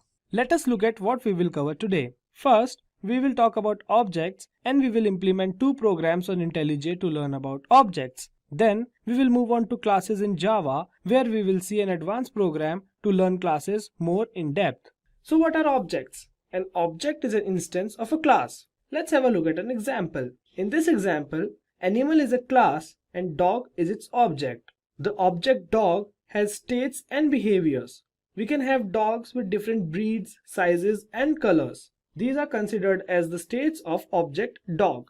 On behavior side, dog has behavior like barking, eating and wagging tail. So an object has its own states and behaviors. Now let's look at an example using Java code. There are many platforms to run Java program. So for this video, I'll be using IntelliJ. So let's create a new project. Let's name it as project 1 and finish. There we go. We have a new project. We have a class with main and we have a main function. So the code that we write should always be written in the main function. So let's create a new class to understand how the object is used. Let's name it as student. We need variables so that we can access the variables of this class. So I'm going to use student ID with the integer type, student name and student's age. There we go. Now we have these 3 variables that we can use. So let's go to our main program and start our coding. So we have a class named student. Now let's see how to create an object of a class. This is the syntax to create an object. Now the object here is S. I created an object S of class student. Now let's assign values to the variables. For this, we use the object S and use the dot operator, and we have options from which we can choose from that we declared in the class student. So for this, I'll use ID and give a value. Similarly, I'll give age and give a value. And finally, let's give a name.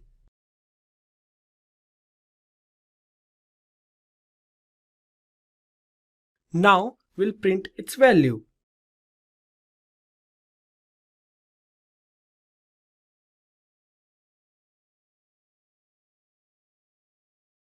Now we are going to run this program. Let's see what output we'll get. And there it is. We have name, that's Simplilearn, we have age and we have ID. Now let us see an example how we can use multiple objects for a single class. So let's get started. Let's create a new project and I'm going to name it as vehicles because I'm going to use cars and bikes in this program. So I'm going to use vehicles as a combined form. And yes, here we have a class main and a function main. Now I need 2 classes for this program. So I'm going to create 2 classes. First I'm going to name it as bikes and the second class I'm going to name it as cars. So let's create variables for these classes. So in cars, first I need string, name and I need the cost of the car. So cost can be integer as well because I'm going to use $sign in that. So I'm going to use string because of that. So same thing I'm going to do with bikes. Now that our classes are created, let's create objects for this class. So the process is same, but we are going to use different names for the object. First, the car class and I'm going to name as car1. And yes, we have created the first object. Now to create the second object, similarly, I'm going to create 5 objects of the class cars. And I'm going to change the name for them. So I created 5 objects of the same class. So I'm going to create 5 objects of the bikes class as well. So bike one will be a bit longer. So I'm going to use B1 till B5. And I'm going to name them from B1 to B5. So now I'm going to assign values to the variables that I created in classes bike and cars. So first I'm going to go with cars and let's name it as Lamborghini. Similarly, car 2 Ferrari. So I'm going to use names of the cars that are very famous and costly so that anyone over the world can understand this. So let's name car 3. I'm going to name it as Bugatti. Similarly, car 4.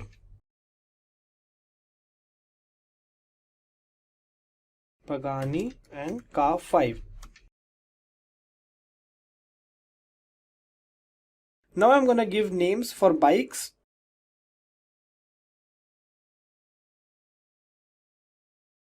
I hope everyone will understand the names that I give.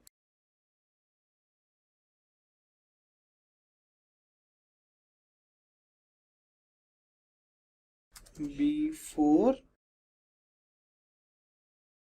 and B5, the last one, Yamaha. Now let's assign the cost for bikes and cars as well. So the procedure is same. So let's do it 130,000. Same B2. So B1 goes for Harley Davidson, B2 for Ducati, B3 for Suzuki, B4 for Ecos, and B5 for Yamaha. I am going to assign values for these values accordingly. For Ducati, $232,000. For Suzuki, 200,000. 300,000. And the last one, Yamaha, 500,000. Now similarly, I'm going to assign values for car1.cost till car5.cost.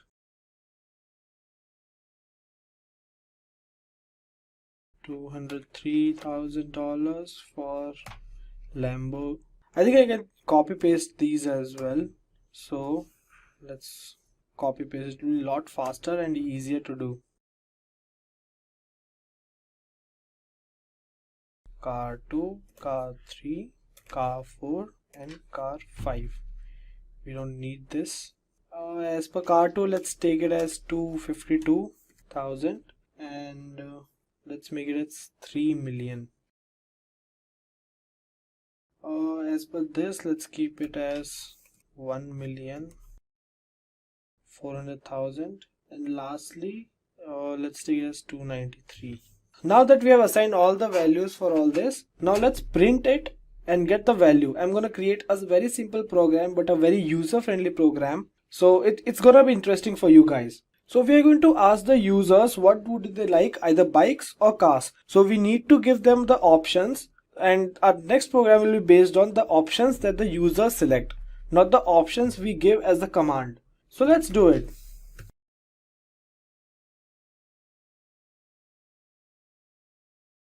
Let's give the options 1 bikes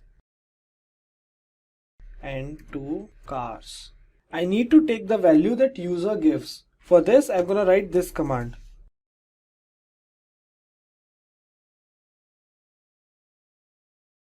So I have not used scanner yet. So let's import scanner.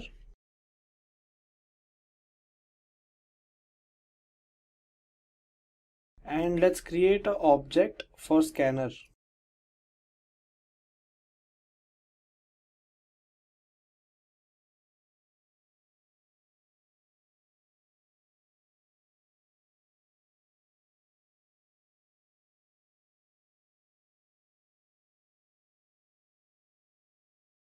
And yes, let's get back. So the data type of choice variable is integer. That's why I'm using next int. If the data type was string, then I would have used next line. So now that we have choice from the user, let's use this value. If the user chooses the first value, that means bikes. So the next thing we display is we have models, and we are going to give 5 models for bikes to the user.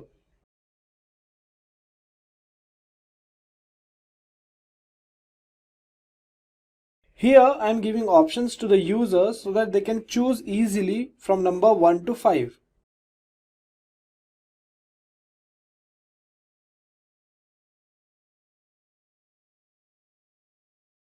Now we can show these options to the users so that they can choose from one of these values. So let's use one more if statement. so that we can find out whether they have this value or not. Before that, I'm going to ask which one would you like to choose. To enter the choice, I'm going to use one more variable. Let's say n. So I'm going to store n. If n is equal to 1, that means Harley Davidson, then I'm going to show the cost of Harley Davidson.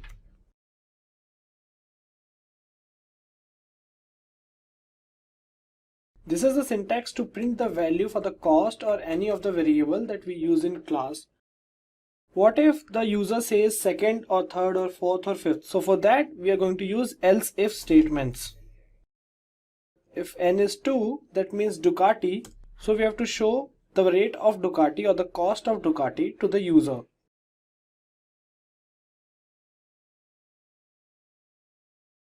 Now similarly, I'm going to do for n is equal to 3, n is equal to 4 and n is equal to 5.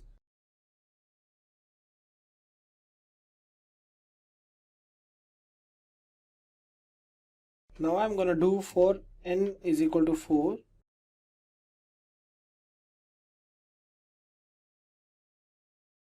And lastly, n is equal to 5. That is our last bike, Yamaha. What if the users put a number that is not between 1 to 5? So for that, I'm going to use else statement and put a message that please enter the value from 1 and 5. So now we have code for the bikes, and the same thing, what if the user selects that he wants to find the car? So for that, we have this, the choice is equal to 1. So the same thing we are going to do for choice is equal to 2. And the same thing we are going to tell to user that we have 5 models. The same names that I gave to variables, I'm going to give this to here.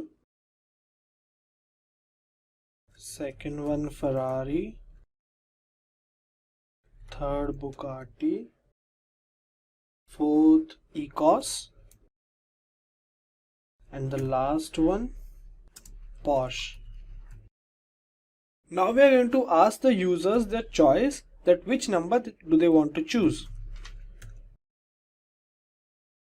Now we need one more value so that we can have it as a variable which can store the choice of the user. So for this, I'm going to use C. Now if C is equal to 1, that means if the user wants to see the cost of Lamborghini, that he puts the choice as 1. So we're going to display this message, the cost of Lamborghini.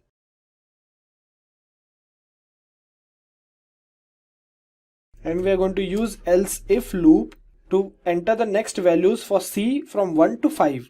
If C is equal to 2, that means the user wants to know the rate of Ferrari, then we are going to show the cost of the Ferrari. Same thing if the user enters 3 as the choice.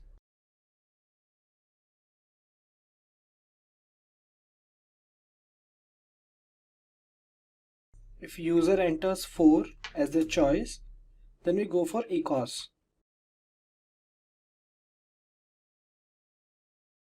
And the last one, if user enters the choice as 5, then we have to display the cost of Porsche.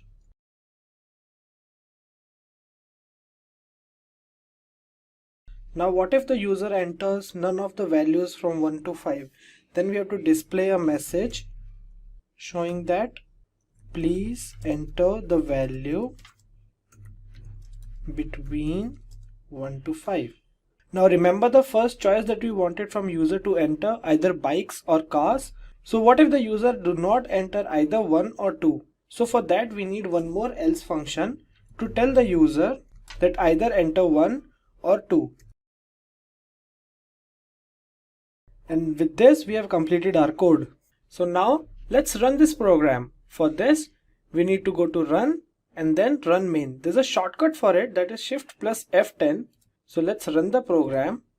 And yes, we have successfully executed the program. Let's test this program now. So enter your choice. I'm going to enter 1. And yeah, we have 5 models: Harley Davidson, Ducati, Suzuki, Pagani and Yamaha. So enter your choice. I'm going to enter 1. And yeah, we have our result. The cost of Harley Davidson is $130,000. So with this, we have completed our code. And please feel free to type this code in your own computer and try out all the permutation and combinations that you can with this program. So with this, let's move on to classes and understand the classes and their concept. Then we'll have a new program on classes. Now let's see what is a class. A class is a blueprint from which objects are created. A class describes state or behavior of an object. In this example, dog is a class. The variables in this class are breed and color. The functions or methods of the class dog are barking, hungry, and sleeping. We use objects of a class to use variables and functions of the class. With this, let's understand classes with a simple Java code. Let's create a new project. Next, tick the box and let's name it as automobiles. Let the base package be student, and yes, we have a class main. Now let's create some classes to do code on. I'll create a new Java class as cars, and then I'll create one more class with the name bikes, and then one more class automobiles. So I'm gonna connect cars and bikes with automobiles so that we can use that program in main and see what can we do with the classes that we create. In automobiles, I need some variables.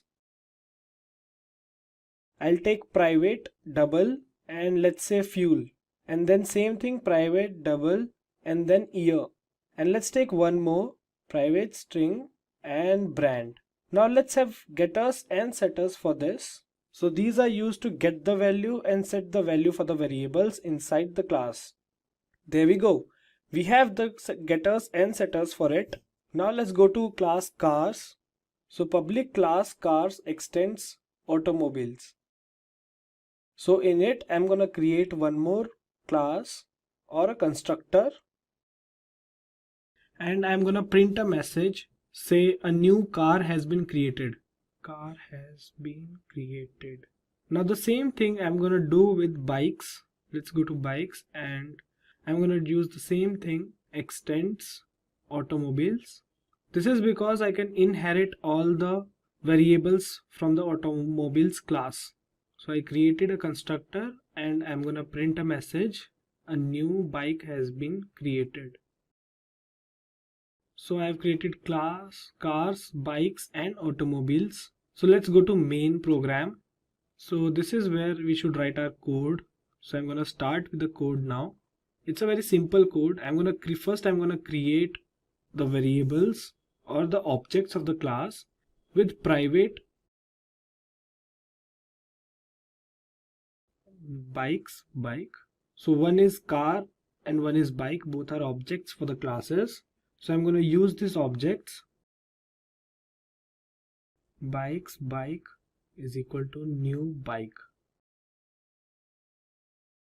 This is so that my object can function really well, and now I'm going to run it. It will take some time to run. And yes, there we go. Our program has executed, and the things that I typed, a new car has been created, a new bike has been created, are done. Now let's try something else using the classes. So I'm going to bikes. So I'm going to create a new method or a new function, public void kick for bike. So I'm going to print message. The bike has been started with kick. Bike has been started with kick. Now the same thing I'm going to do with cars. Now how does a car start? With a key. So I'm going to make a function, public key, and inside it I'm going to print the same message. Car has been started with key. Oh, I should write void there to give the return value as void. So let's print the message. Car has been started with key rotation. Let's write that as well. So in the main program, I'm going to use objects to use those functions, and let's see what changes they'll do to our program. Bike.kick and car.kick. Let's run this. And there we go. First we used to have this two messages, but now these two messages are also there as well because we invoked those functions and methods that are there in class cars and bikes. So if I write bike.key or car.kick, this won't work. This is because key is not a method of bike or kick is not a method of car. So that's why I gave private static for the functions. So if I execute it, these are the error messages that I'll get. Cannot find the symbol method kick or method key. What is polymorphism? According to chemistry, the term polymorphism can be defined as the ability of any element or compound to exist in multiple crystalline forms. This is called polymorphism. For example, if you have the carbon atom, it can come out in different forms in coal, graphite, and diamond. What is polymorphism in Java? Similarly, in the terms of Java programming language, polymorphism is defined as the ability of any object in a class to perform a particular task in multiple methods. This is known as polymorphism in Java. We're going to open up our Eclipse editor, and we're going to do some animal sounds with cows, cats, and dogs. Just kind of a fun, almost kids-like example of polymorphism. And you can see I already have my inheritance in here. Let's go ahead and create a new package, and we'll call this polymorphism, just to keep it simple. And once we have our polymorphism in there, we're going to go ahead and add a class in. And if you were doing an abstract class, we can label it as abstract because we're not going to directly access it. And we'll call it animal sounds. Maybe we will. We'll see how we load the program up. But we'll call this animal sounds. And let's create a public, it's not going to return anything, but we'll call it sound on here. And we just want to go ahead and have it do a system out print. And with our system out print line, we'll just have it say animals make different sounds. There we go. So yeah, it's really simple and straightforward. We're just going to have it print something out. And if we're going to do that, let's go ahead and just, good thing I didn't make it abstract. Let's go ahead and just test it out and see what it looks like. And we'll do, we'll call it animal main. Animal main. And in here, let's go ahead and test out what we just put together. We'll do our static void main, so it's going to run on here. And we'll create our animal sounds. We'll call it animal, because we don't know what kind of animal this is. We'll call it new animal sounds. And we'll just take that animal, and I like to put it in capitalized, but usually we like to do this lowercase. There we go. And we'll just have our animal dot sound end. And let's go ahead and run this and see what comes out. We can see here animals make different sounds. Okay, that's not too exciting. So let's jump in there and let's say we have, in this case, we're going to add in a couple of different animals. We'll add in a, let's start with a cow. Yeah, why not a cow? So we'll have our cow in here. We'll go ahead and click OK. And now we have our cow class, but a cow doesn't just, it makes different noises, but it actually makes a very clear noise. So we'll go ahead and give the cow a sound. And we'll have the cow say moo moo. And the cow is going to extend. There's our, and we'll put in our extends animal sounds. And then I want to go back here to our animal main. And now we have a class cow. So in our animal main, we want to do cow equals new cow. And once we've created the new cow, we also need to go ahead and have the cow sounds. There we go. And we run this. You can see it comes out here and it says the cow says moo moo. So if we go back to cow, we're just going to do this real quick. And let's say we just take this out of here, the public void sound. And then we're going to go into our animal main and run that. Recompiles. Animals make different sounds because it doesn't know what sound a cow makes. So this is really central to polymorphism. is we're taking something going on in the in one setup that we've brought in and extended from our animal sounds, and we've changed it to the cow says moo moo. And we can also add in multiple animals in here. We'll go ahead and just add in one more animal. We'll call this one, we'll do a dog, why not? So here comes in our dog, and of course we want the dog to actually say something.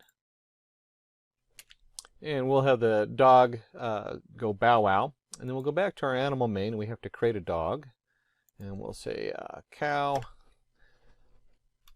simply dog, dog, uppercase for the class, lowercase for the actual object. And then of course we need the dog to make a sound, so we'll go down here and go dog dot sound.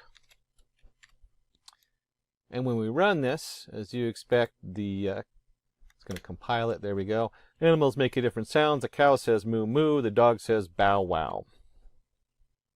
Characteristics of polymorphism. The functionality of a method behaves differently in different situations. The behavior of a method is dependent on the data. Polymorphism is mainly used to implement inheritance. As we saw, we did the extends with the animal sounds. Polymorphism is mainly used to implement inheritance. It allows same name for a member of method in a class with different types, which we'll cover briefly in a minute. Polymorphism supports implicit type conversion. Types of polymorphism. There are basically two types of polymorphism that can be occurred in Java programming language. They are mentioned as follows: compile time polymorphism, runtime polymorphism. Compile time polymorphism gets executed during the compilation stage. Here the overloading method gets resolved in compilation stage. So when you saw me run those in Eclipse and it went through the compile time, that's looking at all the different changes we made to those classes. That's what we're talking about here, is during compile time. In method overloading, in Java, the process of method overloading is achieved when a class has two or more methods with same name, but the specific method is selected based on the number of parameters declared. We'll now execute a program based on the functionality of additional operator in a different situation. And let's flip back on over to our Eclipse. So in here, I'm going to go back under the dog, and let me just highlight this. And we're going to do the same thing. So you see right here it says public void sound. So this is identical, public void sound. But instead of sending nothing, we're going to send it a string, and we're going to call it angry. Now at this point, you should note that what if it's a happy dog? I would have to add an if-then. If the string angry said happy, then we'd print happy or something else. But we're just keeping it simple. So we've entered another sound identical to the first, but we've added string angry to it. And this is going to print out the dog says growl growl. Now if we go back to our animal main, and here's our dog, same sound, but now we're going to add a string in here. And we put that string in here, we'll go ahead and just call it angry. It doesn't really matter what string you put in here because we haven't sorted out what the string means. For now it just says growl growl. It's going to recompile it. So remember, this is a polymorphism during compile time. And here we have it, the dog says growl growl. So the dog says bow wow, and then the angry dog says growl growl. So there's another thing called operator overloading. Operator overloading is not supported in Java. The authors of Java wanted to keep the language less complicated. Explaining operator overloading, it basically is a way of bundling operations into the call statement and user procedures. It's so that it looks like a math on a paper. You have A plus add B plus C kind of thing, and it's all wrapped up in your call to another statement. This just gets confusing, and it really isn't necessary. So the Java developers decided not to put it in there. So runtime polymorphism. In Java programming language, runtime polymorphism gets handled during the program execution stage. Here the overriding method gets resolved in execution. So far we've talked about compile time polymorphism. As you saw in the program we just wrote, when it's compiling, it does the extend and figures out which overload method to use on there. In runtime polymorphism, method overriding, in Java, the method overriding is a procedure where a child class is allowed to implement a specific class that is already provided in the parent class. For runtime compilation code or polymorphism, we need to go ahead and introduce the super keyword. Now, from inheritance, you should remember that we can look at super from before, but we're going to use it slightly different. It's kind of doing the same thing as when we did the inheritance, but we're doing like what they call an override during runtime. So the term super is predefined keyword in Java that is used to refer the immediate parent class object or method defined in the program. In this procedure, whenever you create an instance of subclass, then automatically an instance of parent class is also created that will be implicitly referred by the super reference variable. So going back into our animal sounds, let's go in here to dog. And if we add a super dot sound in here, this is going to reference whatever our extend is, because the dog extends animal sounds. And so here's our super dot sound. And if we go ahead and we'll run and compile this, and you can see here that it comes down and it says the dog says growl growl, because that's what we had it system out print line to. And then the super, animals make different sounds. And so if we go back to our animal main, this is what it's calling right here. It's going back into sound under the animal mains and it's printing out or doing whatever it does here. At this point, we usually have it return something so you can look up whatever the original class was using. So getting back to these two setups, whether you're using the super to use a runtime polymorphism, because that's what's happening during runtime, versus compile time polymorphism. During compile time polymorphism, method call is handled by the compiler itself. So the program maybe take a second more to compile, but it runs faster. In the runtime, the method call cannot be handled by compiler in the execution stage. So if you have any errors, it's not going to show up either. During the compile time, we have compile time polymorphism is less flexible as it needs to handle all method calls in compile time. So you really, in runtime polymorphism, it exhibits higher flexibility as the method call gets handled at runtime coming in. The execution period for compile time polymorphism is less. That's what I was just talking about. It compiles it, so the compiling takes maybe a little bit more. But if you're executing the same program over and over and over again, once it's distributed, it's going to run faster. Then, of course, with the runtime polymorphism, the execution period for runtime polymorphism takes longer. It's just a little bit more. Usually in most programs you don't notice this, but if you're executing the same script 1,000 times, suddenly that 0.01 second is a lot more. It suddenly is adding up a second each time it goes through the 1,000 iterations. Then with the compile time polymorphism, integrating the right method call with the right method is done in compile time. And of course in runtime, integrating the right method call with the right method is done in runtime. Again, that's another delay because it has to figure out what it's doing. It's not already pre-mapped out. And finally, compile time polymorphism occurs during method overloading and operator overloading, where runtime polymorphism occurs during the method overriding. Advantages of polymorphism: programmers' code can be reused via polymorphism. Number one goal of a programmer is to reuse the code as much as possible so you're not reinventing the wheel over and over again. Advantages of polymorphism: supports single variable name for multiple data types, reduces coupling between different functionalities. And some of the disadvantages of polymorphism that can come up is that polymorphism ends up raising performance issues in real time. You can see where as you're loading all these different things, you might end up creating loops you didn't know you were doing. Polymorphism reduces readability of the code.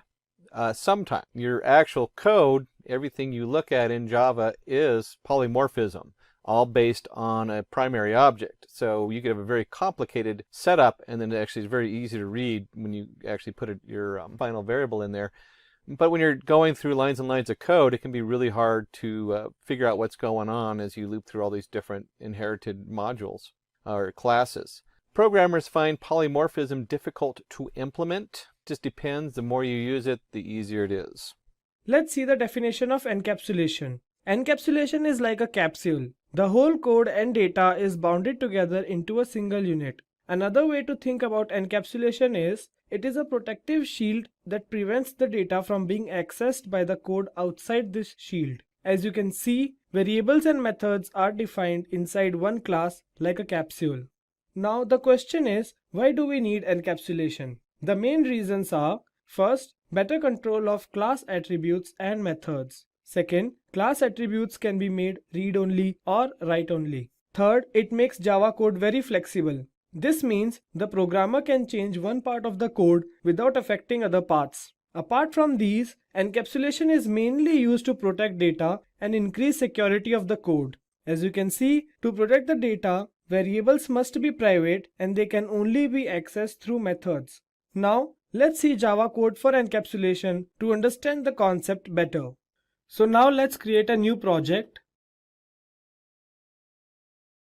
Next, and I'm gonna name it as encap1. So here we have our main class. We can write the code here. So before writing the code, let me create a new class. Right click, new Java class, and I'm gonna name it as employee. So in this program, we are going to use a classic example of employee using employee name, ID, and salary. So in this class, let me create variables. First string name, then integer ID, and then int salary. So I can easily use these variables in our main program by creating object of the class. So let me just create the object. Employee is equal to new employee. Now I can use e.id, name or salary, anything I need to. But this program is about encapsulation. So this is an easy program we can do, but in order to secure our programs when we have a large number of program and large number of lines in a program, so we need encapsulation at that time so that data can be secured. So for that, I'm gonna name it as private. Now all three variables are private, so I can't use them. See, we can't see them anymore. If I write ID, we'll get a red color here. So if we go on it, we can see ID has private access. So that means we can't use it directly. Because of this, we need getters and setters that are normally methods that are used for these. So right click, generate, and here you can see getters and setters. So just select all of them and OK. So now we can use these methods instead of direct using the variables. So we can get in the starting, then set, then get, and again set. So likewise it goes like this. So now we have set here. So if I want to declare variable and if I want to put some value inside my variable, so how can I do that? Here you can see get ID or get salary. So if I go for get ID, if I go for e.setID and I set it as 6, so this shows no error. This means we can use methods to access variables. So let's complete our program now. First, I'm gonna set everything.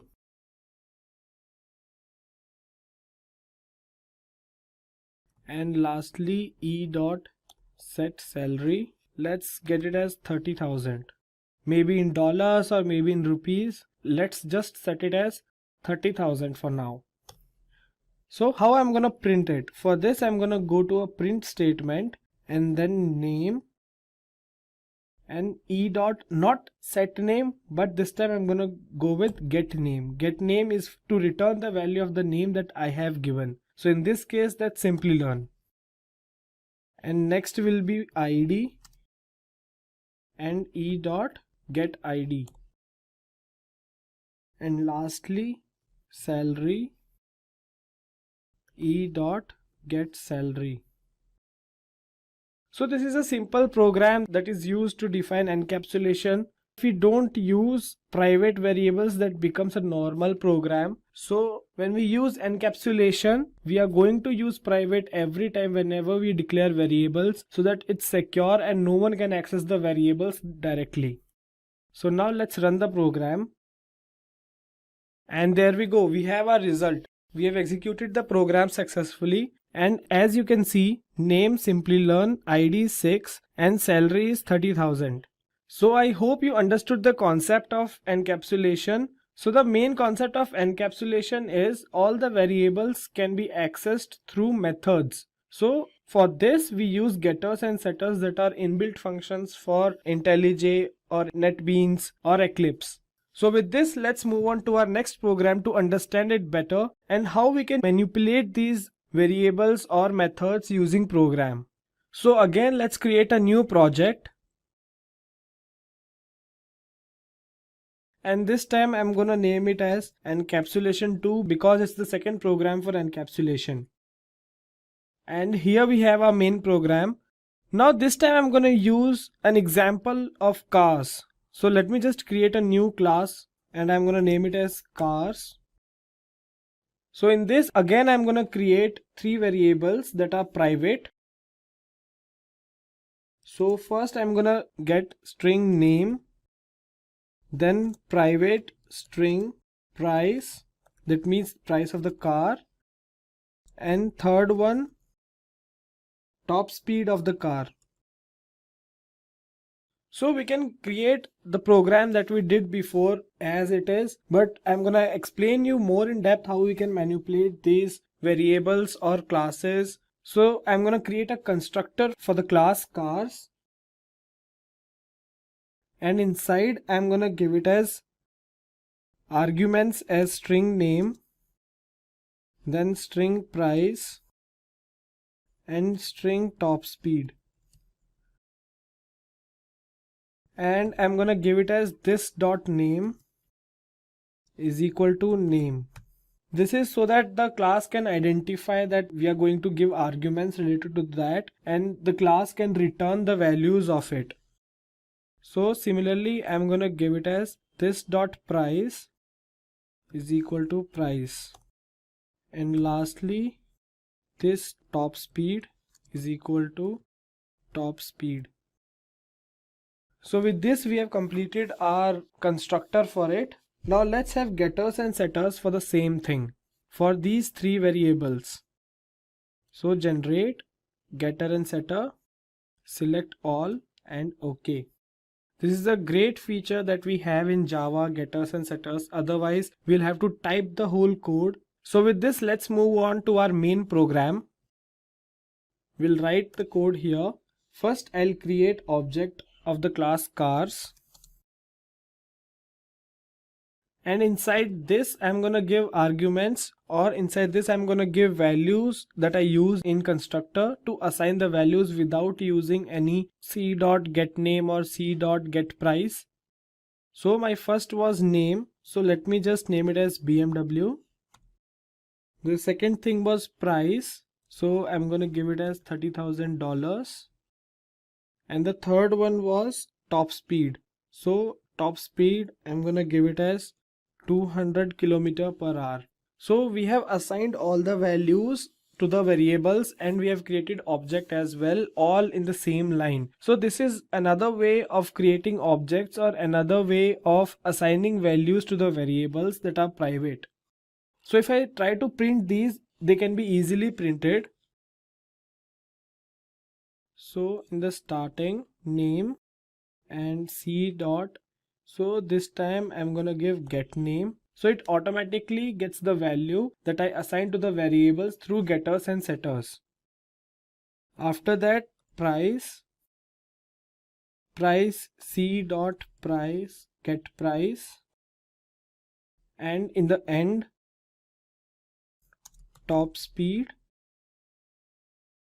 c dot get top speed. So if I print this, let's execute it, and there we go, we have name BMW, price, and even the top speed. Now if I give spaces between them, it will look neatly. So let me execute it once more, and here you go, name BMW, price $30,000, and top speed 200 km/h. So this is one of our ways how we can declare variables or assign values to the variables without using any getters or setters. So in this method we used only getters to print the value that we have for variables. Now how can we manipulate the variables if we want to change value of them? Now for this again I can do set top speed or set price. Let the name be as it is. So c dot set price. So price I'm gonna set it as $50,000, and c.setTopSpeed. Let me increase it to 250 km/h. So before printing that, so that we can differentiate which one is new and which one is old, I'm gonna print one more line, stats after updation. So now if I print these values, I'm just gonna copy paste it. So now if I print it, let's execute it. And here you go. First we have name, price and top speed, then stats after updations. That means after we set the value gets overwritten on the variables, and now we have a new price and top speed and all the details. So this is how you can manipulate variables or values inside the variables. What is an abstract class? The answer is, abstraction is one of the keys to achieving an object-oriented programming approach in designing a software. Here, the programmer tries to hide the complicated implementation of the code which makes the software run smoothly. Most of the time, the user isn't interested to know how the code is being implemented. So, through abstraction, we can just hide it. To do so, we use an abstract class or sometimes an interface based on the requirement. So, abstract class in Java is considered as a template of methods and variables which are used in a program. Remember, abstract classes cannot be instantiated directly. Now moving ahead, we will next learn the important features of abstract classes. So the first one is template. The main reason programmers prefer to use abstract methods is because they act as a predefined template for any future specific class that you might use.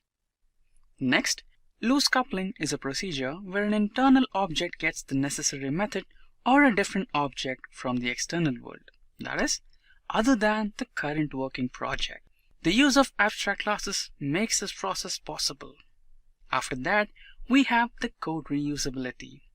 Implementation of the abstract classes provides the developers with one of the greatest features that saves time, which is none other than the code reusability.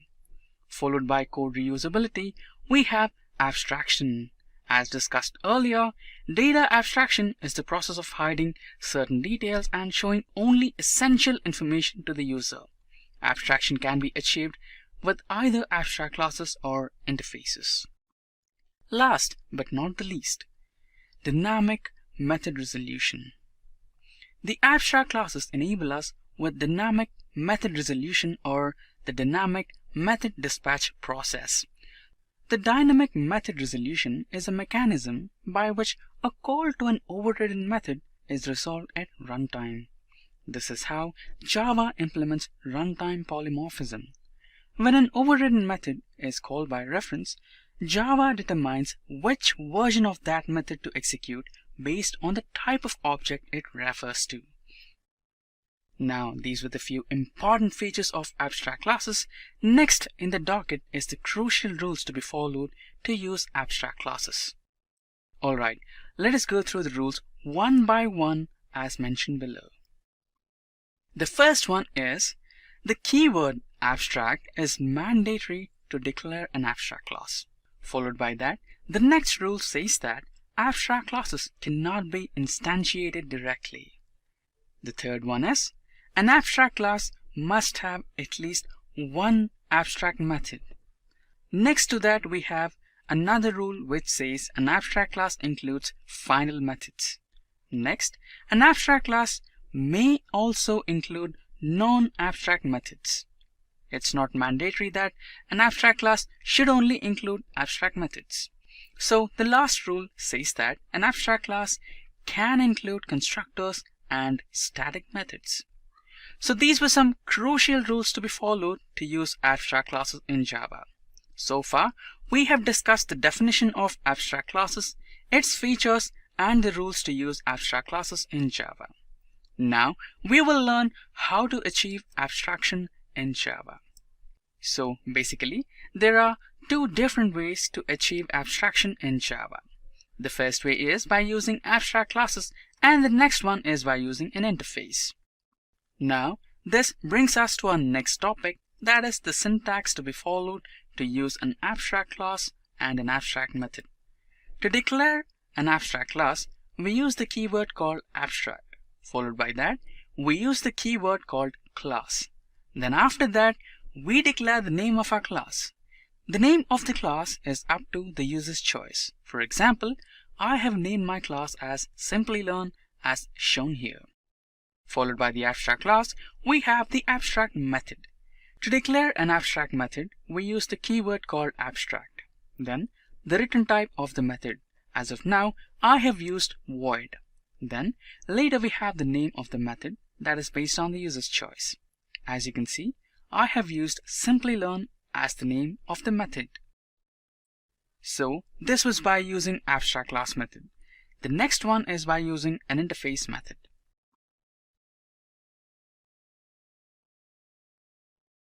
Now, what exactly is an interface?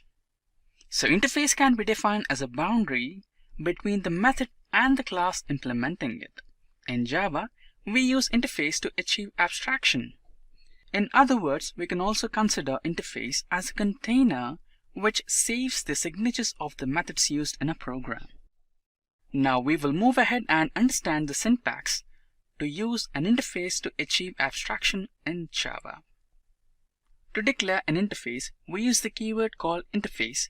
Followed by that, we declare the name of a class. The class name is up to the user's choice. For example, I have named my class as Simplilearn as shown below.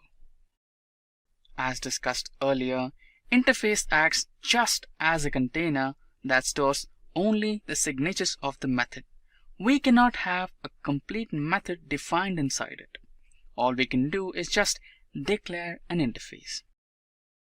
Now that we have a detailed explanation about the abstract class and the interface, let us look into some example programs based on abstract classes.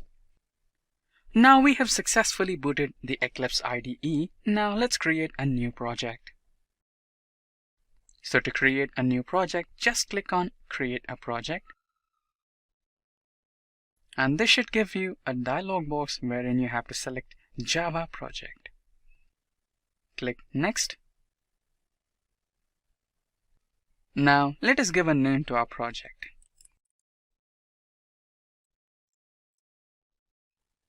So Simplilearn will be the name of my project here. Now let me click on Finish to finish this process.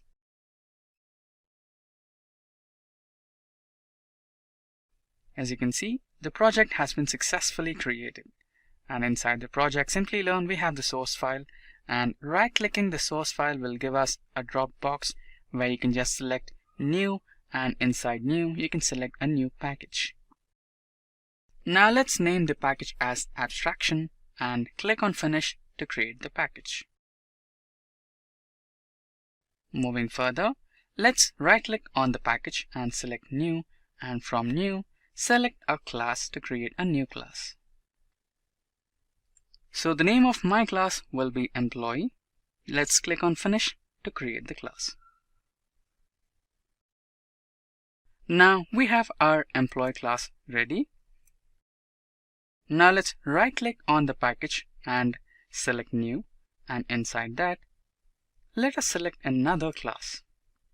And the name of this particular class will be Person, which will act as our abstract class.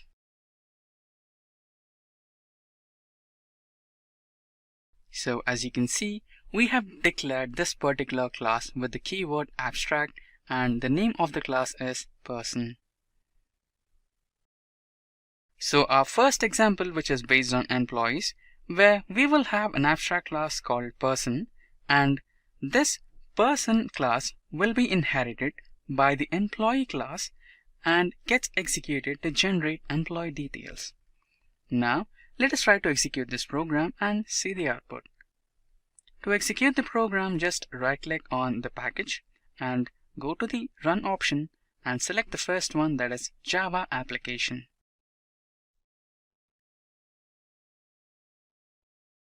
Now you can see we have the employee named Pavitra and the gender is female, and the employee has logged in successfully.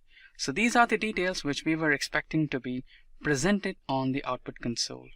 Now moving ahead, we shall execute our next example, which will be based on students. So here, the class student is the abstract class, and three different student classes, namely Raju, Pranita, and Punit, will inherit the student class and generate the output that displays their particular ranks. So you can see our abstract class, that is student, is being declared using the keyword abstract, and inside that we have an abstract method which is getRank. And these classes, that are Raju, Pranita, and Punit, will inherit the abstract class student and display their ranks. Now let us try to execute this program and see the output. As you can see, the three classes have successfully inherited the abstract class and displayed their ranks on the output console.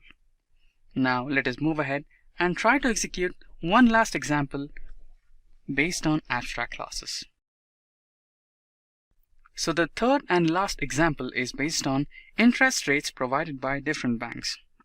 Here we have an abstract class named loan, and all the banks described in the program will inherit the loan abstract class to calculate the rate of interest on the loans provided by them.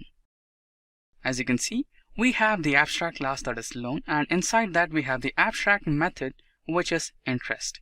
So we have the classes Andhra Bank, Bank of Baroda, IDBC Bank, State Bank of India, which are inheriting the abstract class called loan and the method interest to display their rates of interest. Now let us try to execute this program and see the output. As you can see, the program got successfully executed and the rate of interest for loans from different banks is been displayed in the output console. So with this, we have entered into our next topic, where we understand the differences between an abstract class and an interface. So the first difference between the both is the keyword. While we declare an interface, we use the keyword called interface. On the other hand, when we declare an abstract class, we use the keyword abstract. Followed by that, the second difference is when you use an interface, the subclasses basically implement an interface. While on the other hand, when you use abstract classes, the subclasses extend an abstract class and inherit the properties of the abstract class. Followed by that, the third difference is multiple interfaces can be implemented, but on the other hand, only one abstract class can be extended at one particular instance. And the final difference between the both is interface is capable to support multiple inheritance, whereas on the other hand, abstract classes are not capable to support multiple inheritances. Multiple inheritance is none other than the diamond problem, which is not supported in Java.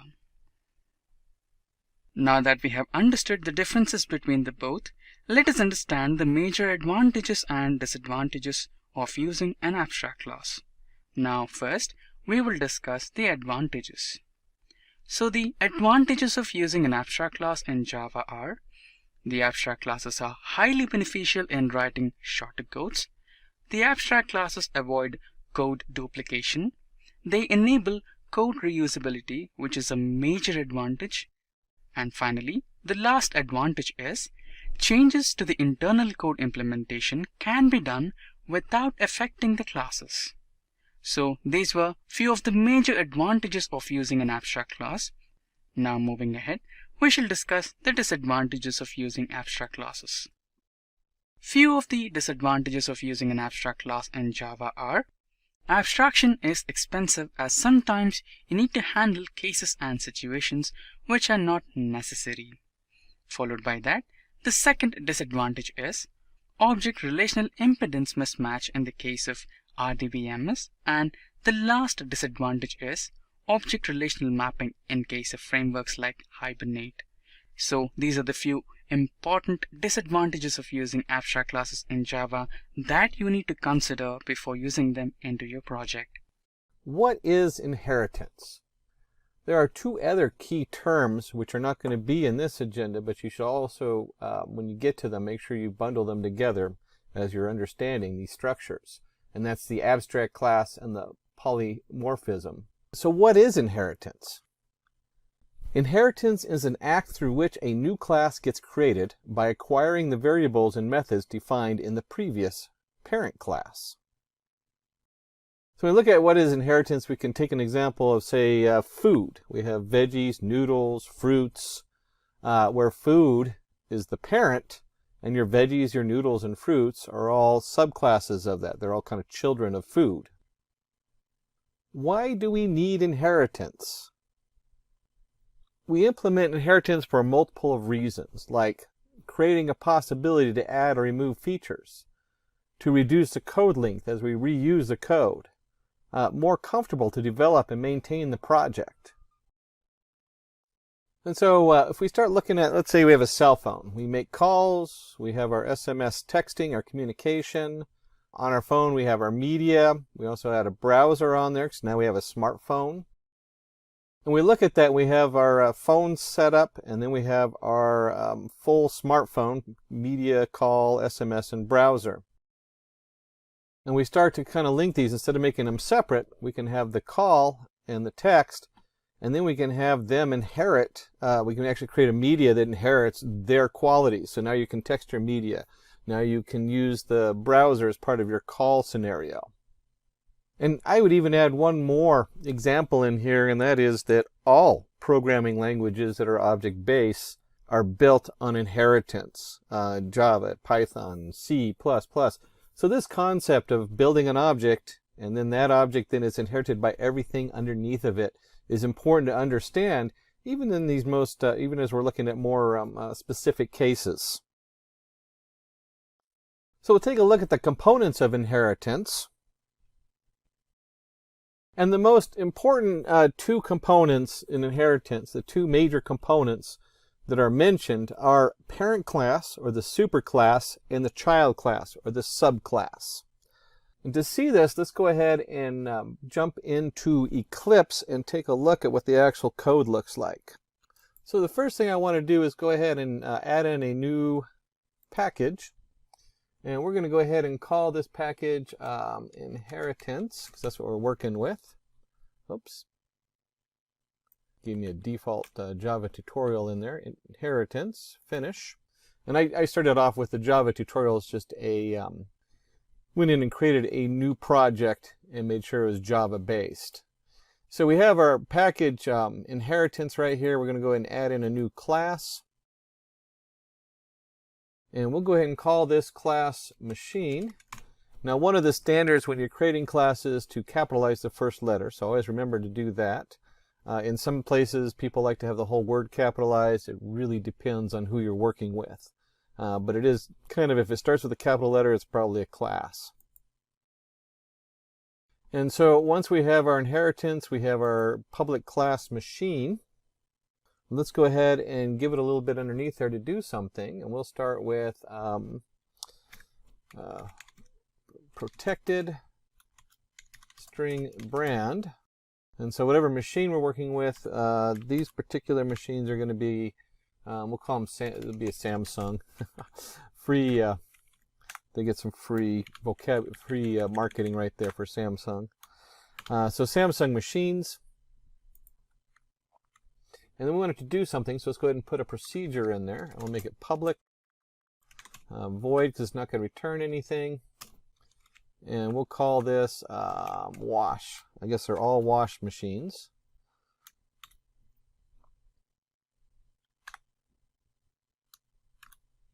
There we go. There's our brackets. A little trouble finding the bracket on there. And let's just have it, during this, we'll just have it do a quick print line. And we'll say initiating cycle. There. And then, of course, our semicolon on the end. All right, so now we have a public class machine. And we're going to get into where we start working with the actual inheritance. You can create an object with this machine. We haven't done anything special to it. It's like any other class you might create in the Java language. And we've added in public void wash, a procedure with no return. That's what the void means. and it's going to print out. And so let's go ahead and create another class in here. New class. And this one's going to be washing machine. Washing machine. And we'll go ahead and hit finish on here. And we come into our washing machine. It's opened up a nice new tab for us. And we might have a private string model name. And we'll change this to model type. Model type equals, so the type of machine is a top load washing machine. So we have a Samsung as the main type of machines we're looking at, and we have top loader or top loading washing machine. And then we're going to add up here extends machine. And so this is the key code we're going to look for, because we want this to have the properties of the machine. So this comes in and says whatever's in machine, we now also have in our washing machine. And then, of course, if we're going to do all this, we need to actually be able to run it. And if we're going to do that, we want to go ahead and add in the public static void main, reserved keywords there. And this is just your standard main startup. You have your string of arguments. There we go. And, of course, our bracket. And then in here, we're going to take and create a washing machine object. And so here's our wash machine. That's, of course, the type washing machine. And it's going to equal a new washing machine. So we're initiating a new object in here. There we go. And then we want to do something. And if we're going to have it do something, we want it to go ahead. Let's see what happens when we have wash. Remember, our keyword up there was washing machine dot wash. And where did that come from? Well, if we go back into machine, here it is, public void wash. There's the procedure, and it's coming into the washing machine, and this is inherited. That way we don't have to retype that every time we have a washing machine. This could be washing machine. Maybe the next one is, I don't know, a different kind of washing machines. I'm not an expert on washing machines. But we have it do a wash, and then specific to the washing machine in here, we also had the type. And so we can come back up here, or brand. So we can come up down here, we can go system dot println wash machine dot brand plus put a little dash in there, plus, and then we're going to go ahead and we have our wash machine dot model type. That model type we put in there. So the brand, where does the brand come from? The brand's coming from our machine. And we have our protected string, which is going to be Samsung. And then we have our washing machine, which has the model type, which is a top load machine. And if we go ahead and run this, after, of course, we make sure we have that semicolon in on the end there. We come up there, we'll see initiating cycle. Initiating cycle is printed out from machine, and then the Samsung top load washing machine is the second printout line here. And so when we have our wash printout here also, the wash machine wash is initiating cycle, and then we have, that's where that printout comes from. We can go back up here to machine. You can see right here initiating cycle. And then we flip back over to the washing machine, and we print out washmachine.brand, which is the machine class, and then washmachine.modelType, which is underneath the washing machine. So let's go over all that. Let's take a look and see what we're talking about here. So we saw in the code the extends keyword. The term extends is a predefined keyword in Java that allows you to create a new child class by deriving the variables and methods from the parent class to reduce code length and improve the performance. And we see that right up here in our public class washing machine extends machine. So the next key thing to talk about is access modifiers. And I kind of breezed over them when I put together the code, but we'll dig in there a little deeper.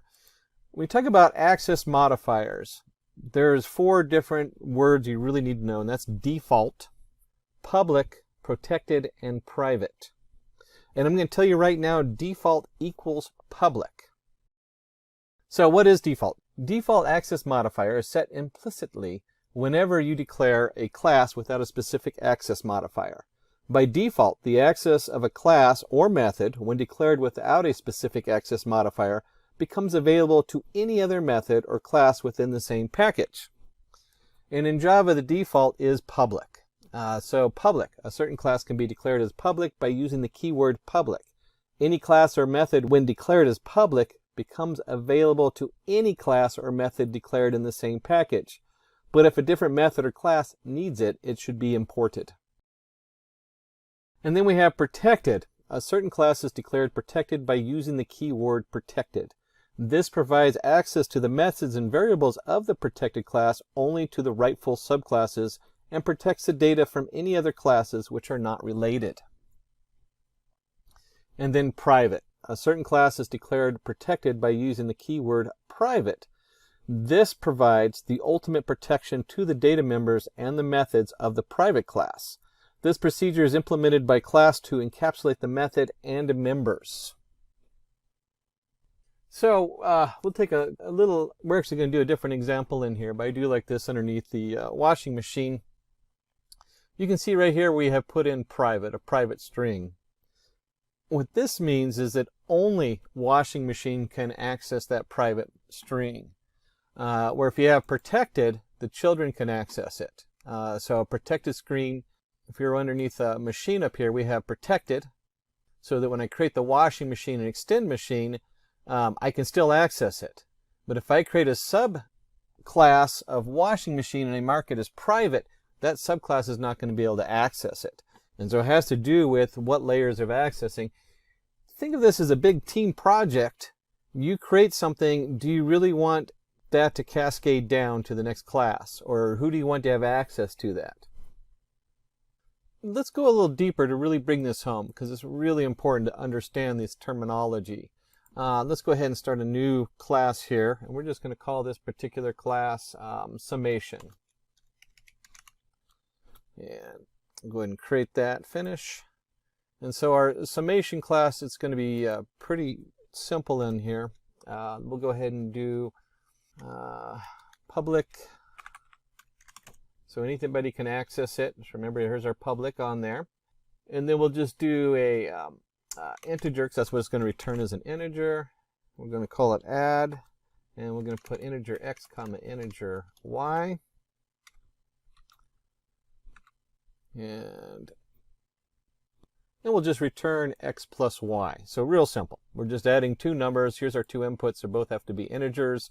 And we're going to return an integer, and it'll be the summation of the 2. So real simple class right there. And if we're going to have a summation, then let's go ahead and create a new class, and we'll call this one child.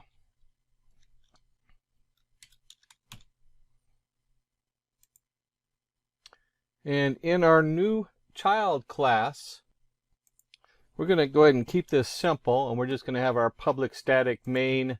We're going to have our summation a equals new summation, and then system out print line a dot add 100 plus 200. Pretty straightforward. Everything's public in here. Oops, okay. There's our running, and we see the answer is 300. So this is public. If you remember correctly, we're talking about public. And so when we use the public keyword, any class or method, when declared as public, becomes available to any class or method declared in the same package. But if a different method or class needs it, it should be imported. So here we go. That's our public setup. It's just open to everybody. Well, everybody that's under the package inheritance. So it's whoever's using that package can now use this particular child. And let's go ahead and add a new class in. And this time we're going to do a parent class. I'll just put that right in there. And we come in with our parent class. You can see right here the parent class itself is public. But what we want to do underneath the parent class is we want to create a protected void, because we're not returning anything, and print. So we're going to do the print there. And this protected print, let's go and put our brackets in there. And we'll do just a simple print line hello world. And once we have that print hello world, we want to go ahead and add a child class to this. And let's see, we had the child class when I took it out a second ago. So we'll go ahead and put that back in. Here's our child class. And for this child class, we want it to go ahead and extend the parent. So inheritance, there's our extend on there. Oops, let me retype that. All right, extends parent. So now the child class is part of the parent class. And we'll go ahead and put our main in there so that it will run it and execute it. And we'll create our child x equals new child class. So we'll go ahead and assign our variable x and initiate it. And then we'll do just the print and see what happens here. So here's our print statement. And we'll go ahead and run this and compile our child on there. And when it comes in there, you see it says print hello world. And so the parent has marked this as protected. So it's protected from objects that are not inheriting it, but the child can still access that information and print it on there. So here's protected. This provides access to methods and variables of the protected class only to the rightful subclasses and protects the data from any other classes which are not related. In a lot of programming, that's usually where you end up, is doing a lot of stuff that is underneath your parent that is protected. You either make them public or protected. A lot of people are sloppy and just make them public, but most of the stuff you want to make sure it's protected. And then we finally have our private, and I'm going to go back here to our child, and we're going to run this. And it's going to come up and say proceed with launch, errors in setup, and then it's going to give us an exception thread main. Compilation error, the method print from the type parent is not visible. And that's because unless you actually initiate the parent, you're not going to see this code because it's private. It's only private to the public, to the parent class. So even if I extend it in child, it will not be available. And that again protects it. That means it's something that you don't want to inherit and cascade down because maybe it is a piece of code that is going to be changed, and so you don't want all the children to crash every time you make a change to it. So with private, this provides the ultimate protection to the data members and the methods of the private class. This procedure is implemented by class to encapsulate the methods and members. So very important. We have private, and we have protected, and we have public. The more access you want other pieces of the software code to have and other programmers to have, the more public you want to make it. And of course, the default is public. Now, one of the common workarounds for this, because you're going to have protected data, but you still want it to be used by the subclasses, is to create what they call like a get or a, and we'll do it up here. We'll go ahead and do a private integer x equals 5. And then instead of, on your inheritance, instead of having it call it from the child, we might have a get thing, or a get thing. We might have a public, it's going to return an integer, and we might have it say get x. And this simply just return x. And what this means is that when we have something simple like this where it just does a return x, I can go back into my child here, and instead of print x, we'll do x dot get x. And we'll go ahead and print this out, or yeah, something simple with that. We'll go ahead and do a system print line on this. And when we run this, you'll see it come up, it's going to recompile, and we get our 5. What's happening here is now I've created underneath the parent private information. You don't know what's going on with it, it's protected. You might have a procedure that's protected. In this case, we had the print procedure, and then we access it from the public. And this could have easily have been, instead of, maybe we'll just call it public void public print. Kind of a goofy way of doing the code. There we go. And then it could go in here and access our print. And so we can actually still access this print variable up here by wrapping it in kind of a get or a public function. This allows us to protect whatever code is going on in the parent class, so it can't be messed up, it can't be accessed indirectly, it has to go through the right processes. And so when we get to the child on here, the child can then still has the public processes, but all the other information is protected and is private. It's really important to remember that private right there. This brings us to super keyword. And when we talk about the super keyword eliminates the confusion between parent class method and subclass method. Super keyword is implemented to access a method or constructor that is defined in the parent class. So back in Eclipse, we'll go under parent, and we'll take this, we're going to take the private out of there, so now we have an integer 5. And we'll go ahead and just remove the print because we're not going to do that in the parent.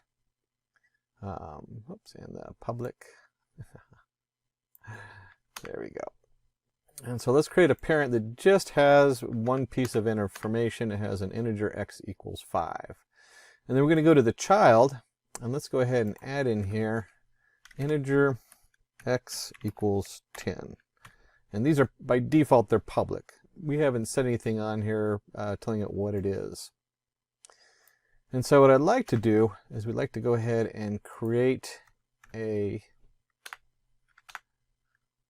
oops, one more thing, there we go. Create a procedure here, and we'll just call this void capital print. And it's just going to be a system out print line. And this is what I want you to notice is we're going to print out x and super x. So we have the child class x and we have the parent class super x.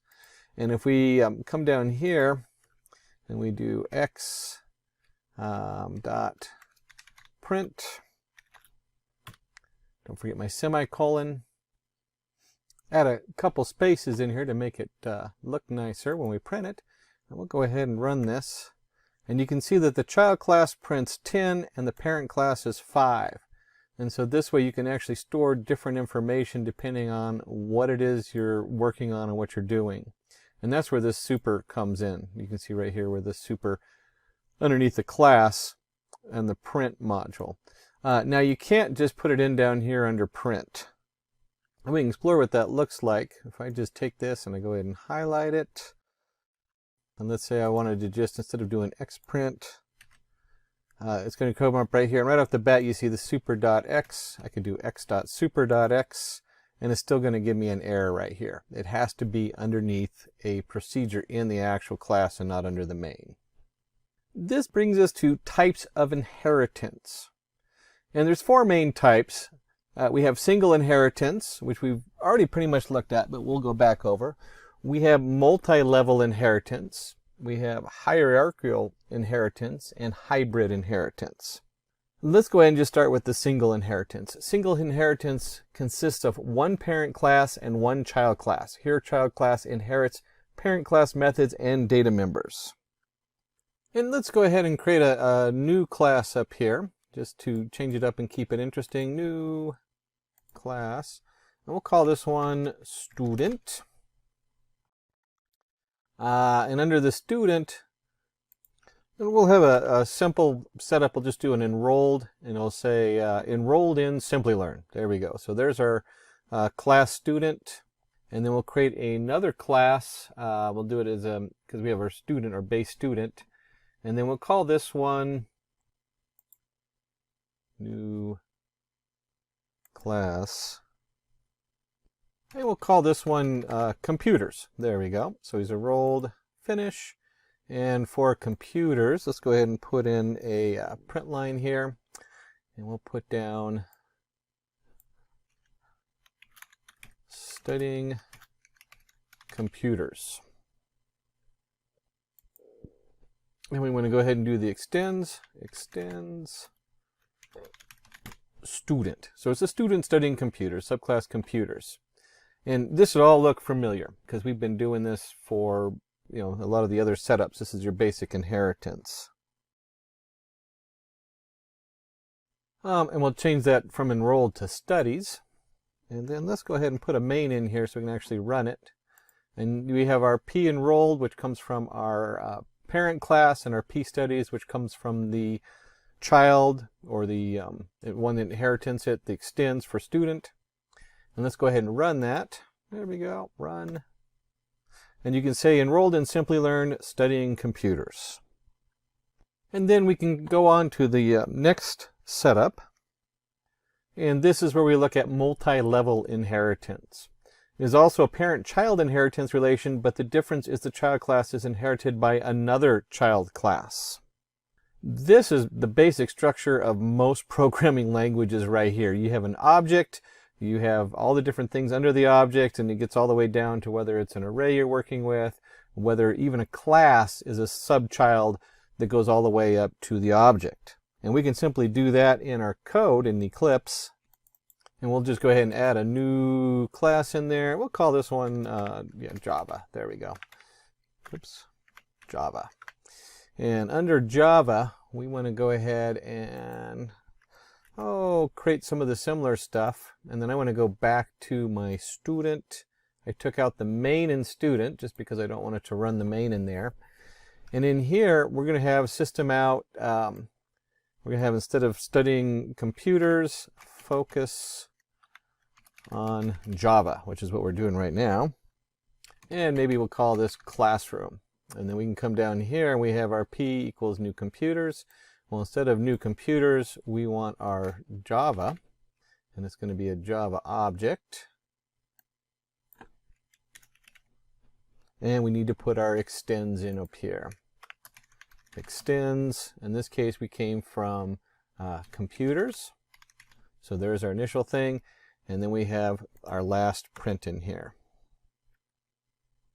And of course, if we run this now, we'll see that it should, if I did everything correctly, come up and say, enrolled in Simplilearn, studying computers, focus on Java. And we have the enrolled, which is the parent to computers. And then we have under computers, well, we have student, then computers, and then Java. And so each one of these classes just cascades all the way down. And this is your multi-level from your class A to class B to class C. And if you can have multi-level inheritance, we can also have a hierarchical inheritance where your parent-child relationship, the only difference is here multiple child classes inherit from one parent class. And that is pretty, we'll do another class here. If you remember correctly, we had student, computers. Maybe from student we'll have, instead of computers, we'll have project management. Project management. So you're studying your IDLE and all your other classes in there for Cascade and for doing agile programming. And in here we can do that. And it's just the same as we did before. We just have a second child coming in from here. And so this would go ahead and extend. Extends student. And of course, whatever subcategory you have one in here for running this. And so for here, we'd have like our void studies. In this case, instead of studying computers, we're studying project management. Project management, one of the other wonderful classes that is taught from the Simplilearn team. And we'll go and run that, and you can see right here we have computers. Oops, of course, instead of computers, I meant to do project management. There we go. And we have to also initiate it as a new.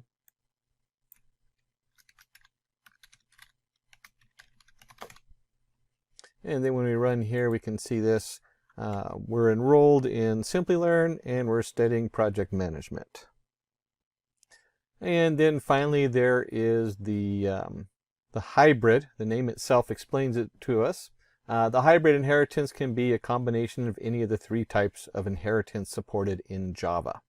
And so maybe we already saw that because we have our A and our B. If we flip back on over to our Eclipse, we have our student. Our student now has a computers, project management. So there's our hierarchical, and then they're mixed because we also have the Java, which is an extension of the computer. And so we have multiple layers there. So one of the issues that comes up with inheritance in classes is what they call the diamond problem. And in the diamond problem, the Java programming language does not support multiple inheritance, as it ends up with serious ambiguity. And that is where we have D, which inherits from both B and C, which might both inherit from A. This is the diamond factor because as you start tracking your supers going up, which one are you actually looking at, B or C or A? And that's why they call this the diamond problem. It comes up more than you would think. You get very complicated structures and you realize, oh, I need to have both sets of instructions come down to whatever I'm working on. And you can see where that can become a problem. Let us take a look at is a relation and has a relation. Now these, I mean, they're vocabulary, but they're more of a concept, understanding how things fit together. And so when we talk about is a relation, when a class inherits methods and members from a different class, then the relationship is said to be is a relation. Examples, orange is a fruit. And let's just jump back on over here and we'll make a new class. And we'll call this class customer. So we're going to have our customers. Oops. There we go, if I can remember how to type. So we have a class customer. And I've gone ahead and our team in the back went ahead and prepped this for us. Let's just take a quick look though. We got public string name, so it's accessed publicly. If you leave this out, it'll automatically be public because that's the default. And then we have our customer and the string, which is a name, and a string is a city. And then when you do a customer and you send it the name and the city, it will do this name equals name and this city equals city. We could have easily done this private. We have a call into it to create it. So it wouldn't really matter too much whether we did it private or public. I would actually be more likely to do it private. And for this example, we'll go ahead and create another class and we'll call this store. We'll have our store class. So we have customers and we have a store. And then we'll go ahead and set up in here. And this time we did do a private. We're going to create a list of customers, and then the store list coming down, and then this customers, and public list customers. A quick look at this is we did make this one private, which is nice because now it can't be accessed externally except from store. And then store has the public list customers. So we can send it a list of customers and then it go ahead and returns the customers from that list.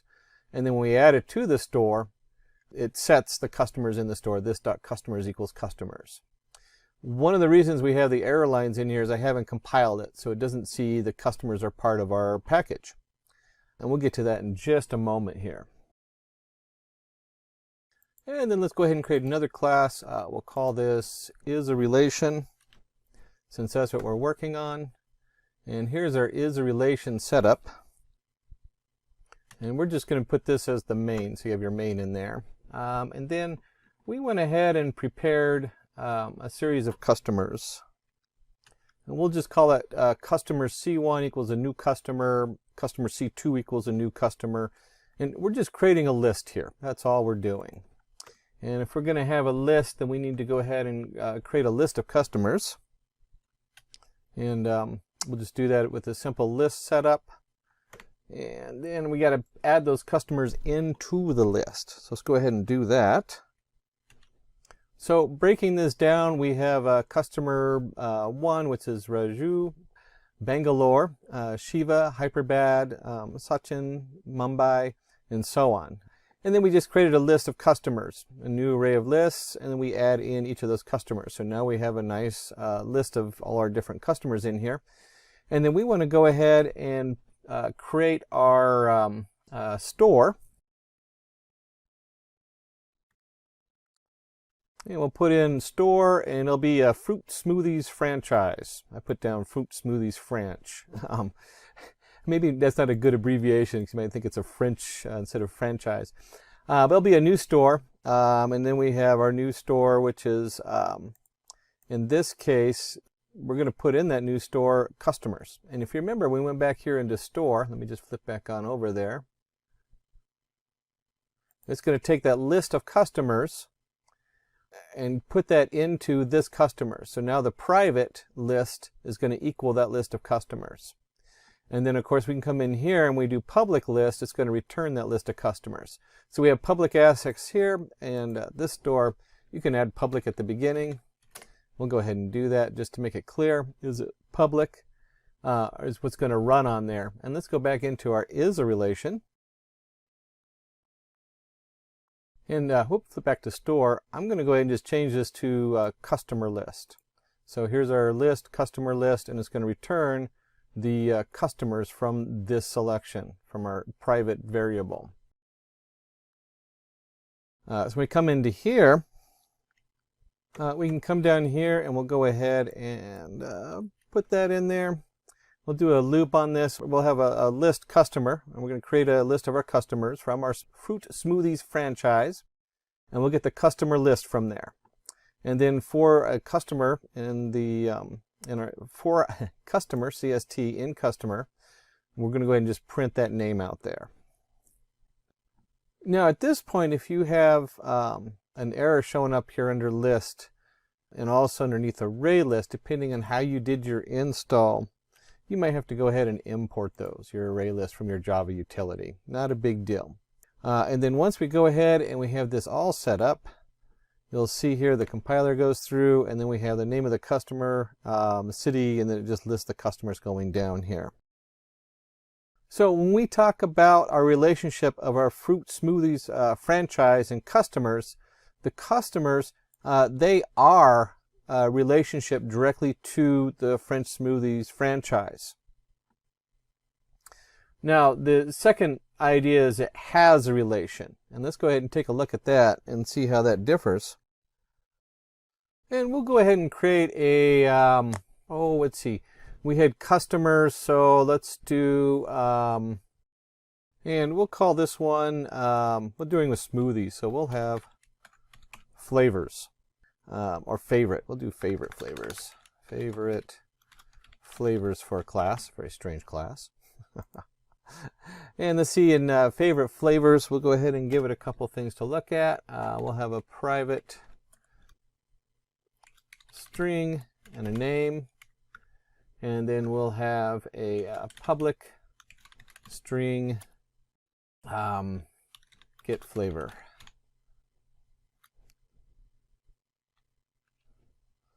There we go, and that's just going to return return. We'll just have that return the name of the flavor. There we go. And then we want to go ahead and create one more class, and this class we'll call has a relation. And I'm hoping you're guessing where we're going with this. Let's go ahead and put some code in here to make it work. And let's go back to our favorite flavors and put in a constructor so that we can load the flavors, and then a return this name so we can return the flavors. We'll go back into has a relation. And let's just create a customer. We'll call it cust. Our new customer is Toby Marshall from Mumbai. And our favorite flavors are strawberry, banana, and peanut butter. I don't know, it's a strange concoction.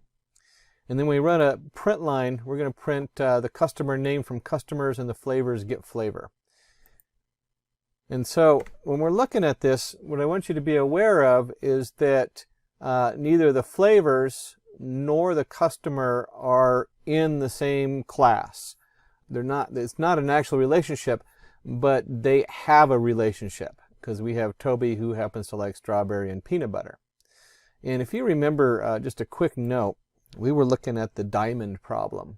You can create a class that then has these two subclasses in.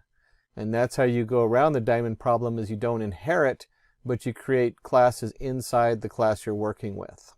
Now, let's quickly begin with our session. First of all, we will discuss the right angle triangle pattern.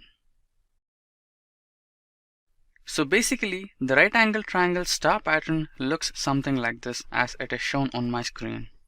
So to resolve this problem statement and print the pattern, we must assume that this particular star arrangement is made in the form of a matrix, where the first row has single star and the second row has 2 stars, third row has 3 stars, and so on. Now to execute this particular code, we might need 2 for loops. So the first for loop will be for printing the rows and the second one will be for printing the columns. Now let us execute a practical program and see how does it work. Don't worry about the codes that we will be executing here, because I have formatted a draft about all the codes that I will be executing today, and that particular file will be attached in the description box below. On my screen, you can see the particular pattern, which is a right angle triangle star pattern. So as discussed before, we will have the first outer for loop, which will be for printing the rows. So inside the outer for loop, we have the second for loop, which we will be using for printing the columns. You can see I have defined the row value as 5, which means we will be printing the star pattern for 5 rows. And we have used a counter variable, which is I, which is assigned the value of 1. And the comparator operator is used here, which is I should be less than or equal to the number of rows declared. And followed by that, we have a pre-increment operator. And once the condition is true, the control will be entered into the second for loop, where we have the next counter variable, which is j. So we have assigned j is equals to 1, and the comparator operator, which is j should be less than or equal to I, which is the value here, which is in the outer for loop. And followed by that, we have the pre-increment operator. Once the condition is true, the control will enter into the inside for loop and will print a star. So here, just let us assume that the value of I is 1 and the statement is true. So the control will enter into the second for loop and it will see the conditional operator here. So j is less than or equal to I. So value of 1 is less than or equal to 1 and the star will be printed. After that, we have the pre-increment operator. So here the j value will be incremented to 2. Now if we compare the values, 2 is not less than or not equal to 1. So the condition fails here. So it will not print a star again. It will come out of the inner for loop and it will see the next statement, which says it should print in the next line. Whereas in the inside for loop, you can see we just used print, not print in the new line. So it will come to the new line and go back to the for loop again, and the increment of I will be taken place and the same runs again. Now let us try to execute this program and see the output. So you can see that the program got successfully executed and the right angle triangle star pattern is printed successfully. Now let us go into the next type of program. So the next type of program is the inverted right angle triangle star pattern. So similarly, according to the previous example, we also consider this one in the form of a matrix. So you can see that in the first row we have 5 stars. In the second row we have 4 stars. Similarly, so on. Now let us try to check out the code and learn how does it work and how to print the star pattern on our screen. We are back in the practical mode again. So the kind of pattern that we wanted to print is this one, which is a little bit similar to the previous one, but only thing it is inverted. So the code is pretty much the same, but the only changes that we need to do are related to the comparator operator. In the previous example, we chose that I should be less than or equal to 1, and in the next stage we used pre-increment operator. In here we are using a different one, which is pre-decrement, and inside the for loop we have the j comparator operator in the same way. So here we have declared the row value as 5, and inside the for loop we will equate the counter variable equals to rows, which is 5, and followed by that the comparator operator compares if the value of 5 is greater than or equal to 1, and followed by that we will use the pre-decrement operator. Once the condition is true, the control will enter into the inside for loop, and here the counter variable j is assigned to the value 1, and the condition is j should be less than or equal to I, and followed by that we have the pre-increment operator, which is ++j. So once the condition is true, it will print the value of a star, and followed by that it will again continue the loop. So here the for loop will work in the following way. Int I is equals to 5, I is greater than or equal to 1, which is true, and pre-decrement. So the condition is true, so the control will enter into the inside for loop where it will again compare with value of j. J is equals to 1 and j is less than or equal to 5, and followed by that we have the post increment. So the control will enter inside the for loop and print a star, and followed by that in the next instance the value of j will be incremented to 2. So 2 is less than or equal to I, followed by that pre-increment, and in the next iteration it will print a star again. So this will continue until the condition is true.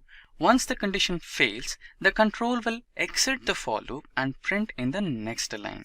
You can see that we have print in the new line here, which is unlike the print function which is inside the for loop. So this will continue until the statements are true. Now let us try to execute this program and see if the desired pattern will be printing or not. There. You can see that the program got successfully executed and the pattern which we desired for is printed on the screen. Now let us move ahead into the next type of pattern. So the next type of pattern is the arrow-shaped pattern, and this almost looks familiar to the previous two programs. The only difference is we have combined them together to form an arrow pattern. Now let us try to combine the previous two programs and print this. So now you can see on my screen we have our desired pattern which looks like an arrow. So as discussed before, we are trying to combine the two programs that we executed before. So the first half of the program is designed for the first half of the pattern, which is completely similar to our first program. So the second half of the pattern is from our second program. But the only difference here is we have considered the value of rows is row minus 1 because we don't want another extra row to be printing here in this way. So you can see if we used I value is equals to rows, then the pattern would be something like this. We will not have a pointed edge. So to get a pointed edge, we will use row minus 1 to get this pattern what we desired for. Now let us try to execute this program and print the output.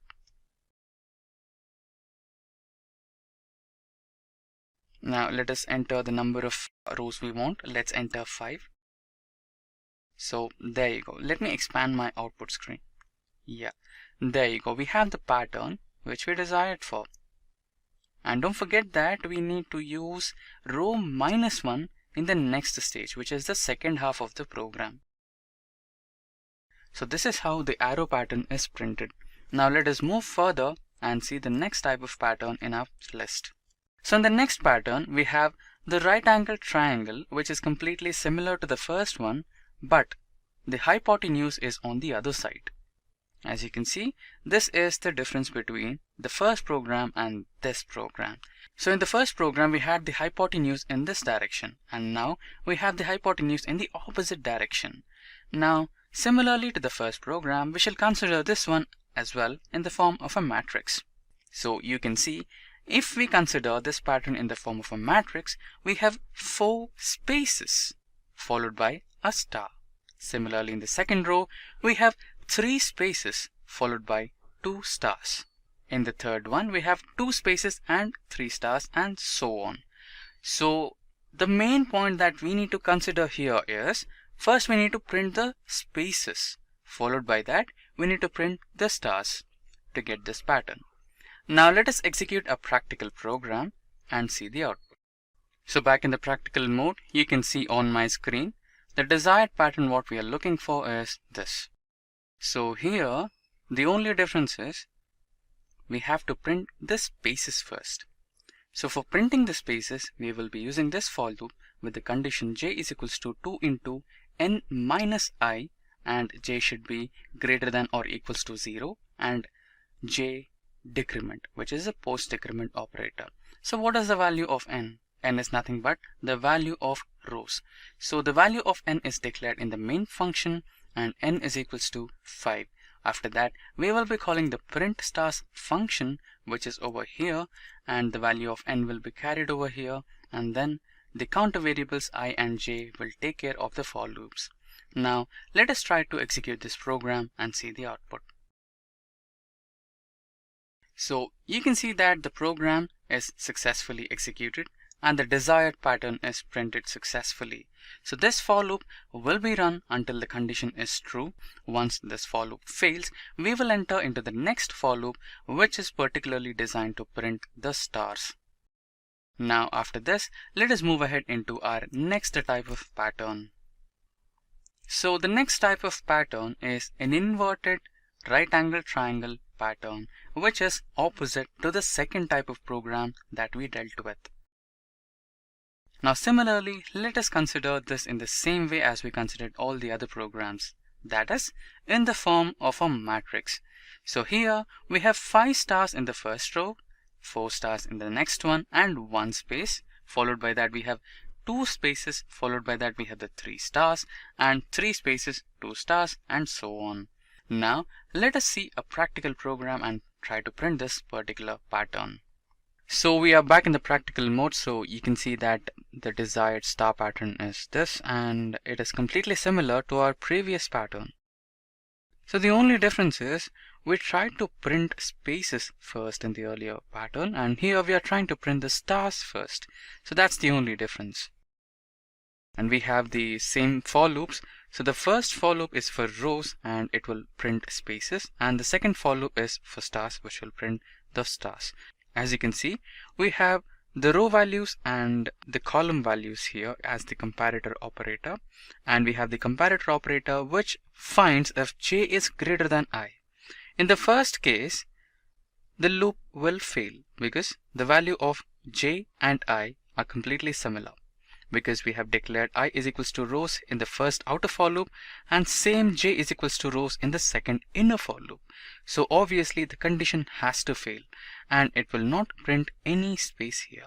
It will directly enter into the next for loop and will print the star pattern, and followed by that we will enter into the next line. So this for loop will print the number of stars in the first row according to the row number. For example, if we give 5 as the row number, then it will print 5 stars in the first row, and it will exit the for loop and it will enter into the next line, and the same pattern will be continued. Now let us try to execute this program and see the output.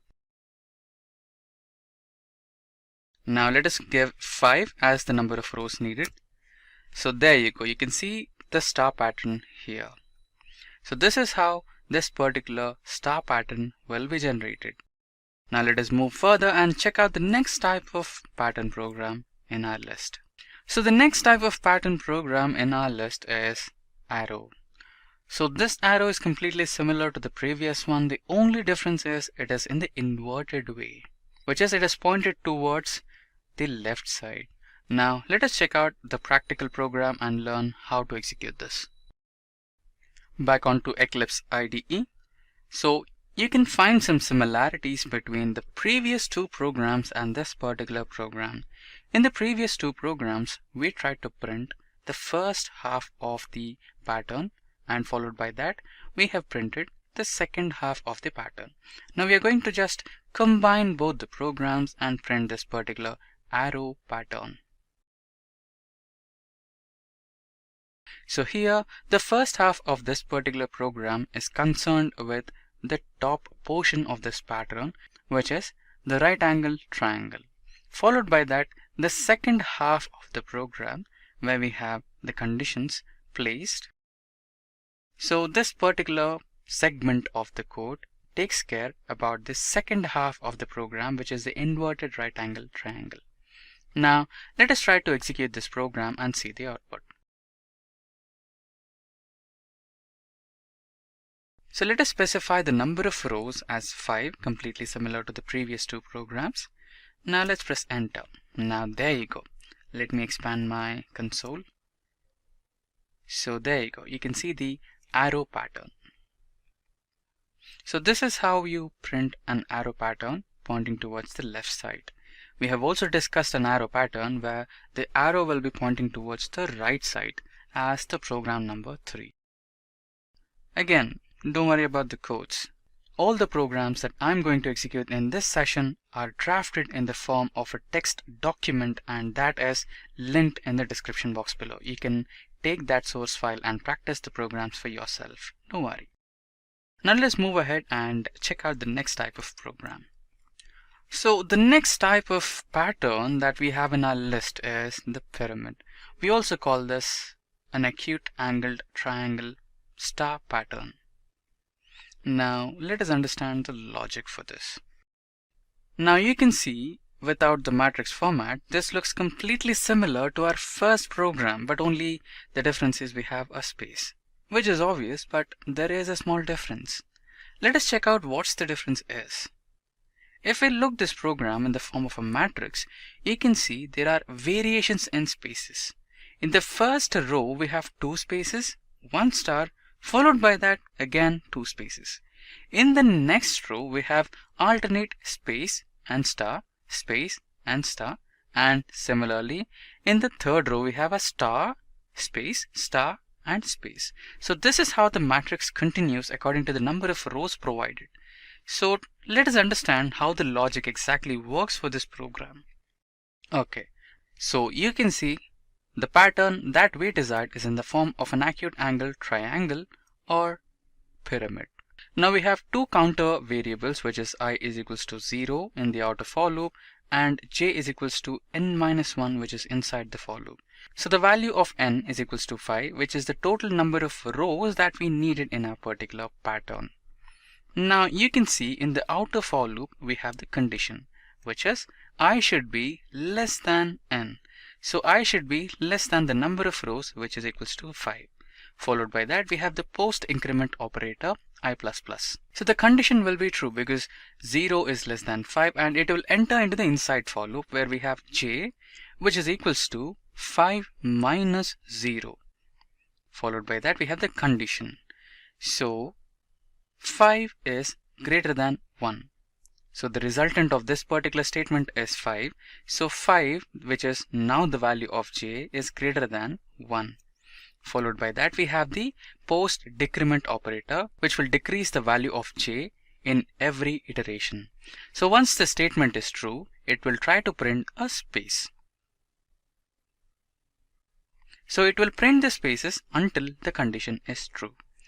So once the first for loop fails, the control will enter into the next following for loop where we have j is equals to 0 and j should be less than or equal to the value of I, which is currently equals to 0, and followed by the conditional statement we have the post increment operator, which is j++.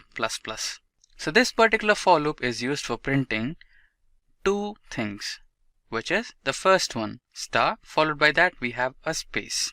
So once this for loop gets executed, the control will exit it and will print in the new line. So this is how the program works. Now let us try to execute this program and see the output. There you go. The program got successfully executed and the required spaces and the stars have been printed here. So as you can see, we have spaces, followed by that we have a star. Similarly, space, spaces onto the left, a star and the second star. So followed by the previous program, we have the next program, which is also considered to be like a pyramid, but the only difference is it is in an inverted format. Now let us check out the logic behind this program and try to execute a practical program. So logic wise, it's completely similar to the previous one. We have star, followed by that we have a space, and again a star, space and a star. Next row we have alternate space and star, and finally we have 2 spaces star and 2 spaces. So the number of spaces and stars is based upon the number of rows we provide. Now let us try to execute a program and see the output. Don't worry, this is completely similar to the previous one, but the only difference is it is printed in the inverted fashion. So there will be minor changes to the code. Let's try to look on those changes. So here we are back in Eclipse. So the desired pattern is here, which is an inverted pyramid, and the previous program was a regular pyramid. So here is the logic, and we have the following for loops. So the first for loop is dedicated for printing the number of spaces we require. So inside the exterior for loop, we have the counter variable I is equals to 0, and I should be less than or equals to the number of rows minus 1, and followed by that we have the post increment operator I++. So let us assume that we have provided the number of rows to be 5, and according to the logic, I is equals to 0, and followed by that 0 is less than or equals to 5 minus 1, which is 4, and followed by that we have the post increment operator, which will increment the value of I to 1 once after the for loop first iteration is finished. So once the exterior for loop condition is true, the control will enter into the second for loop, which is the internal for loop, and we have the second counter variable, which is j is equals to 0, followed by that the comparator operator, which says j should be either less than or equal to the value of I. Followed by that we have the post increment operator on j. So this particular code segment, or the first part of the program, takes care about the number of spaces we require in our pattern. Followed by that we have the second for loop, which will take care of the number of stars we print and the number of spaces we require after the star pattern. Now let us try to execute this program and see the output. Now let us provide the number of rows we need. Let's provide the value as 5. Now there you go.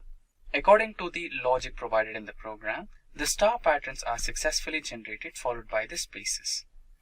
Now moving ahead, we have the next type of pattern, which is the combination of first and second pyramids. Now let us understand the logic and print this pattern. Now you can see the desired pattern is the combination of the first pyramid and the second pyramid. So the first half of the program is derived from the first pyramid pattern, and the second part of the program is derived from the second pyramid pattern. Now we have combined them together, and now we are trying to print the rhombus pattern. Now let's try to execute this program and see the output. Let us provide the number of rows as 5, and there you go. So here you can see the desired star pattern has been successfully executed. So according to the input, we have the first 5 rows, and followed by that we have the inverted star pattern, where we avoided the first row and printed the following 4 rows, so that we have a proper Rubik's pattern. Now moving ahead, we shall see the next type of pattern in our list. So followed by the previous pattern, we have the next type of pattern, which looks completely similar to the previous one. But the only difference is we have printed the second type of pyramid first and then the first type of pyramid, which makes it look like an hourglass. Now let us understand the logic and print this pattern. So here is the desired pattern what we are looking for, and this was the previous pattern what we printed. Now followed by the first segment, we have the second segment, which is dedicated to print the second half of the pattern, which happens to be the first type of pyramid, which is a regular pyramid. But the only difference is inside the first for loop, we are using the rows -1 command, because we don't want an extra star. So if we add in an extra star, this pattern will look a little abnormal. So let us try. So this is what it looks like if we had an extra star there. So let us remove it. So this is how our pattern should look like. So that's the reason why we are using row -1 here. Now let us try to execute this program and see the output. Now let us enter the number of rows we want. Let us input 5. Enter. So there you go. You can see the program got successfully executed and the desired star pattern has been printed on the console. Now let us move further and have a look on the next type of pattern in our list. So followed by the hourglass pattern, we have the next pattern where we need to print a diagonal star pattern. Now if we look at the logic, it's just a single line which is placed in the form of a diagonal. Now let us check the logic behind it. So you can see we have printed stars in the form of a diagonal of a matrix. Now we have the first 4 spaces, followed by that we have a star, and similarly 3 spaces provided by a star, then a space, and so on. Now to print this pattern, what's the logic? Let's go back to Eclipse and try to print this program. So this is our desired pattern. Now let us go into our program. Now inside the program we have two counter variables, which are one I, two is j. So the first for loop is I is equals to 1, I is less than or is equals to 5, which is the row number, then I post increment. So when the logic is true, which is 1 is less than or equal to the row number 5, the control will enter into the second for loop. So once the control enters into the outer for loop, we have the second for loop where we have our second counter variable, which is j. J is equals to 0 and j is less than 5 minus I, which is 5 minus 1, which is the current value of I, which is 4. So 0 is the value of j currently. So 0 is less than 4. Followed by that we have the post increment on j counter variable. So once the condition is true, the control will enter into the second inner for loop and will print space. So this loop will run until the condition is true. Once the condition fails, it will come out of the inner for loop and will print a star in the new line. Followed by that, it will continue to start the outer for loop again. So this is how the flow goes ahead. Now let's run the program and see the output. So you can see the program got successfully executed and the desired pattern is printed. Now let's move ahead and understand the next type of pattern in our program. So the next type of pattern is a little bit similar to the previous one. So in the previous pattern we had one diagonal. Right now we have two diagonals which have formed the shape of X. So we can consider this as an X pattern. Now let us check out the logic, and next after that let's execute the program. So according to the logic, when we consider this particular pattern in a form of a matrix, we have the stars printed in the first row, followed by that we have 3 spaces and then again a star. So this is continued in the same way with alternate spaces, and in the third row we have a single intersection point with 1 star. So this is how the pattern should look like once the program gets executed. Now let us check out the program and see the output.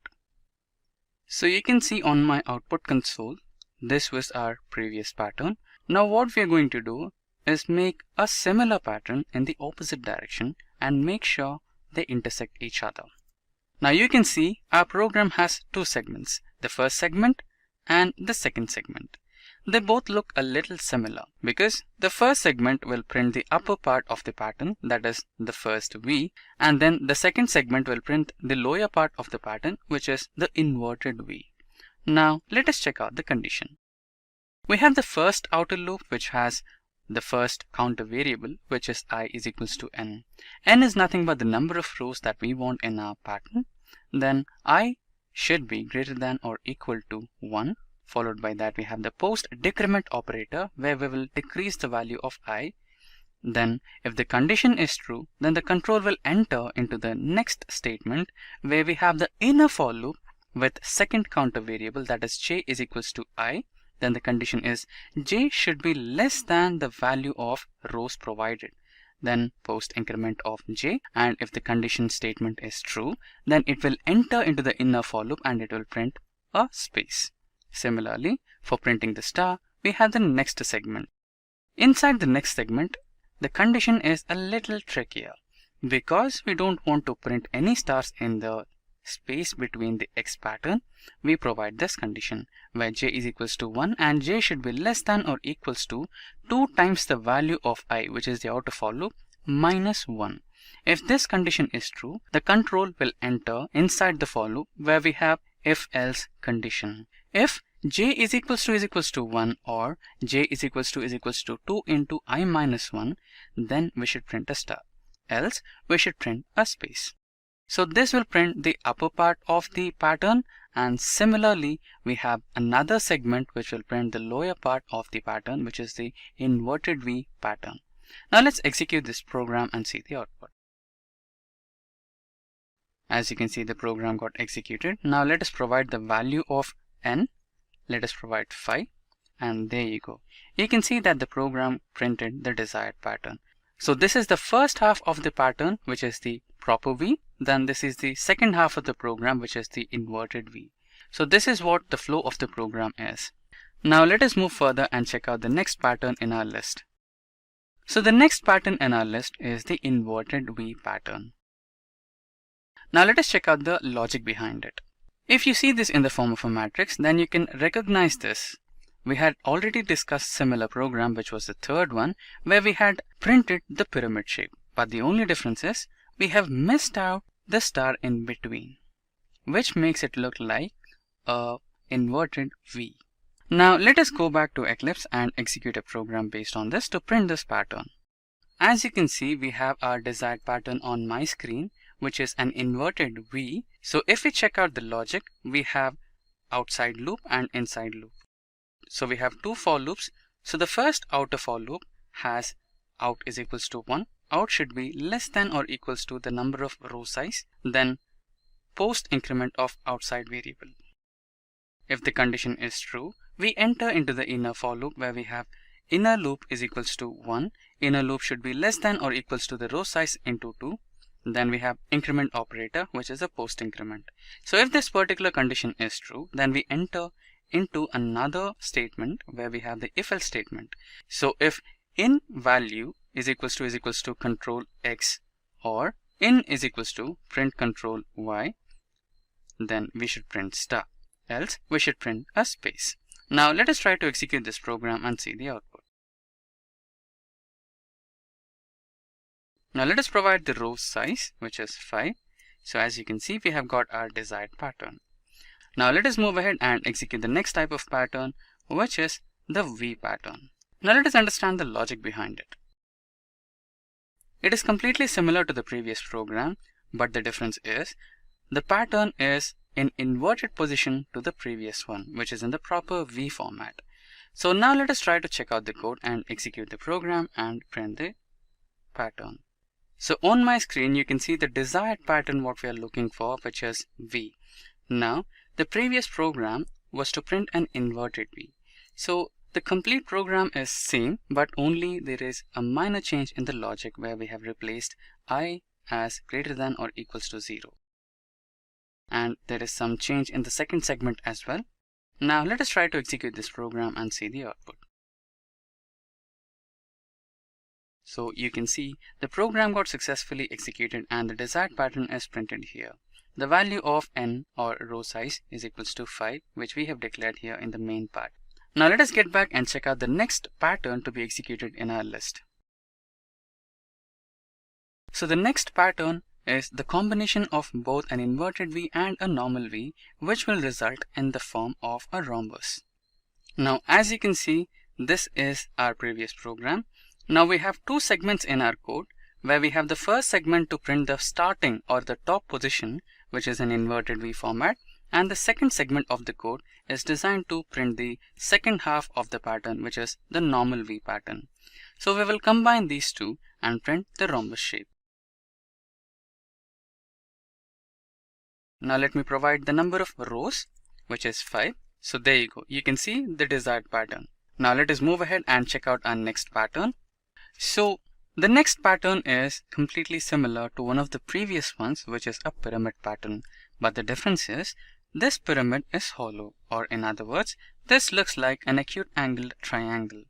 Now let us understand the logic behind it. So if you look at this matrix, then you can find that we are going to print the stars in the form of a side of the triangle, which is we will print the stars in the shape of a triangle and nothing inside the matrix.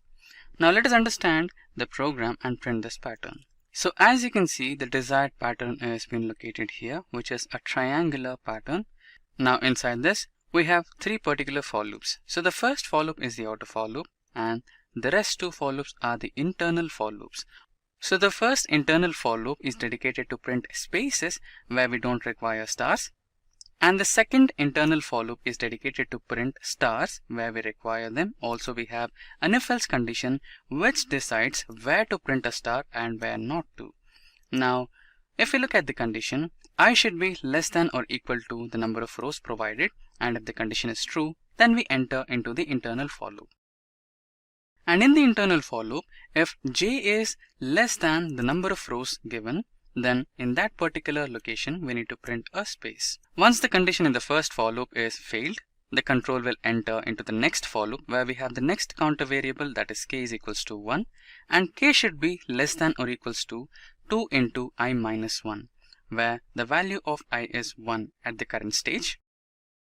And followed by that we have the post increment of the value of k. If k is equal to 1, or I is equal to the number of rows, or k is equal to 2 star I minus 1, then we should print a star. So this will give the location in the matrix where we should print star to make it as a triangle pattern. If location is anything else than the condition provided, then we should be printing space there. Now let us try to execute this program and see the output. Let us provide the number of rows as 5. So there you go, we have printed the desired pattern. So the next pattern after the triangle pattern is the box pattern. So this particular program will be completely similar to the previous program. The only difference is we need to find the locations where we need to print stars so that the resultant pattern looks like a box. So for that we will make some changes in our program, and those changes will be related to the rows and columns. Now let us understand the logic. So as discussed before, we need to look at this pattern in the form of a matrix and check out the number of rows and columns. So where the number of row and column are equal, we need to print a star. So let us now check out the program and execute the program to print this particular pattern. So as you can see on my screen, we have the same program that we used to print the triangle, but now here we have rows and columns. So n is nothing but the row and m is nothing but the column. So if the value of the external for loop, that is I is equals to 1 and I is equals to the number of rows provided, similarly j is equal to 1, which is the internal for loop counter variable value, and if j is equals to m, that is the column value, then we should print a star in that particular location, and wherever the location does not match, we should provide a space. Now let us try to execute this program and see the output. So there you go, we have our desired pattern, which is the box pattern. Now let us move ahead and check out the next type of pattern in our list. So you can see the next pattern is completely similar to our first pattern. The first pattern was our right angled triangle. Now we have the same right angled triangle, but the only difference is we have used numbers here. Now we will use the numbers from our for loops and we will print the same values in our pattern so that it looks like a right angled triangle. Now let us understand the logic. So we will see this pattern in the form of a matrix. Now we will print the numbers where we require them. Where we don't require the numbers, we will print spaces. Now let us check out the program and execute it to print the following pattern.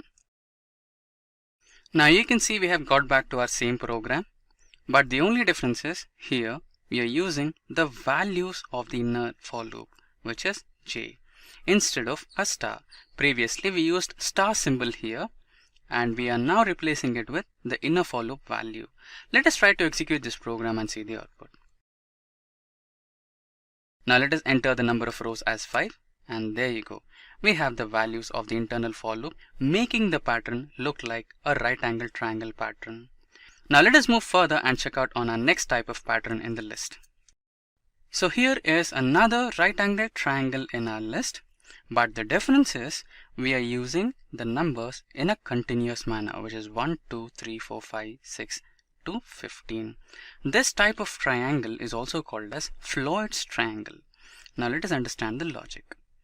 So similar to the previous one, we will consider this in the form of a matrix, and we will print the numbers only where we require them, that is to form a right angle triangle. Where we don't need the numbers, we will try to print a space there. Now let us check out the program and execute it and print this pattern. Now you can see we have got back to Eclipse, and don't get scared about the pattern. It's completely similar to the previous one. Only thing is we will be using one extra counter variable, which is k. So we have provided the value of k is equals to 1, and where we are supposed to print stars, we will add the post increment operator to the counter variable k. So whenever the for loop gets executed, we will be printing the values of k, which is 1, 2, 3, 4, 5 and so on. Now let us try to execute this program and see the output. So there you go, the values of k, 1, 2, 3, 4, 5, 6, 7 until 15. So this is how the Floyd's triangle works. Now let's get back and check out the next pattern in our list. So the next pattern in our list is similar to the previous one, which is pyramid. So this type of pyramid is also called as Pascal's triangle. Now let us check out the logic. The logic is completely similar to the pyramid's logic, but instead of star, we are going to use numbers. So this type of triangle is called as Pascal's triangle, and the logic is also a little bit different from the regular pyramid. Let us understand the logic through the code. So now you can see the program on my screen. So the logic and the for loops used are completely similar to that of the pyramid, but only the difference is we are going to print the value of number. So the number is firstly initialized as 1, followed by that we have a formula for that, which is number is equals to number into I minus j divided by j plus 1, which are the values of the counter variables of outer for loop and inner for loop respectively. Now let's try to execute this program and see the pattern. So you can see the program got successfully executed and the Floyd's triangle has been successfully constructed here. Now let us move ahead and check out the next pattern in our list. So the next pattern in our list is a box which is made up of binary numbers. Now let us understand the logic for it first. So if we look at this in the form of a matrix, we have binary numbers 1 and 0, which forms the pattern of a box. Now let us check out the program and execute the program to print this particular pattern. So you can see on my screen we have the program to print that particular box type of pattern using the binary numbers. So we have the external for loop for rows and the counter variable I is equals to 1 and I should be less than or equal to the number of rows provided. Once the condition is true, we enter into the external for loop where we have the number and where we have the condition I modulus 2 is equals to 0 and the number is equals to 0. And inside that we have our logic to print the binary numbers. Now let us try to execute this program and see the output. Now let me place the number of rows as 5 and there you go, we have our box pattern using binary numbers. Now let us get back and check the next pattern in our list. So the next pattern is the Ruby pattern. This is completely similar to our program where we printed the Ruby pattern using the stars. Now we'll use the numbers and print that particular pattern. Now the logic for this is completely same that of the Ruby pattern we used, but the only difference is instead of a star, we'll be placing the value of the counter variables. Now let us try to execute this program and see the output. So there you go, the program got successfully executed and instead of stars, we have printed the Ruby pattern using the numbers. Now moving ahead, we have our next pattern. So here, the next pattern is completely similar to the first one, which is the right angled triangle pattern, but here, instead of numbers or stars, we will be using alphabets. So for alphabets, we will be using the ASCII values in the program. Let us check out that program soon. Now, first let's understand the logic. The logic is also completely similar to the right angle triangle, which we followed for stars and numbers. Now, let's check out the program. So as you can see, the desired pattern is the right angle triangle made out of alphabets. So the logic is completely true, but the only difference is we are going to print characters using ASCII values and alphabet function. Now let us try to execute this program and see the output. So the desired pattern is the right angle triangle printed using the alphabets. Now the logic is completely similar to the right angle triangle pattern, but the only difference is we are going to use the ASCII values. So we have declared an integer type variable alphabet with the ASCII value 65, which should start the alphabets from capital A, because the ASCII value of capital A is 65. Now let us run the program and see the output. So there you go, the program got successfully executed and we have the right angle triangle printed using the capital alphabets. Now let's get back and check out our next pattern. So our next pattern is a pyramid again. So instead of numbers and stars, we are going to use the alphabetical values. Now let's check out the logic. Even here you can see the logic is similar to the pyramid logic. Now let's check out the code and execute the code and see the pattern. Now you can even see the logic is also similar to the pyramid logic, but here the only difference is we are going to use the ASCII value, that is 65, which is equivalent to capital A. Now in the print statement, instead of a star, we are going to print the alphabets, and this particular for loop is for spaces. Now let's quickly execute this program and see the output. So there you go, the pyramid pattern has been successfully printed. And software developers need to stay up to date on the latest advancements regarding the tools, frameworks, programming languages, and apps to achieve success. Master the latest coding tools, strategies, and techniques through Simplilearn software development courses. By enrolling in any of these certification programs, you will gain expertise in skills like Agile, Java, DevOps, HTML5, CSS3, AWS, JavaScript, ES6, SOAP, and REST and GSP. With hands-on experience in tools like Angular, MongoDB, you will catch the eye of top recruiters. So what are you waiting for? Hurry up and enroll now. A year of experience is preferred to enroll in these courses. You can find the course link in the description box below and pinned comment. Let's start with the basics. The Hibernate framework was created by Gavin King in 2001. The latest version is 5.2.10. Let's start by discussing why we need Hibernate and why it was created. It is a framework that simplifies the development of Java application to interact with the database. Let's understand why we need it with the help of two scenarios. Let's consider a scenario where a user has a program with MySQL database connectivity. Now, if you look at the illustration here, the user needs to write MySQL specific code to create the database connection. Now, just in case the user shifts from a MySQL to an Oracle database, the user has to repeat the process of writing database connectivity code, which is Oracle specific. So the connectivity code is difficult to modify because it's in the source code, and we'll have to recompile the application every time we change the data storage mechanism. Hibernate hence converts database specific queries automatically based on a dialect provided, and it uses HQL or Hibernate query language, which is independent of the database. So it prevents the user from changing the code and queries to map to different data source once you change a data store, let's say from MySQL to Oracle. Let's consider a scenario of a user with various billing records. The user in the billing records data needs to be stored in a DBMS. For this, the user class has to be mapped to the user table and the billing records has to be mapped to the billing records table. So this is the class that we will actually set up.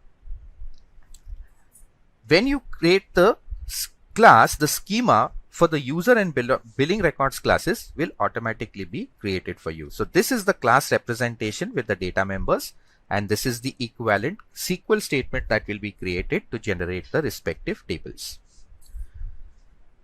Now, what could be the possible problems with this? The association problem. We are talking about object relationship mismatch problems. In terms of the association, Java can use association by having another class variable as a member. In SQL, no standard concept is available to represent association. Navigating data, it is different in Java and SQL, and caused mismatching due to manual handling of object relational mismatch. Let's add two subclasses, credit card and debit card, which are subclasses of the billing record. Now, what could be the possible problems here? SQL does not support supertable and subtable relationship. Table is not a type, so it is difficult to create supertable subtable relationship, and writing SQL query for polymorphic relation is difficult. In user table, ID is the primary key. This is a foreign key for the billing record table. It is hence difficult to change the ID. We need to update not only the ID column in user but also the foreign key column in billing record. We also need to add surrogate key in user and billing record table. The surrogate key isn't presented to the user and is only used for identification of data inside the software system. User surrogate ID and account number ID are system generated values. It is difficult to decide whether these columns should be added to data model or not. Different persistence solutions have different strategies, and this can cause confusion. What is the solution? Hibernate provides an ORM or object relationship mapping which takes care of these issues. Let's look at ORM and its features. ORM refers to automated and transparent persistence of objects in a Java application to the tables in a relation database using metadata that describes the mapping between the objects and the database. So here, once we create a Java Pojo class or a plain old Java class in your code, and let's say we provide data members like ID and name, we will automatically be mapping this to a table in the database, which the Hibernate framework will generate automatically for us with the same set of columns and mapped to the class structure that we have. And hence we said object relationship mapper. So the object structure that you have will be mapped to the database table structure. The advantages, obviously, it can significantly reduce development time, less code, better performance, and you can support different database management systems by adopting this. By mapping logical business model and physical storage model, ORM implements domain model pattern. It navigates the object relationship transparency. ORM provides one way to translate the query to appropriate database syntax. It also provides concurrency support where multiple users can access the database at the same time. It provides a host of services that enable developers to focus on business logic. It also provides cache management to reduce load on database. Surrogate key identifier and other key features can be automated in the ORM. So the Java application will connect to the ORM API, which facilitates create, update, delete operations. The ORM engine will facilitate the creation of the mapping information for the Java class that you create here to actual SQL statements meant for the database, and the JDBC driver will connect the Java application finally to the database. So it is the ORM that is doing the mapping to your objects that you write in the Java application to tables that are actually updated and created in the database. Let's look at Hibernate as an ORM framework from a architectural, feature, persistence, and API perspective. As an object relational mapping framework, Hibernate is concerned with data persistence as it applies to relational databases via JDBC. DBMS specific details and mapping file details are specified in a file called hibernate.configuration.xml and mappingfile.xml. The Hibernate engine uses these files to generate DBMS specific syntax. So the Java application will have all the configuration for your Hibernate written in the cfg.xml file. You can also have a mapping file if you want to map table names to column names in the XML file, and finally we connect to the database management system. Hibernate ORM provides its own native API in addition to full JPA, which is the Java Persistence API. It maps POJOs of Java objects to relational databases. It provides a rich tool set. It has better performance for caching, fetching, and enhancing code performance, and it is also part of the JBoss community. This is where we can go and download the latest version of Hibernate. The JPA provides a standard persistent API as part of EJB 3.0 specification. It is supported by all major vendors of Java industry. Hibernate model implements Java persistent object relationship API, and the Hibernate persistence provider can be used in any environment of Java platform, be it the standard or the enterprise edition. So here is the Hibernate programming model. You create the hibernate.cfg.configuration object. You load the metadata information. You then create a session factory object. You then make a Hibernate API call on a session object. You close the session and you close the session factory. So the Java application will create the persistence object. The entire Hibernate framework consists of the session factory, a session, a transaction factory, and a connection provider. And the internal API which is used by Hibernate is the JTA, the JDBC, and the JNDI. Let's look at each of these components of the architecture in detail. The session object is created within the database layer in every DAO method or data access object method. It is known as the persistence object. It has three lifecycle states: the transient state, where an object is transient if it has just been instantiated using the new operator and it is not associated with a Hibernate session. It is in a persistent state if it has a representation in the database and an identifier value. It might have been saved or loaded, however, it is by definition in the scope of the session. Detached is an object that has been persistent but its session has been closed. The reference to the object is still valid, of course, and the detached instance might even be modified in this state. The Hibernate core APIs start with the configuration. Now you can see here the org.hibernate.cfg, which gives two services in the Hibernate application. It loads the mapping file and configuration file into memory and makes them available to Hibernate engine. It also acts as a factory to create the session factory.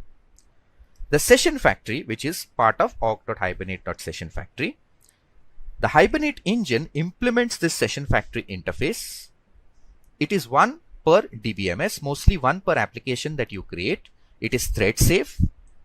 It is not a singleton, which means it creates a session object. The session factory encapsulates second level cache, connection pool, meta information cache, and pool of the session. The Hibernate interface also contains the session. The Hibernate engine implements the session interface. Session object acts as a persistent manager. It is a lightweight object. It encapsulates connection and first level cache. Session object is not thread safe. In every DAO method, session object is created. It is used for CRTD operations. The Hibernate engine also implements the transaction interface. When database connection is created by Hibernate, connection associated with session is in auto commit disable mode. Whenever a CRUD operation is performed, the changes will not be reflected in the database unless connection is maintained in auto commit enabled mode. All the generator classes implement the identifier generator interface. This application will help the programmer and may create own generator classes by implementing this interface. Hibernate framework provides many built-in generator classes. You have assigned. The default value has to be explicitly aligned to persistent object before you persist it. Increment, it increments value by 1. It generates short, int or long identifiers. Native, it uses identity, sequence or hello depending on the database vendor. Sequence, it uses the sequence of the database. If there is no sequence defined, it creates a sequence automatically. For example, in the case of an Oracle database, it creates a sequence named Hibernate_sequence. It is used in high and low algorithms to generate the ID of type short, int and long. Finally, the identity, it is used in Sybase, MySQL, SQL Server DB2 and SQL to support the ID column. The returned ID is of type short, int or long. So it auto generates the ID, which could be the primary key in your table. How do you set up a project with Hibernate? Step 1, you create a Java project. You add the required jars and libraries from the Hibernate downloads. You then add the JDBC driver or a specific jar file to connect to your respective data store. Create the Pojo class, save it in the SRC folder of your project. You then create the Hibernate configuration file, which is similar to the web XML file. And you specify which dialect of SQL are you using, depending on the databases listed here, MySQL, DB2, Oracle. You then create the hpm.xml file, which is the mapping file. And finally, you create the class that retrieves or stores the persistent object and saves it in the SRC folder. And then you go ahead and run the application. So first, you download the latest version of Hibernate. You right click on the project, click on build path, click on add external jars, and you add all the required Hibernate jars that you downloaded. Then you download the MySQL connector, assuming you're connecting to a MySQL database, or equivalently the driver for the Oracle database. You then create the Pojo class that needs to be persisted into the database in terms of its object. So here we have roll number and name. Then you create the Hibernate configuration XML file. Here you see the property mappings done. You see the connection URL to the database. You see the username, password. You see the driver name. You see the auto property set to create, which indicates every time you run the application, it will create the table. If the table exists, it will drop it and create a new table. And here is the mapping to the mapping file, which maps the column names to attributes that you have in the class. Step 5, you can actually see the mapping done. Name student, table, the ID and the name are being mapped. Then you create the configuration object by creating an object of standard service registry. You then call configure, you pass the XML config file. Then you create an object of metadata, call the build method, and finally an object of the session factory by calling the build method of the get session factory builder. You can use property names as create, update, create, drop to avoid creating the student table manually. So every time you have a change, and if you set it to update, automatically you will see that the record has been updated in the database without you having to manually write the SQL statement. And this is the SQL that will be generated in case you put the value as create here instead of update, which means the existing student table, if it is already there in the database, it will be dropped and a new student table will be created every time you execute the application. Let's talk about annotations in Hibernate. You have learned how Hibernate uses XML mapping file for the transformation of data from POJO to database tables and vice versa. Hibernate annotations is the newest way to define mappings without the use of XML file. You can use annotations in addition to or as a replacement of XML mapping metadata. So if you're using annotations, you do not need to create a separate XML mapper file which will map the values or the attributes inside your class to the fields in the database. So here you just need to specify @entity as an annotation on top of your class, @table as well, @ID if you're defining anything as a primary key, @column if you want to change the name of the column from a database perspective, and simply save this file and provide a mapping in the Hibernate CFG XML. That's all you need to do. So you save the effort of creating a separate XML file purely for doing a mapping of the class attributes to the column names in the database. So here you see we are creating a configuration.configure. Then we are configuring and loading that XML file and creating a metadata object and calling build on it, and finally instantiating the session factory. If getting your learning started is half the battle, what if you could do that for free? Visit SkillUp by Simplilearn. Click on the link in the description to know more. Let's talk about create, update, delete operations. The acronym CRUD stands for create, read, update, and delete. There are 4 basic operations that any data-driven application performs, which is create, read, update, delete. Now Hibernate supports these operations by means of a session interface. Now multiple persistence objects cannot be retrieved, and this is the limitation of using session methods. Multiple delete and update operations are not possible in parallel. The required criteria cannot be expressed to perform some complex CRUD operations. To overcome the above limitations, we have HQL, which is Hibernate Query Language, the Criteria API, and Native SQL, which is Structured Query Language. What is HQL? It gives query language provided by Hibernate. It is the same as SQL, but it doesn't depend on the table of the database. It uses classes. The Criteria API is one way of querying the database in Hibernate application. It can be used for DBML operations. Criteria API is an object-oriented after-native for HQL to read data from database, and it supports compile time checking for the query that we built, unlike HQL. Here is a create operation. We create a configuration object, a standard registry object. We then load the Hibernate configuration file. We then create a session factory, open a session object, begin a transaction, create a new student object, set the values as roll number and name, and save that into the session, call a commit on the transaction, and close. This will create the table in the database and insert the first record inside it. If you need to read the data, this block of code until the session factory remains common. Then you again open the session, begin a transaction, get that particular student class object by passing the primary key, and simply print the value. For an update operation, this remains constant. You then open the transaction. You then get that particular record of the student or the student object by passing the ID and simply do an update. For a delete, process remains the same. Get the student details, call delete on the session. Let's look at a demo on how to work with Hibernate. The first thing we will need is, of course, to install the Hibernate API.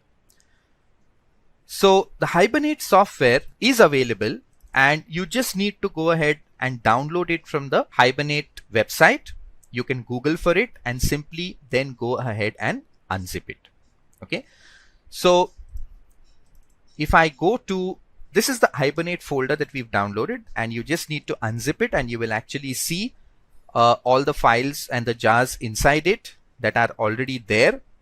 So this is the file that we need, and you have a set of jars that we will actually need. So these are the set of jars that we will need to import inside our application. So once you install the Hibernate API, you then need to just go and download and install any database of your choice. In this demo, I have installed MySQL. The installation document for MySQL and Hibernate has been provided to you in the LMS, so you can access it and complete the installation of MySQL and Hibernate in case you need support on that. And Eclipse, of course, will be our editor. And besides that, we will download the MySQL Workbench. So the MySQL Workbench installation document is also been provided, so you can go ahead and download it. And once you download the MySQL Workbench, you will see that the installation or the instance of MySQL is available to you. You just need to click on that. It says opening in the editor. Just ignore this, and that's about it. Okay, so that's all we need to do to connect to the MySQL instance. And once you get the MySQL Workbench installation done and the MySQL installation done, you simply start writing your SQL commands out here, which will start generating your database names.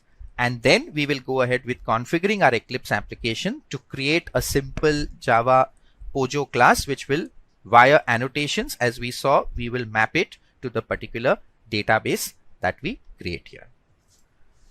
Let's start with creating the new database. So we'll say create database, and let's say Hibernate demo. We'll execute this, and you can see the database has got successfully created. Let's come to our Eclipse now. Here we'll create a new project.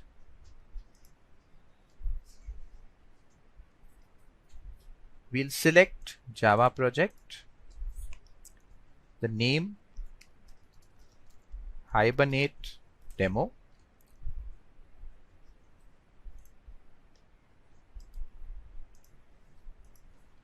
Say new project, Java project.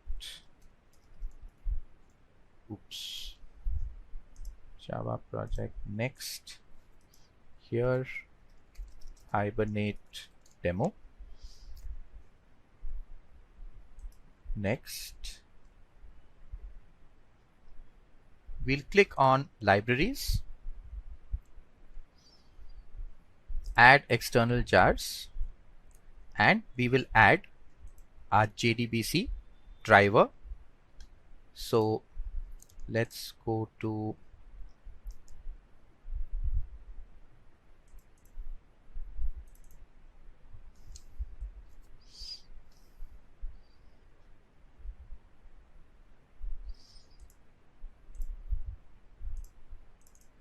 this is the Hibernate folder. So I'm moving to the Hibernate folder first. We'll go to our lib folder, and inside that required, and we will select all the files and open and say finish.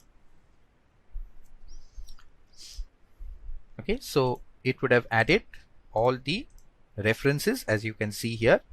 So the libraries, the correct references have been added.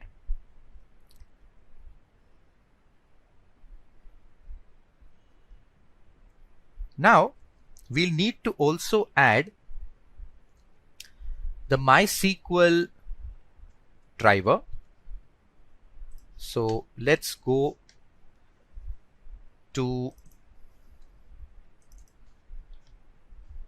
the web, open Firefox, and we'll just Google.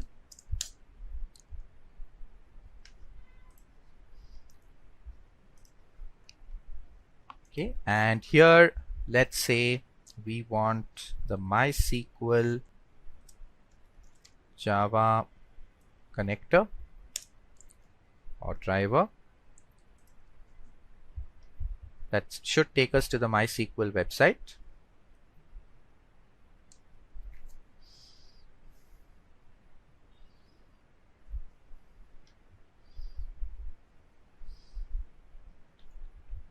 Okay, and here you see the driver available.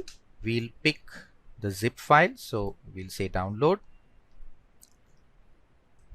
start download. Okay, and it has downloaded the driver, so I'm just going to pick it up and put it into my folder that says jars, and we'll just extract it here.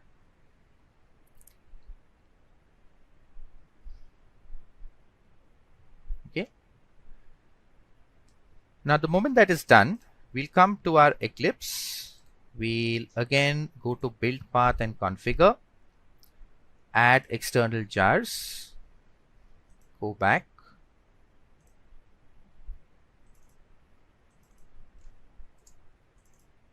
let me go to my jars folder, and okay, doesn't figure out, so let me check again. It is in this folder, so we'll go and go to the build path, configure, add external jars, give the path here, and pick up the MySQL connector.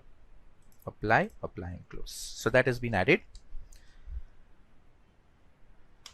Now let's create a new package for our Pojo class, and we'll say com dot transfer object. We'll create a new class within it, and let's name it player, for example. Finish.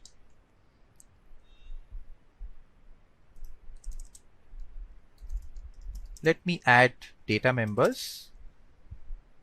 Start with a player ID.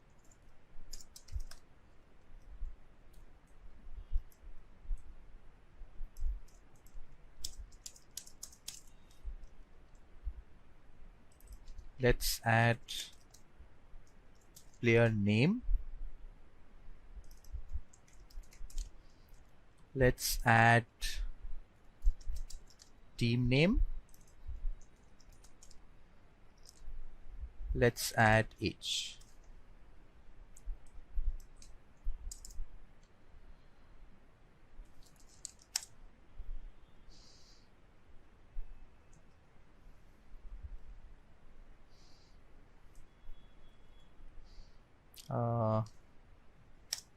Okay, that's my constructor. Get rid of this. Let's add from the source the getters and setters.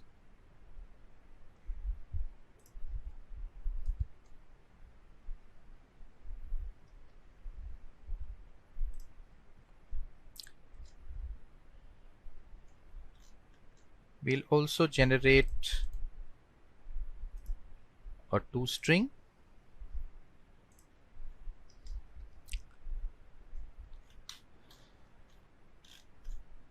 toString method and save this.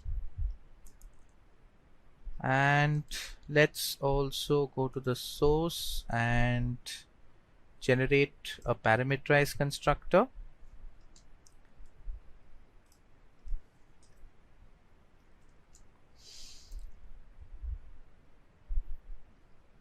Now, time to add the annotations for entity framework. So we'll say @entity.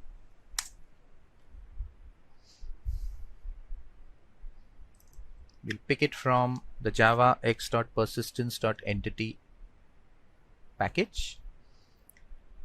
Then the player class is going to be a table. So we'll add @table as another annotation. And we want the player ID to be a primary key. So we will add @ID above the player ID.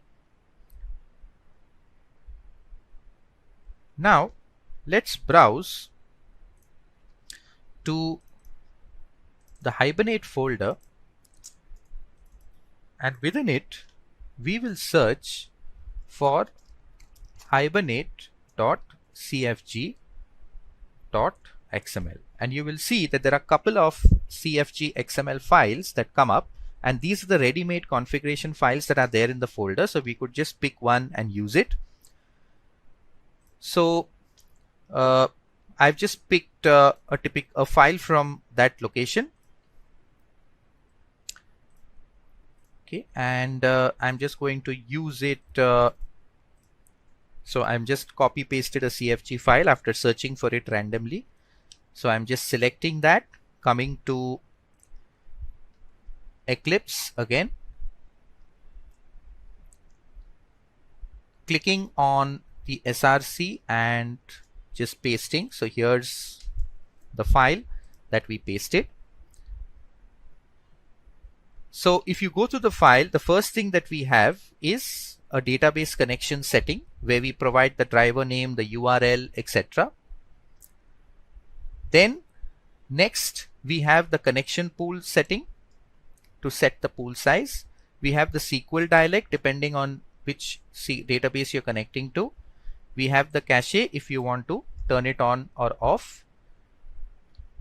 This is the line that will spit out the SQL that Hibernate framework will automatically be creating for us. This will allow us to drop and create the table. It will create the table at the first run, and on every subsequent run it will modify and recreate the table. So it will drop the table and recreate it. Now you see a mapping class here. Here we will map it to com.to.player. Okay, so that's the change we have made. Then let's come to class, and this will be com.mysql.jdbc.driver.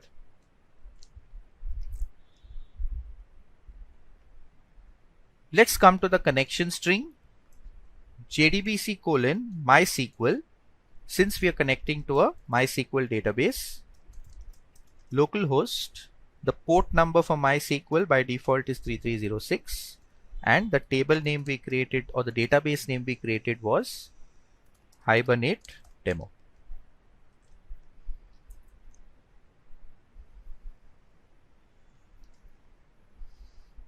The username on installation I had provided as root, and the password was also root, so we'll save that. Next, the SQL dialect, we will give it as MySQL 5 dialect.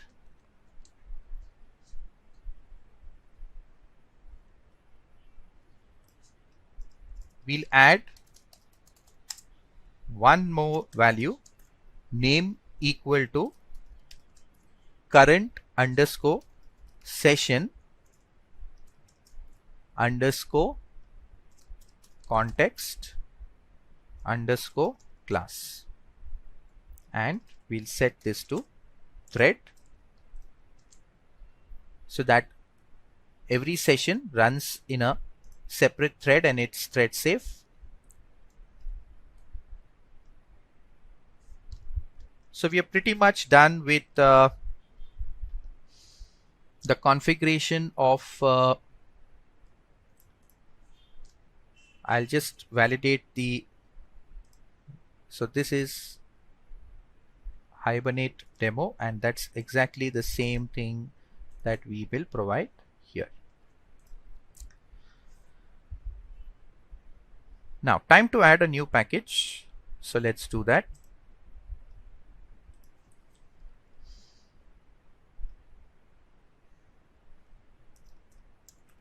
com dot control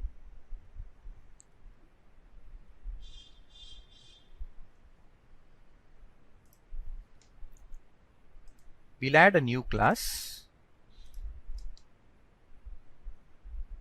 and call it Hibernate main.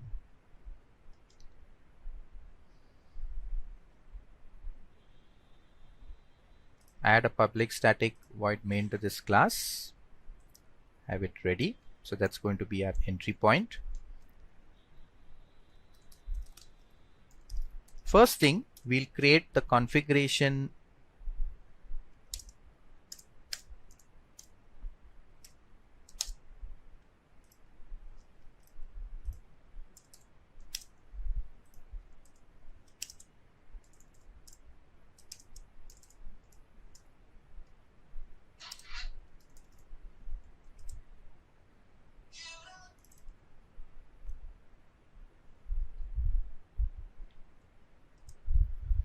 So we have created the configuration first.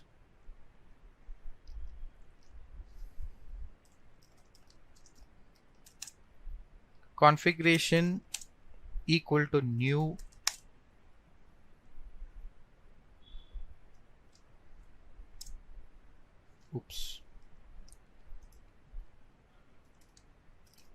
equal to new configuration dot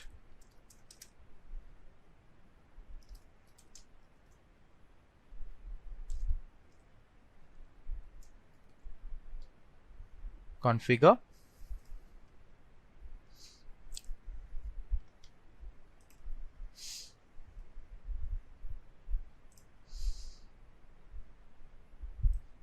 just get rid of this.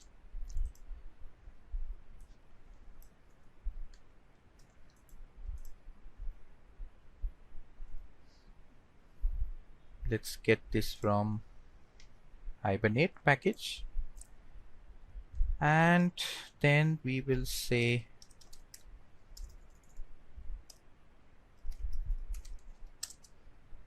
configuration dot add annotated class, and our class name will be com.to dot player dot class.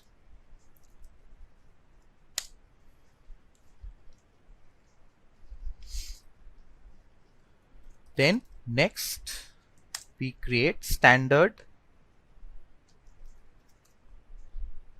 service registry builder equal to new standard service registry builder dot apply settings and configuration dot get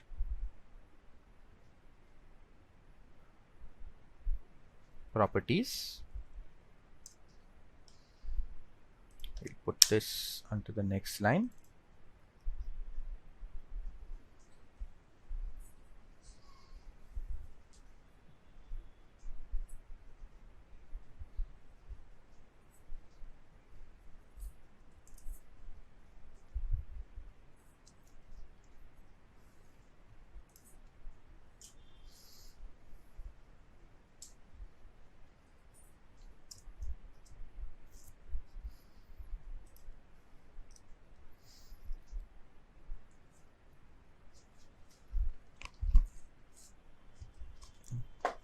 So this will go ahead and get us all the configuration that is available inside our configuration class that we specified.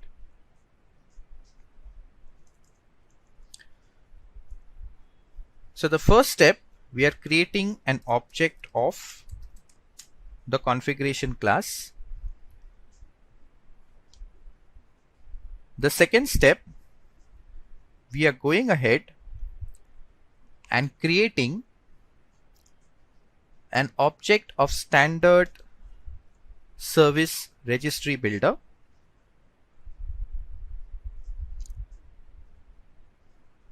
We are also adding our class that had annotations with it, and that class with the annotations is nothing but the player class.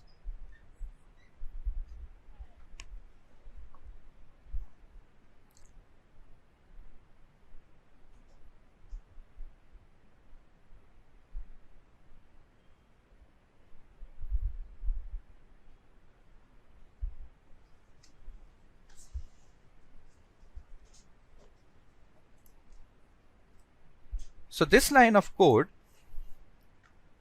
will actually allow us to apply the settings of the configuration file that we have set up. Post that, we will create a session factory object equal to configuration dot build session factory, and we will pass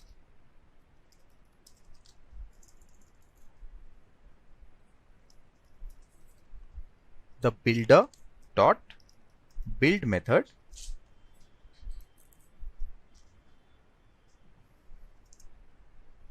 Next, we start creating the session equal to factory dot open session.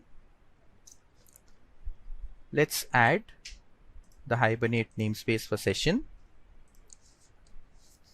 Then we create a transaction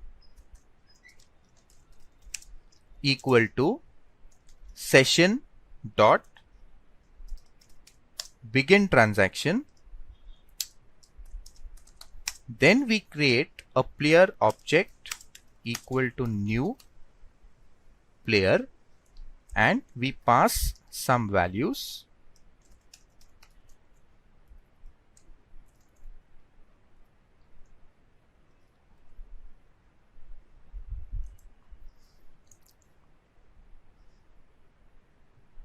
We import com.to and also the transaction package should be the Hibernate equivalent, so we'll get that one.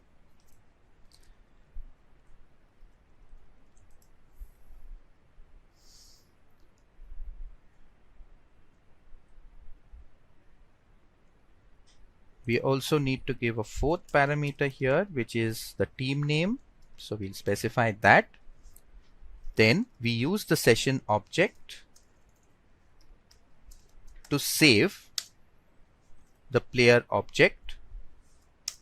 Post that, we say transaction dot commit so that it persists the transaction, and then we do a session dot close. Okay, so here we are setting up the configuration. We are then adding the annotated class, which is player. We are creating the builder object, loading all the configuration properties from the XML file we created, setting up the session factory, passing the builder to it, which is the configuration information. We are then opening a session, opening a transaction, creating a new record in terms of the object, and hence it's called object relationship mapper, because we just create a new object, use the session to save it, and commit the transaction, and it will automatically create a table with the right name and insert that record into the database.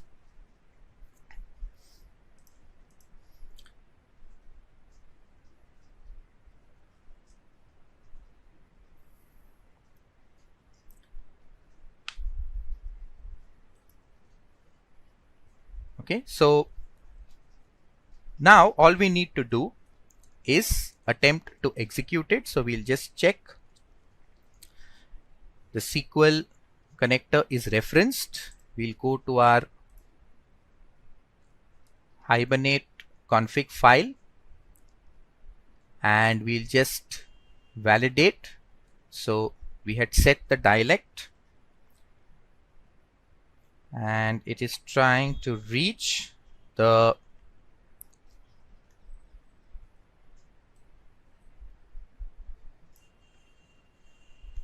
trying to load the class, which is the information class, or rather the driver. So com.mysql.jdbc.driver. So let's run a check on that.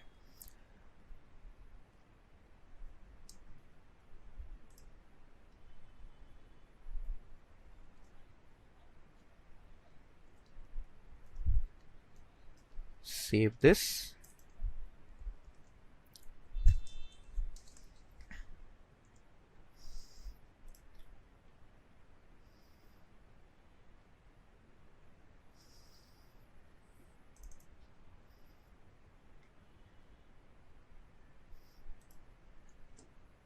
Let's change this and use MySQL dialect.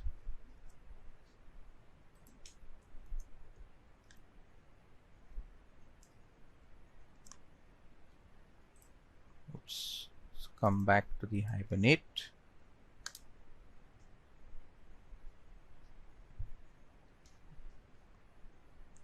Okay. Executed the incorrect file, so let's run it again. We delete the additional file that got created, come back to the Hibernate file, attempt to run that, save all.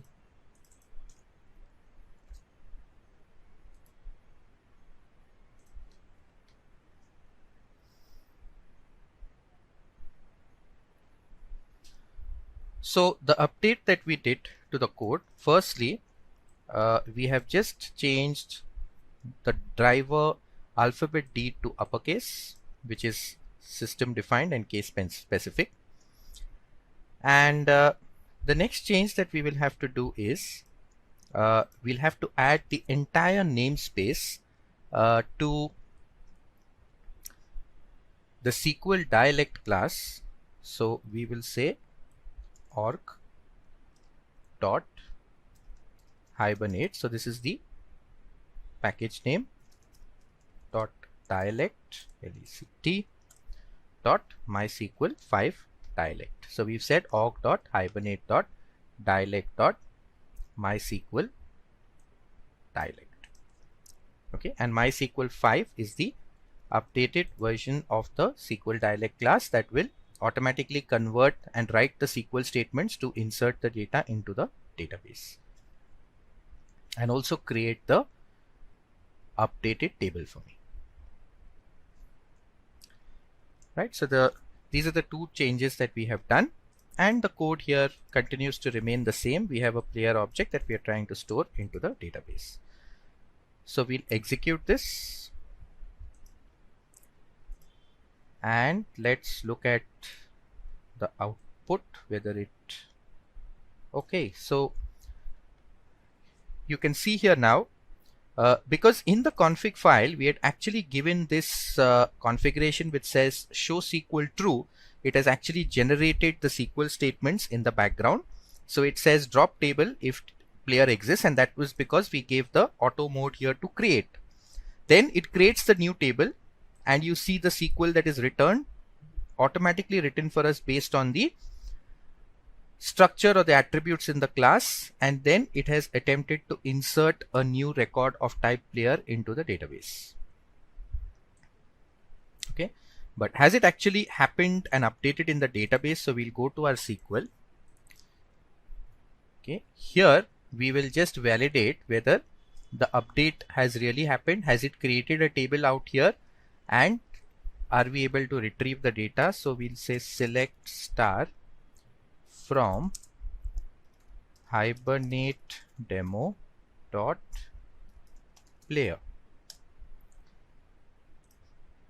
Okay, and you see the data that we actually inserted has come up inside the database. Let's try with an additional record. Save this, come here, and let us add another player.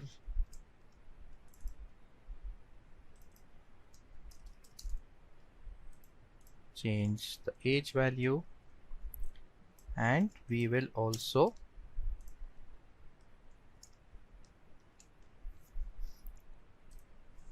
so we've created a new player P2 and we are saving it into the database.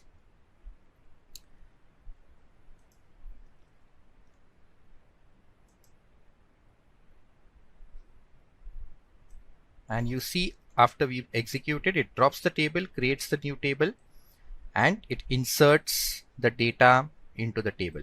Okay. What I've also done is I've just introduced a try catch block. So in case there are any errors where we have gone wrong, it would return the error messages to us, right? Else it's the code continues to remain the same with just the new record. So let's check in the database now. We'll execute this, and here you see the second record that we just inserted is available in the database. Now let's go back here.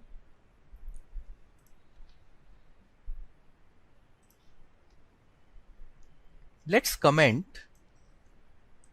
the second record and the save statement as well. And let's modify the value of the first record from Amit to Virat.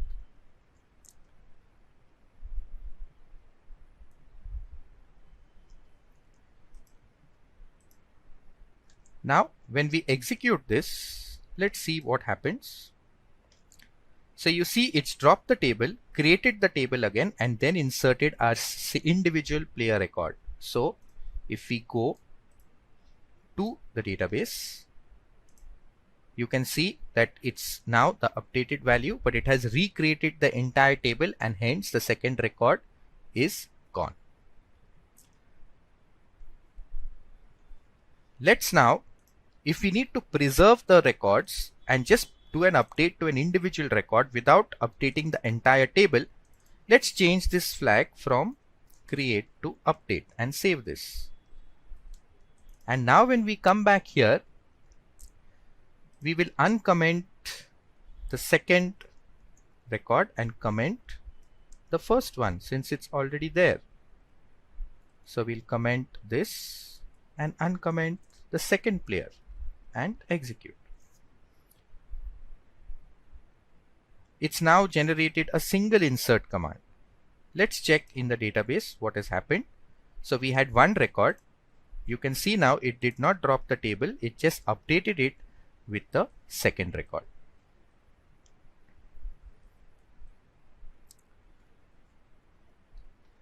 Let's check what is that we'll need to do if we want to retrieve a record. So to retrieve a record, let's say player P equal to, we'll use the session object dot get player dot class. We want a object of type player returned to us, and let's say we want the first record, so we'll give the key as 10, and we'll simply print the details plus P. So we have a toString that we have overridden in the class, so that should do the job for us. Let's execute this, and there you see the player details are returned for the first player. Now let's say I want to write some code to probably update those player details. So we can say player dot set player name and change it to another player, and we'll say p dot set age So we've set the name and the age.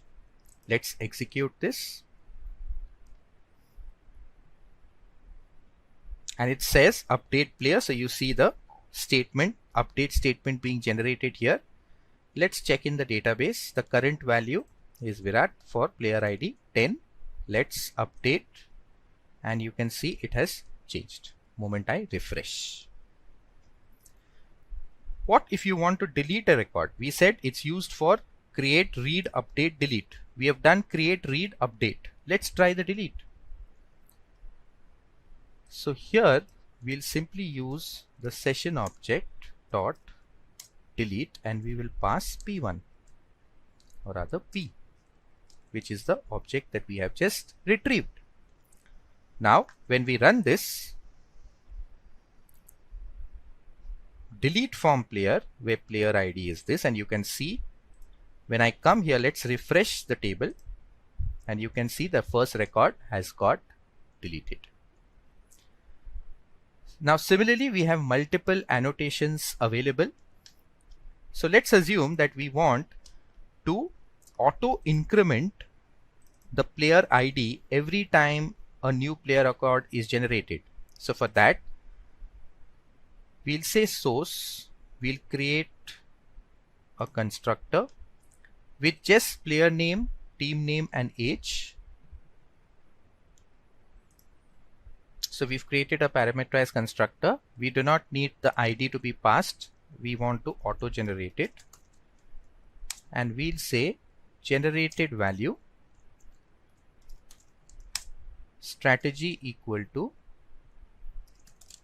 we'll use the enumeration generation type dot identity. Now this will auto generate the ID every time we try to insert a record. So let's come here and we will comment the delete code.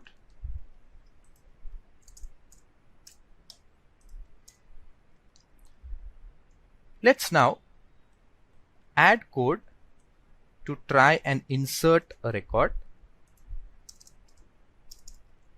So we'll add two player objects, P1 and P2.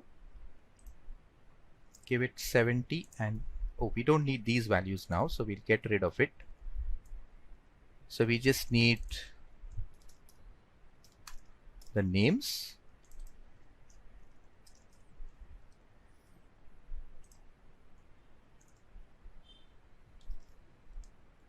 So we've just given the names there, and we'll say session.save P1 and session.save P2.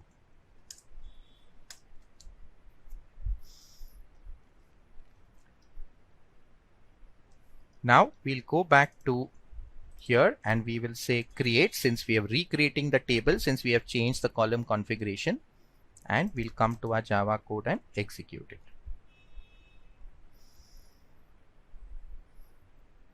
Let's go now and refresh, and you can see the player ID 1 and 2 was auto incremented with and generated with the new values that we just added. Okay. Similarly, if we want, we can also update the column name. So let's say that for player name, we want to provide a different name for the column in the database. So we will say column name equal to name.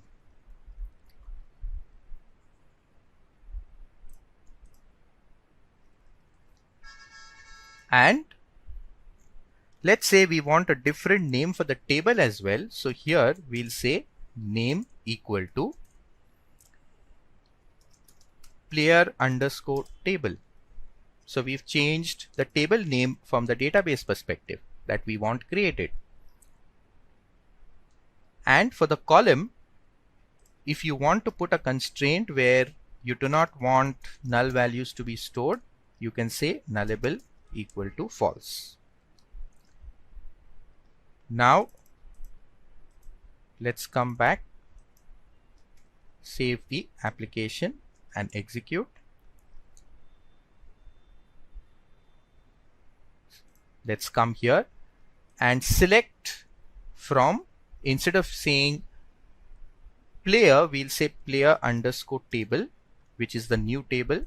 And you see the new table got generated, and you see the name, actually the player name was converted to name, and that is the setting that we had provided. So this shows us how to create, insert, read and update data using the ORM Hibernate, and how easy it is to provide annotations in the object class and automatically map the entity model to the database, create the table and insert records. What exactly is Java Enterprise Edition? The Java EE stands for Java Enterprise Edition, which was earlier known as J2EE and is currently known as Jarkataka EE.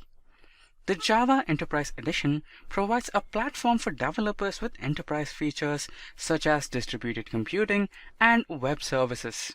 Now let's move further and understand why exactly we needed Java Enterprise Edition. We needed Java Enterprise Edition for 4 major reasons: to have powerful API support, to reduce development time, to reduce application complexity, and finally to improve the application performance. So followed by the need for Java Enterprise Edition, we will move ahead and understand the Java Enterprise specifications. So in the Java Enterprise specifications, we are going to discuss the 4 major specifications used by enterprise developers. So the first one being the enterprise specification, followed by that we have a web specification, then we have web server specification, and finally some other miscellaneous specifications. We shall discuss each one of them in detail. Firstly, we will move ahead with enterprise specification. So in enterprise specification, we have the first one to discuss, that is the context dependency injection. The context dependency injection provides a container to inject dependencies as in Swing. Next we have Java Enterprise Java Bean. The Enterprise Java Bean is a set of lightweight APIs that an object container possesses in order to provide transactions, remote procedure calls, and concurrency control. Followed by Java Bean, we have Java Persistent APIs. So the Java Persistent API are the specifications of object relational mapping between relational database tables and Java classes. Next, we have the Java Transaction API. It consists of Java interfaces and annotations to establish interaction between Java transaction support offered by Java Enterprise Edition. The APIs in the abstract from low-level detail to the interfaces are also considered as low-level. Followed by Java Transaction API, we have the Java Servlet. The Java Servlet specifications define how you can manage HTTP requests either in a synchronous or asynchronous way. So followed by Java Transaction API, which is one of the enterprise specifications, we will move ahead into the Java Web specifications. So the first one in the Java Web specification is the Java Servlet. So this specification defines how you can manage the HTTP request either in a synchronous or asynchronous way. It is low level and other specifications completely depend on it. So followed by Java Servlet, we have the Java WebSocket. So the Java WebSocket is a computer communication protocol, and this API provides a set of APIs to facilitate WebSocket connections. Followed by WebSocket, we have the Java Server Faces. So the Java Server Faces is a service which helps in building graphical user interface out of the components. So followed by Java Server Faces, we have the Unified Expression Language. The Unified Expression Language is a simple language which was designed to facilitate web application developers. So followed by the web specification, now we will enter the web service specification, out of which we have the first one, which is the RESTful Web Service. So the Java RESTful API Web Service provides services having representational state transfer schema. Next, we have the JSON processing. Java API for JSON processing is a set of specifications to manage the information provided in a JSON format. Followed by JSON processing, we have JSON binding. So the Java API for JSON binding is a set of specifications that provide for binding or parsing a JSON file into Java classes. Next, we have the XML binding. So XML binding simply allows for binding of XML into Java objects. For example, SOAP is an XML-based protocol to access web services over HTTP. This API allows you to create SOAP web services. So followed by the web service specifications of Java Enterprise Edition, we finally enter into the other miscellaneous specifications of Java Enterprise Edition. So out of that, the first one is the validation. So the validation package consists of various interfaces and annotations for declarative validation support offered by Bean Validation API in Java. Followed by validation, we have the batch applications. So the batch applications provide the means to run long-running background tasks which involve large volume of data and which need to be periodically executed. Followed by batch applications, we have Java Enterprise Connector architecture. So the Java Enterprise Edition connector is a Java-based technological solution for connecting Java service to enterprise information system. So with this, we will enter into our next step where we will learn the system requirements to install Java Enterprise Edition. So the basic requirements to install Java Enterprise Edition into your local system are: you should be having the Java virtual machine from the standard 6th edition or more. Followed by that, your local system should be having at least 1 GB of RAM capacity. Next, your system should be having at least 250 GB ROM space available. And finally, you should be having the Java Development Kit installed into your local system. Now next, we will understand how to install Java Enterprise Edition into your local system. So in short, these are the steps you need to follow to install Java Enterprise Edition into your local system. First, you need to browse into the Oracle official Java site, then go to Java Standard Edition Development Kit. Followed by that, accept the license terms, download the JDK file, run the JDK file as an administrator in your local system, then set up the Java environment. I know this looks a little bit complex, but don't worry, I will drop a link in the description box below which will explain you in a much detailed way how to install Java into your local system. Please check that to have a better understanding of how to install and set up Java in your local system. So followed by this, we will learn the differences between the Java Standard Edition and Java Enterprise Edition.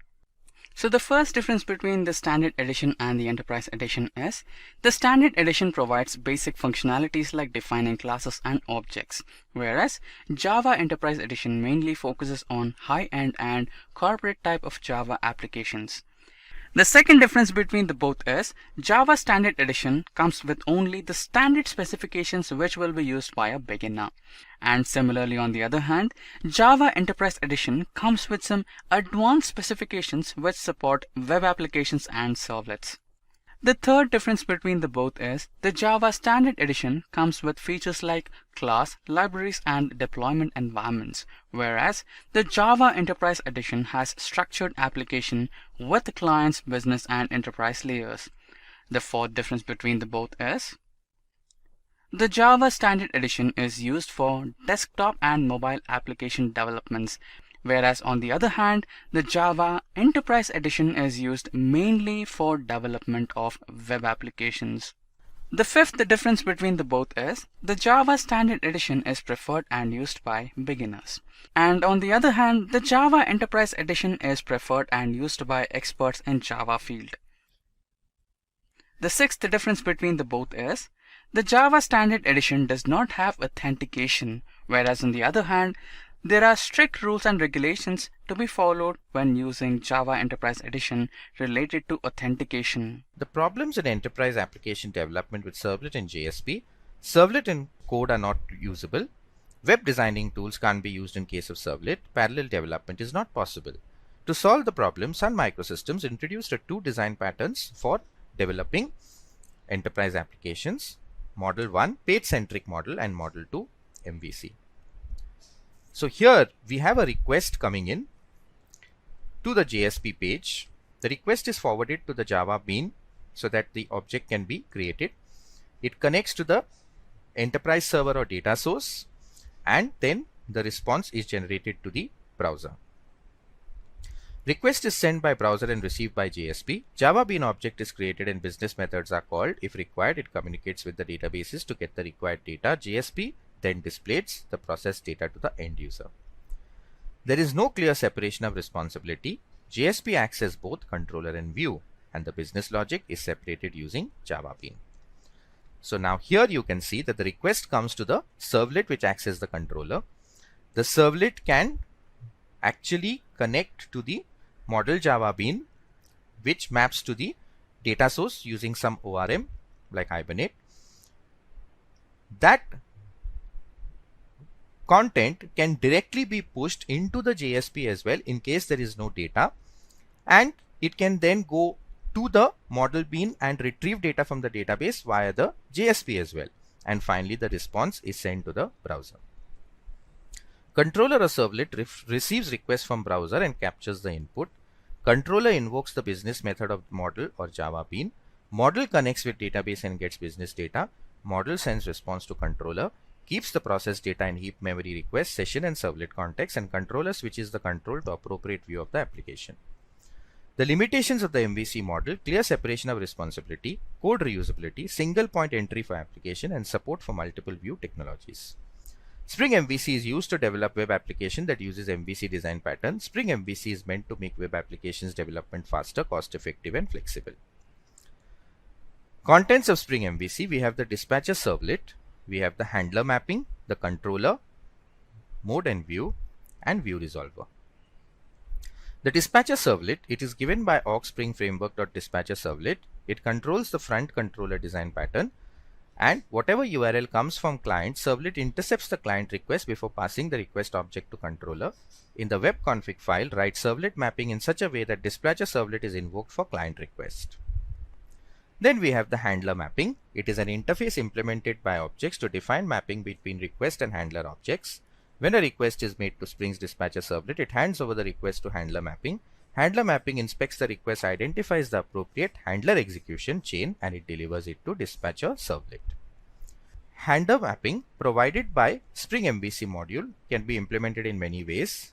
Bean name URL handler mapping, which is the default handler mapping class that maps the URL request to the name of the beans.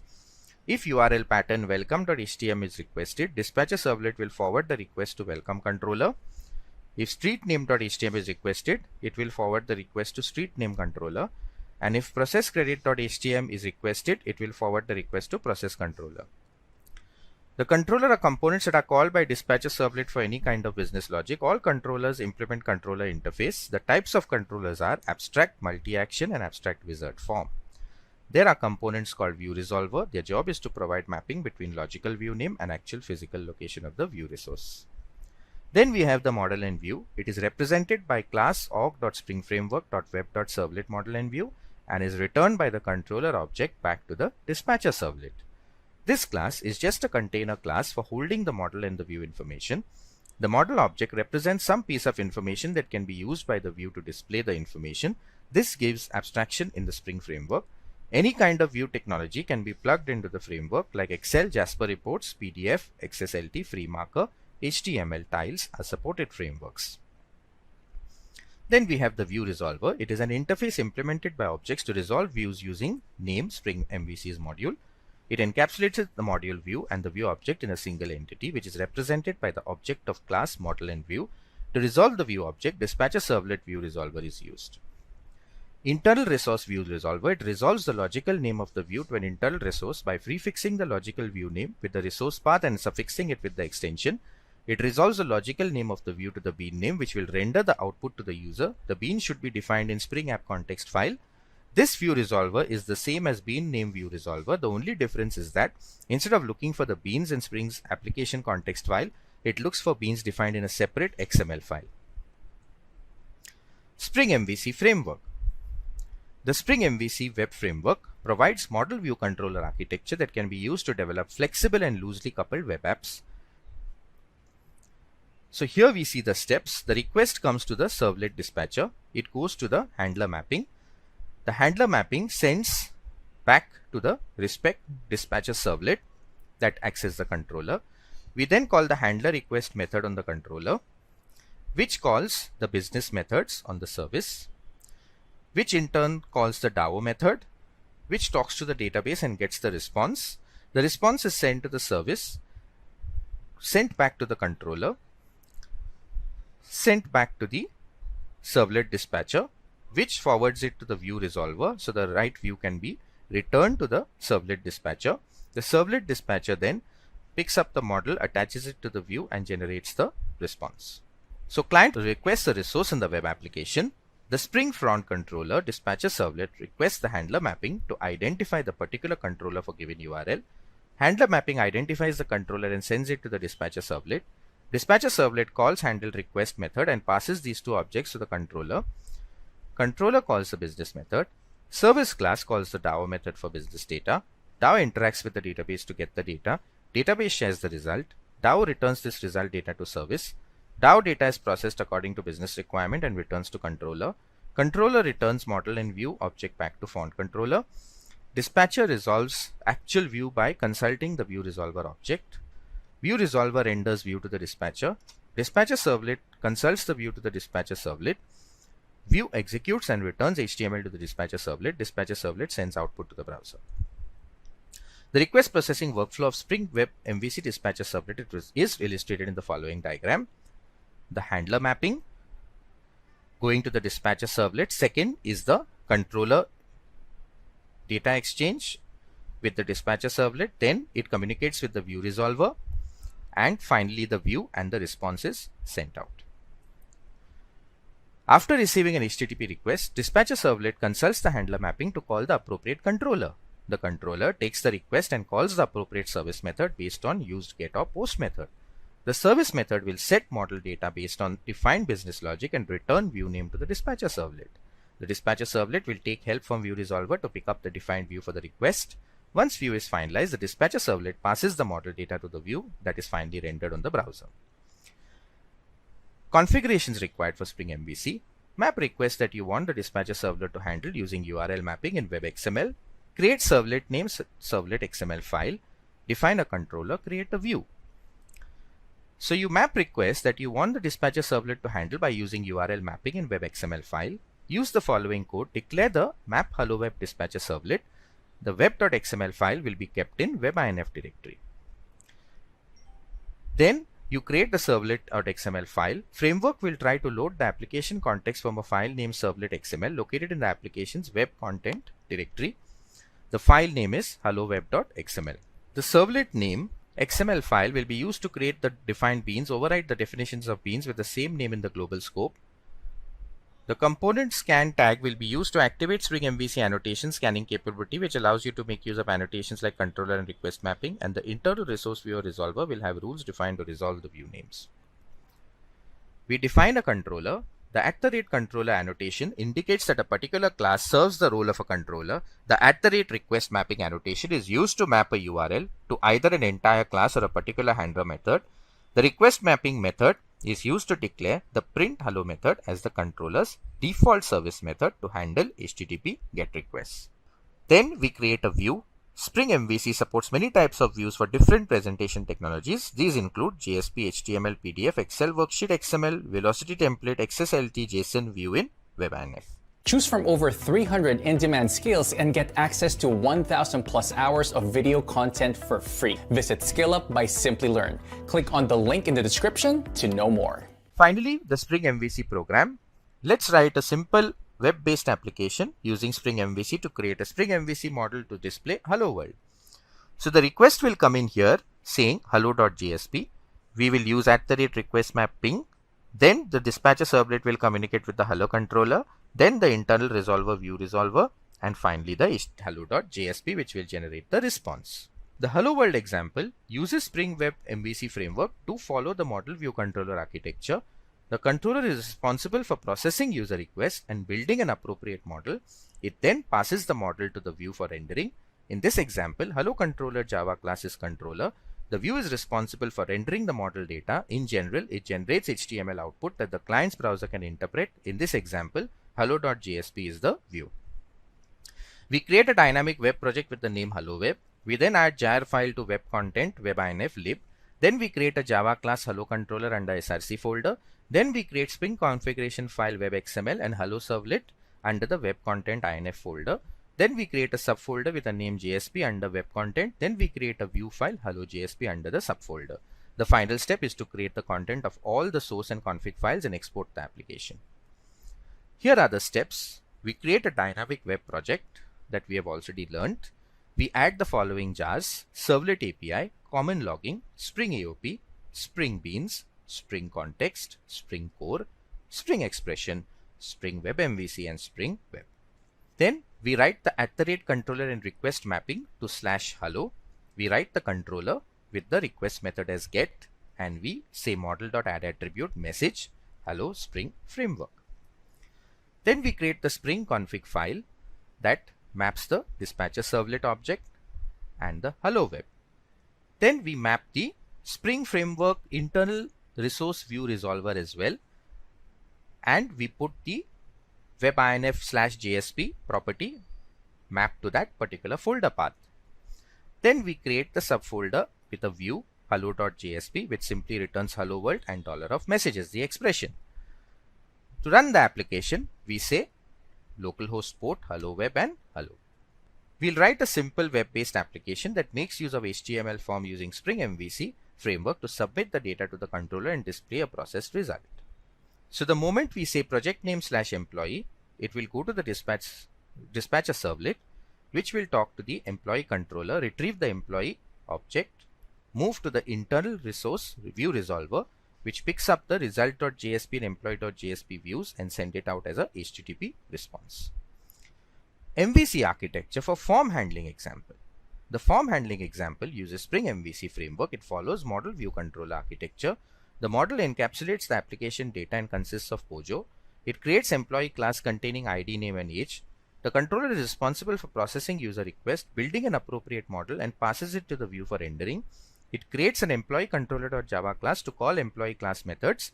The view is responsible for rendering the model data, and in general it generates HTML output that the client browser can interpret. Java JSP files, result.jsp and employee.jsp are used to display employees information.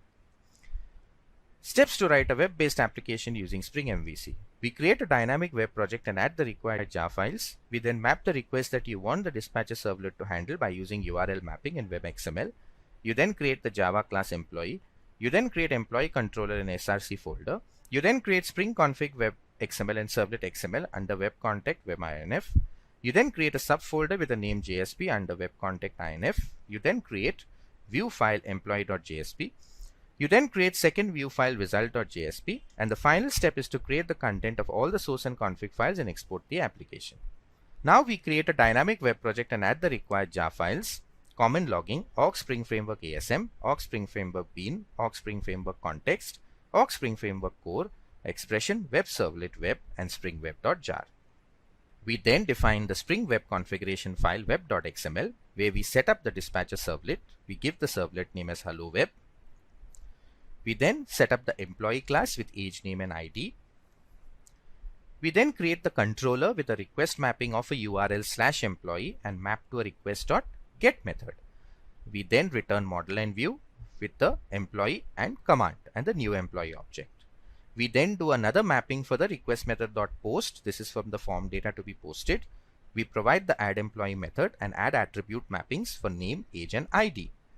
Next, we create a Spring config file web XML and servlet XML, which map the JSP page. Then we create a subfolder and a view, which maps the view information as a employee.jsp file, where we create a simple table to print out the data. We create a second view called result.jsp, which has a separate table that this gives us the name, age, and ID of the employee. We create content for all the source and config files, and we run the application. Let's look at a demo on Spring Web MVC. Let's start with a small demo demonstrating the capability of Spring Web MVC. So let's move to Eclipse. So Spring MVC is an end-to-end solution for complete web app development. The servlet plays the role of the controller and JSP plays the role of the view. It follows the fun controller design pattern. This means there will be a servlet as a controller and the model caters to collecting the data. There is complete sync between the model. The view is handled by the controller, which is a form of MVC design pattern. So Spring MVC has a front controller, which is the dispatcher servlet. So we have created a dynamic web project and we have added the libraries. So the reference libraries are all the Spring libraries. In addition to that, we have added the commons logging, which is the other important library that we have added. We have a views folder that has 4 views: home, profile, register trainee, and success.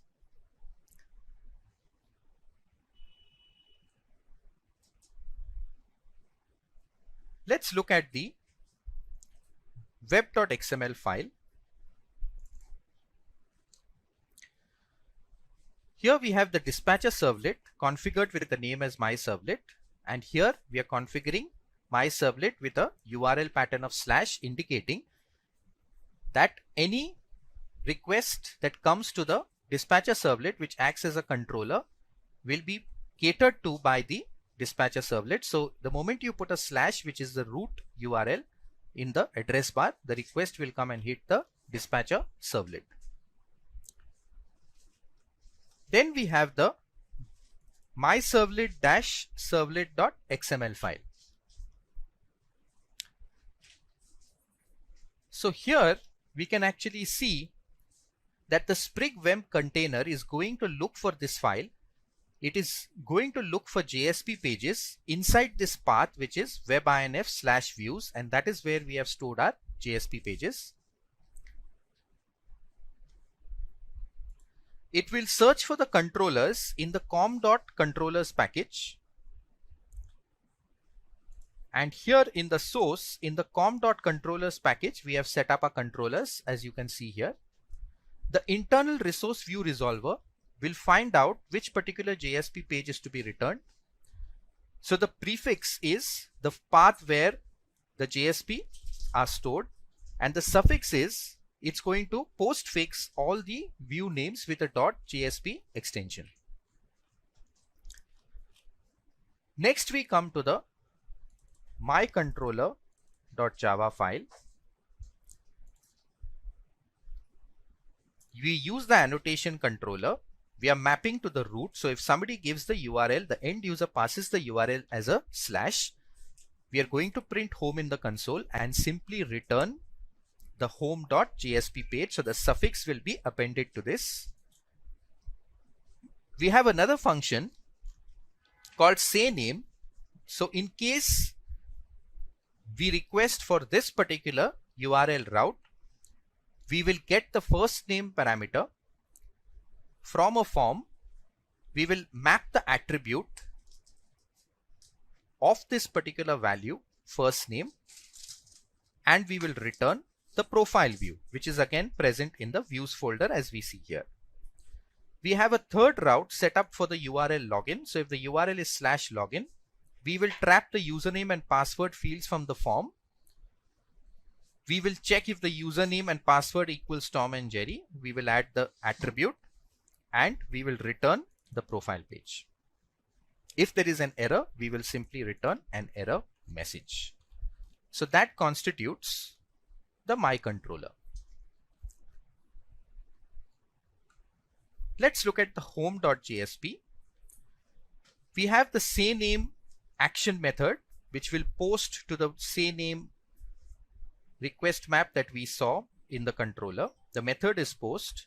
We have a submit button with fname, and we have a login controller with username and password and a submit button, and this is mapping to the action method login. And those are the two action methods we saw. We are mapping to sayName or login. We'll come to the home page and we'll execute this. We'll go to the default route, which is just a /, which takes us to the home page. And here it simply gives us a welcome message as of now, which says hello, welcome to Spring, which we see is the default welcome message that we are actually getting. And we also have a sayName function that is actually getting mapped when we click on this button. And we are going to route to a success page. So here let's print first name, and we can see here that we are actually going to map to the first name function. And if we go to the controller, we have created an attribute first name to which we are mapping this value. Okay, and we are simply returning the user information. So in case there is a success, it will simply go ahead and route to that particular URL. So we'll just provide, or rather let me go here rather than the success, and we'll make that change. So we'll go to the profile because we are navigating there, and here we have a first name. And now if you see here, we are saying that we are going to post this form to say name. First name is going to be the attribute that we are going to trap, and we are going to return profile. So the first name attribute that we are going to trap here, if we look at the home.jsp, okay, the user is going to enter a first name which we will trap as an attribute. So here that value is going to get trapped. We then return the profile JSP. When I go to the profile JSP, we are simply outputting that attribute first name. So this is my page execution. I have just entered a first name. I'm going to click on the submit button, and it says welcome that particular user, right? If I add another user, it actually goes and traps that user ID. So again, the flow is that in the controller, it's hitting this particular request map. It then traps the F name, stores that value into an attribute called first name, and forwards it to the profile page. The profile.jsp is returned by the controller and simply prints the first name. Now we have another page here, which is register trainee. We are posting to an add trainee method. Okay, we are posting to an add trainee method. The command name is trainee command. And we have here, if you look at this, we have actually included a custom, or rather a system defined tag library, which is springframework.org tag/form. So what we are using here is Spring forms rather than the system defined HTML5 forms. And here we are saying sform : which is the prefix for this particular namespace that we have imported on the top. The action is add trainee, and we have a trainee name, we have a marks code, we have a contact number, and a submit button. Okay, and now we are already going and setting part to COM controllers.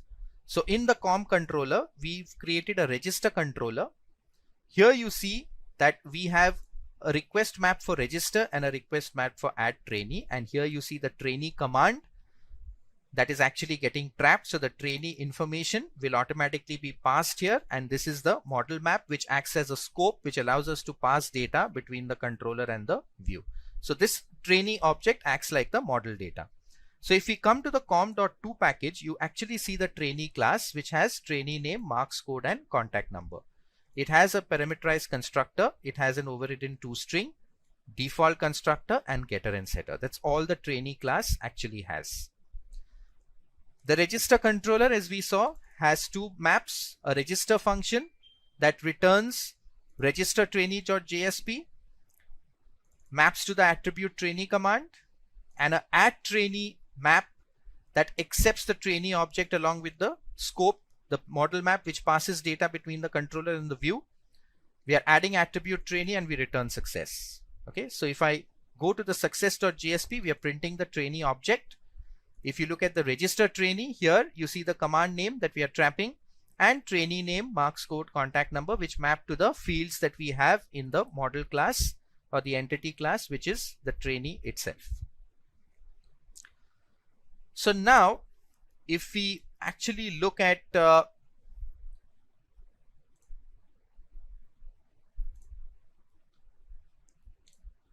so let's close this,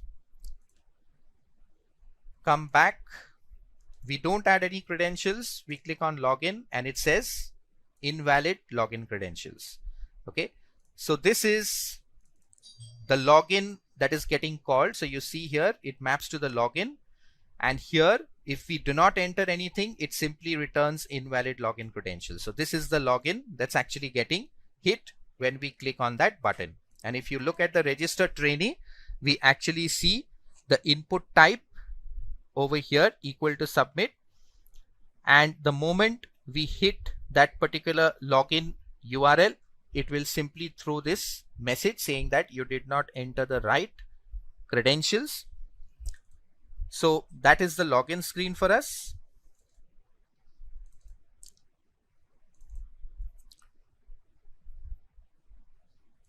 Okay, now if I actually add the right credentials, so if I add the correct credentials here, or let's say we enter the incorrect credentials, let's say Amit and password, and we say login, it continues to say invalid login credentials, right? So in the home.jsp, you actually see the login. So this is the login block, which is giving us that action equal to login, username, password, and it is displaying $error message, right?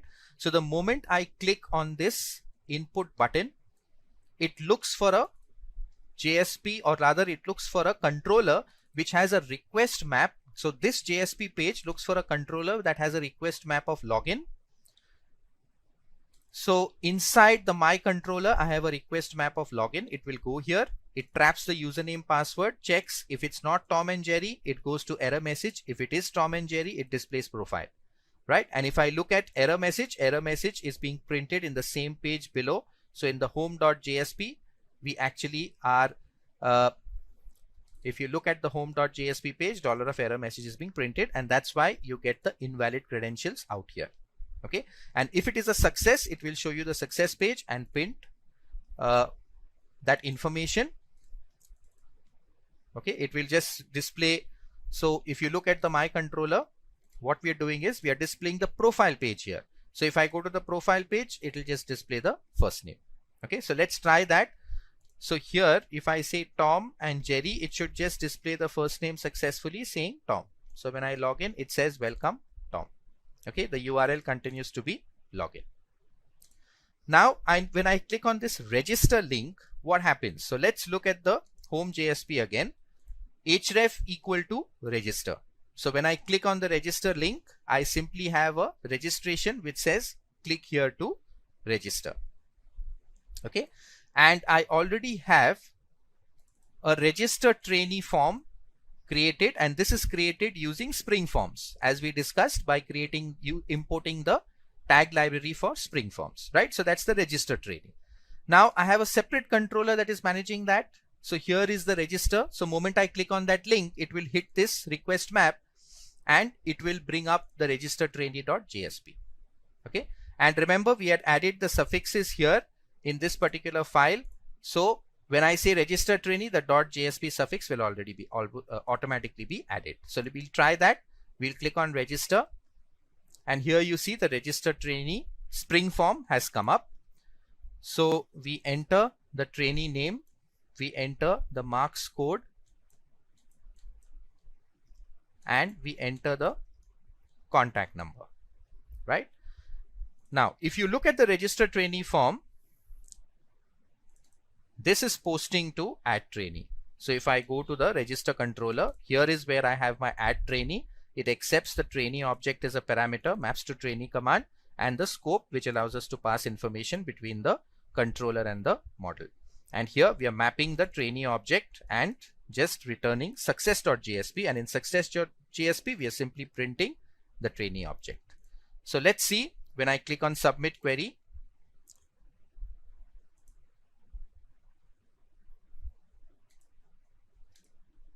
so let's try the register now.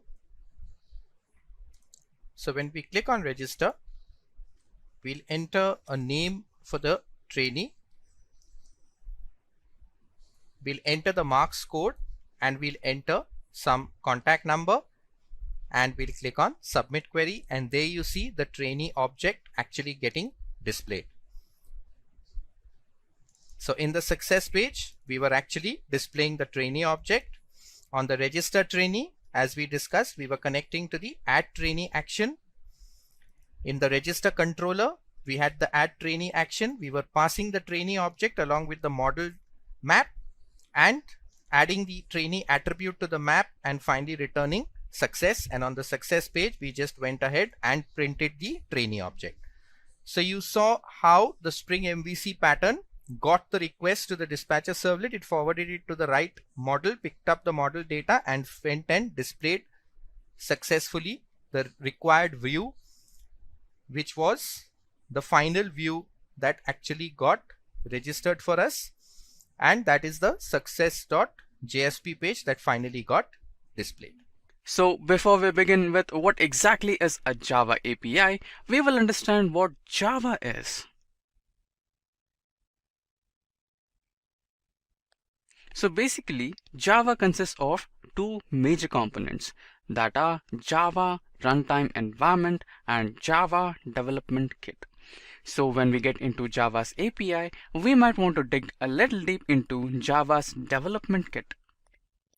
So JDK consists of three more major components that are the Java's compiler, Java Virtual Machine, and APIs. Now we will learn each one of them in a bit more detailed way. So at first we have the Java's compiler. So Java compiler can be defined as a software program that is designed to convert the high level, that is the user return or user readable code, into the computer readable code, that is the machine level or byte code. So this particular byte code will be transferred to the next state where we find the JVM. So what is JVM? So JVM is an abbreviation for Java's Virtual Machine. So Java's Virtual Machine is responsible for processing all the byte codes and providing an output to the user. Next, we find our topic for today's discussion, that is the Java API. So just like Java's virtual machine and compiler, Java's APIs are the integral software packages that come with the JDK. The primary intention of API is to establish communications between different applications. So on my screen you can see a pictorial representation of Java API's architecture. So at first we have the Java's program on the topmost layer. So this particular segment will be having the user return program in user language. Followed by that, we have the interpreter, Java's API, and the Java's virtual machine, which are responsible for reading and compiling the Java's program. So at the last final level, we have the application hardware, which is responsible for interacting to the Java's program. So this is how the Java API's architecture looks like. Now followed by this, let's dive into the next topic. So in the next topic, we find the types of developers using various types of APIs for different jobs. So at first we have the open developers, next we have the internal developers, and at last we have the partner developers. Don't worry, we will understand each of these developers in a bit more detail and along with some examples for a better understanding. So at first we have the open developers. So open developers are used by top-end companies. So leading companies provide access to their APIs as open source through authentication via a unique secret key to keep track and ensure the legal usage. So basically what happens here is there might be some big companies like social media companies or some more other companies which provide the API they use for their applications as open source to the developers. So these open developers get access to their APIs through getting authentication. So they'll be creating a profile, they'll be providing the research details of their application, like what are they using that particular API for and other reasons to use those APIs. Then they get the unique secret key from the owner of that API. And that's done just to keep track that the API provided is not misused. So the open developers majorly include the B2C teams, and some of the major companies that provide the APIs for open developers are Twitter and Telnix. So one best example is the Twitter, where the Twitter provides Twitter API for the Twitter developer accounts for using that for any kind of developing things or some data science applications and much more. So followed by the open developers, next we have the internal developers. So you can consider internal developers as an organization.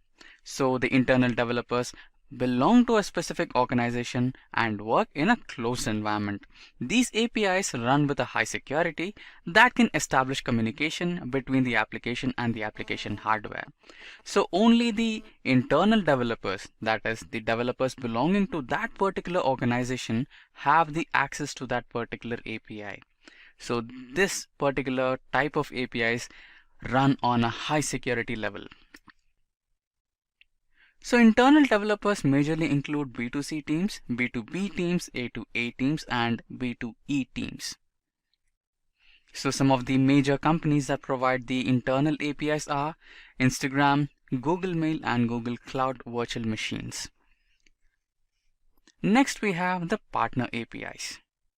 So the partner developers are similar or like internal developers, but the only difference is there is a collaboration between two or multiple companies. For example, consider yourself to be linked with a different company and you both wanted to create an application. So only you both can have access to that particular API that you're using to create your application.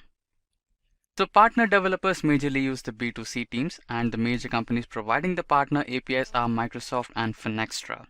So with this we finish the first topic, that was what is API and who exactly uses it and for what purposes. Now we dive into the next segment where we learn the need for Java APIs. So why exactly we need Java APIs? Now Java APIs are used for multiple reasons. But the three most important reasons for which we use Java APIs are to streamline the operations, improvise the businesses, and finally create some powerful applications.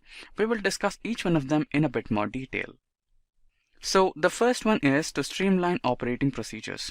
We have multiple social media applications like Twitter, Facebook, WhatsApp, etc. Followed by that we have multiple delivery applications such as Amazon, Flipkart. Then we have the F&B such as Zomato, Swiggy, etc. So all these applications are running smooth and hassle-free because of the significant improvement in the implementation of Java APIs. By using Java's APIs, users are provided with multiple options on the screen. So this kind of approach makes the functionality very simple and easy to use. Followed by this, the next important requirement is to improvise the business.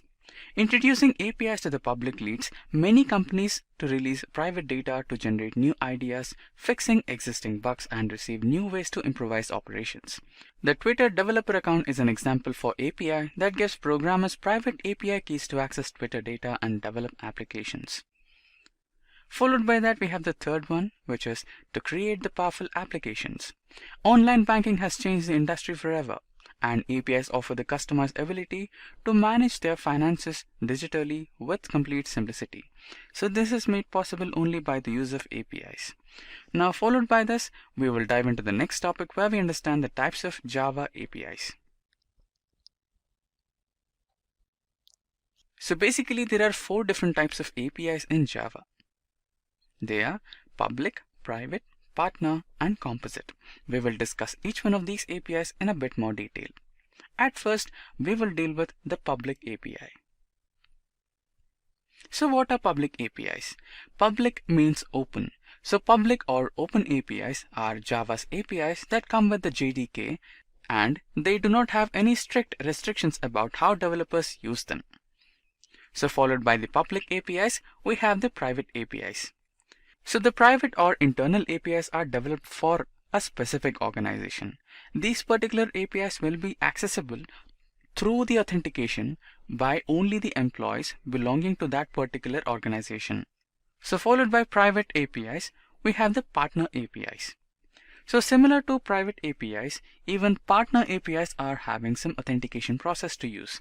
So the only difference is here, instead of one organization, we might have 2 or multiple organizations, and the employees belonging to that particular group of organizations will be able to access the APIs and implement them or use them. Followed by partner APIs, we have the last one, which is the composite API. Composite APIs are microservices, and developers build them by combining several service APIs. Now that we have covered the different types of APIs, let us now discuss the categorization of Java APIs based on the services that different varieties of APIs in Java provide. So data and API services are another way to categorize Java APIs other than the previous type, which is the public, private, partner, and composite. APIs are also classified based on their data manipulation capabilities and the variety of services they offer. So this type of categorization has 4 different types, which are the internal API services, external API services, CRUD operations, and user interface services. We will understand each one of them in a bit more detail. At first, we will understand internal API services. Internal API services are developed to offer organizations services specific to that particular organizations. These services include only complex data operations and internal processes. Followed by internal API, we have the external API. External API are open source APIs that developers integrate into existing application or website. So internal APIs are something similar to private APIs and external APIs are something similar to public APIs. Next we have the CRUD operations. So CRUD APIs provide data manipulation operations over various data storage units such as software and service, that is SaaS, and relational database management systems such as RDBMS using standard data storage unit connecting tools like database connectivity, that is JDBC, etc. Next we have the user interface services. User interface service APIs are open source APIs that allow developers to build user interfaces for mobile devices, computers, and electronics. Now let's examine the rules and protocols that Java APIs must follow. So that brings us to API service protocols. The rules and protocols guide the different functionalities of Java APIs. So different APIs have different service protocols. Let's consider an example for RESTful API service protocol as an example. So for a typical RESTful API, developers must follow the following rules. For a typical RESTful API, developers must follow these rules: stateless, uniform interface, client server, cache, layer. No worries, we will discuss each one of these protocols in detail. First, we will discuss stateless. So what exactly is stateless? So since the RESTful API follows client-server architecture by default, it is recommended that RESTful API services to be stateless all the time. Next we have the uniform interface. The entities in a RESTful API are server and clients. Applications that run on global scale need uniform client and server interface through Hypertext Transfer Protocol or HTTP, and Uniform Resource Identifiers URI will allocate the required resources. Next we have the client server. The client-server model used in the RESTful API should be fault-tolerant. Both the client and server are expected to operate independently. The changes made at the client end should not affect the server, and vice versa. Next we have the cache. Including a cache memory allows the application to record intermediate responses and run faster in real time. A RESTful API also includes the cache memory. And next we have the layer.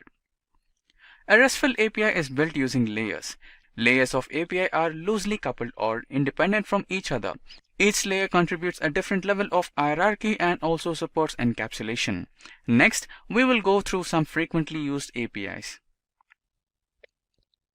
So this is the list of most frequently used APIs in real time.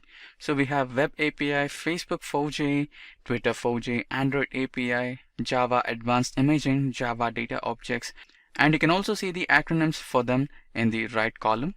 So some of them have no acronyms and some of them have acronyms. For example, we have Android API as Google, Java Advanced Imaging as JAI, Data Objects as JDO, etc. So moving into the next slide, we have a few more APIs. So we have RESTful APIs, Java Media Frameworks, Java Persistent APIs, Java Speech API, Java 3D, Java USB for Windows, etc. And similarly on the right column, we have their acronyms. So for Java Media Frameworks, we have JMF. For RESTful APIs, we have nothing. And Java 3D we have J3D, Java Speech API as JS API, and few others. So followed by this, we will advance into the next topic where we will discuss about the advantages of using Java's APIs.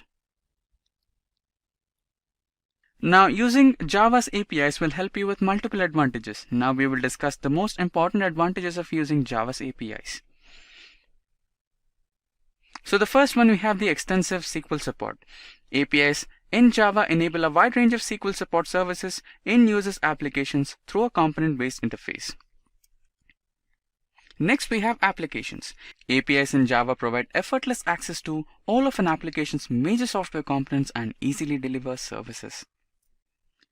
Next, we have efficiency.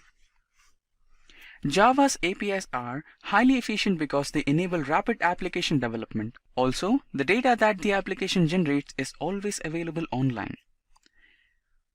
Next, we have the automation. API allows computers to automatically upload, download, update, and delete data automatically without human interaction. Followed by that, we have integration. Java APIs can integrate to any application and website and provide a fluidic experience with dynamic data delivery. Followed by that, we have scope. Java's APIs make websites, application, and information available to a wide range of users and audience. Followed by that, we have customization. Java APIs enable developers and businesses to build applications that personalize user interface and data. And finally, we have the adaptability. Java APIs are highly flexible and adaptable because they can easily accept feature updates and change to frameworks and operating systems. Now let's talk about what exactly is the JUnit tool all about. Like, what are the different things we can implement with the help of this tool here? So JUnit is basically a kind of unit testing framework which is there for the Java. So it's kind of a default offering for the Java programming language that we can use the JUnit for the unit testing framework for performing the unit testing. Now the main benefit of the JUnit is like it's using the same syntax like a Java programming language. So it makes it very easy for a Java developer to write and execute the test cases. So most of the times when the developers are going to work on the Java programming languages, so they prefer that JUnit as a default unit testing framework for them, because they get the language advantage, they get the easily integrations in the Eclipse. So those benefits helps the developers to decide JUnit specifically for writing the test cases and running the test cases there. Now, whenever these test cases are actually being executed, whenever you add up a new piece of source code, so all the unit test cases will be again executed there every time when you run a new build. So all the unit test cases gets executed, but you also need to take care that if you are adding up a new functionalities, you also have to add the corresponding test cases to that. So increasing more and more code will be done by the developers, but at the same time you have to sync, or you have to keep your test cases up to date also. And as a part of every build, each and every test cases will be re-executed every time. You're doing the build 5 times, 6 times a day. Every time the all unit test cases will be executed over there and the response will be given back. Right, now let's talk about what exactly is a unit testing. Now unit testing refers to the testing of these small modules or the small piece of chunks or the codes here. Now it's basically used to have the early identification of the defects and the bugs, because you cannot simply rely on the QA team to perform the testing and then provide the feedback. Whereas on the with the help of this unit testing framework, we can immediately get the feedback right away. Once we are running the test cases, immediately we will be able to know like these are the different test cases which we have got over here. Now the developers don't even have to spend more time on fixing the bugs and issues, because these test cases will help them with the easy and the fast feedback. So according to that, they can fix the bugs and they can take the decision whether the source code is working fine as expected or there is any kind of issues as such present with this one. So unit test casing is something which is very important from the developer's perspective also, because it helps the developers to understand that whether they have written a successful code or if there is any kind of scope of issues or bugs over here. Also, the successful unit test cases increases the overall confidence of the developers, because it increases the overall performance and the quality of the product also. So by having the successful executions of the unit test cases, developers can understand that yes, the source code is working fine as expected and there is no scope of bugs or any issues as such with this source code here. So that's the main benefit which we get with unit testing, that with this fast feedback channel, we will be able to take the decisions whether the source code is ready for the production environment deployment or not. So that's a main benefit which we get with the unit testing here. Now, of course, this can be done in two ways, manual testing and automated testing. Now, in case of manual testing, you have to do this thing manually within a manual tester or a manual testing approach. And in this one, you will not be depending on any kind of automated tool which can be scheduled or which can be executed in non-interactive manner. On the other hand, automated test case is something which is used to be executed using the tool, and it is something which is being done so that you will be able to get the complete automation. There is no manual efforts which is required as such. You are going to have like complete deployment and automations being done as such in this case. So automated testing is something in which you will be giving more focus on the automated automation tools. You may be having one or a couple of tools which using which you can write the automated test cases and you can perform the complete automation.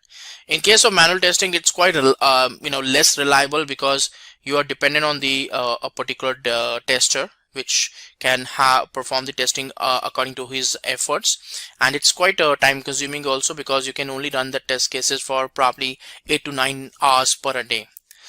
Whereas on the other hand, the automated test case is something which is quite reliable because it does not depends on a human requirement, so it can be done like 24/7. So anytime you can run those test cases, and that's the reason why these test cases are quite faster as compared to any other manual testing approach here. So JUnit test cases and the automated test cases really helps the developers and the QA professionals to test the source code much faster as compared to the manual testing. Now let's talk about the JUnit installation. Now, as part of the installation of JUnit, you don't require to install any exe file or any kind of program there. There are a couple of jar files which is required, which needs to be there into the class path, so that every time when you write some JUnit test cases, you should be able to refer those jar files, because without having those jar files into your class path of your project, you will not be able to run the JUnit test cases. So that's the only dependency you require. If you are running a Maven build, then these dependencies will be added up into the pom.xml file. If you are referring or doing the build from the Eclipse or doing the development from the Eclipse, then you have to put up these jar files into the class path of the project so that these jar files can be loaded up and the JUnit can be referred over here. So the installation is pretty straightforward, but let's see what are the different steps we need to follow. Now, as a prerequisite of understanding the demo about JUnit, the first initial two things is like you require a JDK to be installed. Now you can download the JDK 8 over here from this Oracle website, and this is something which you can download for the Windows or whatever platform you have. You can pretty much install it for whatever platform is there. So for Windows platform, you can download for 32-bit and 64-bit both option over here. And once it's installed, so you should be able to use the Eclipse latest tool. Now all you need to do is that you need to go to eclipse.org, and there you can download the latest version of the Eclipse. Now these two main things which you require, because Eclipse will be required for creating the JUnit test cases, and of course a kind of IDE where you can run some test cases, JUnit test cases and all. And then Oracle is something which is required as a runtime for running the JDK also, and the JUnit test cases also, and Eclipse here. So that's a prerequisite which we got over here in this one. So I have already got these two things installed into my system, and I have Eclipse there. So let's move on to the Eclipse and see that how it goes on there. But before that, you also require the JUnit jar files, because in order to have a particular JUnit framework loaded up, we require some particular files, jar files over here in this case. So I can just search for JUnit 4 over here, and when you search for JUnit 4, so what happens, like this particular page will help you or give you all the details about the JUnit 4. Now you can go for the version notes of the different versions, but if you want to download, all you need to do is like you can say like download and install, and the moment you go there, so it will give you the details. Now there are two jar files which is required. JUnit.jar file is required over here. hamcrest-co.jar file, these two jar files are required here if you want to download it into the test class path. If you feel that you want to use a Maven based project, then in that case you have to specifically go for this dependency into POM file, and according to that particular version will be downloaded and will be referred over there. So these are the ways that how you can get the particular softwares, the required things into the place. So I'm going to put up these jar files into a location so that I should be able to get the particular details stored, and I can refer to them into my Eclipse. So I'm going to download this one here from the Maven Central.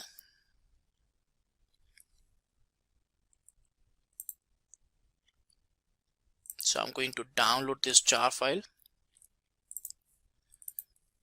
and then I'm going to go back Hemcrest-core, so that also I want to download.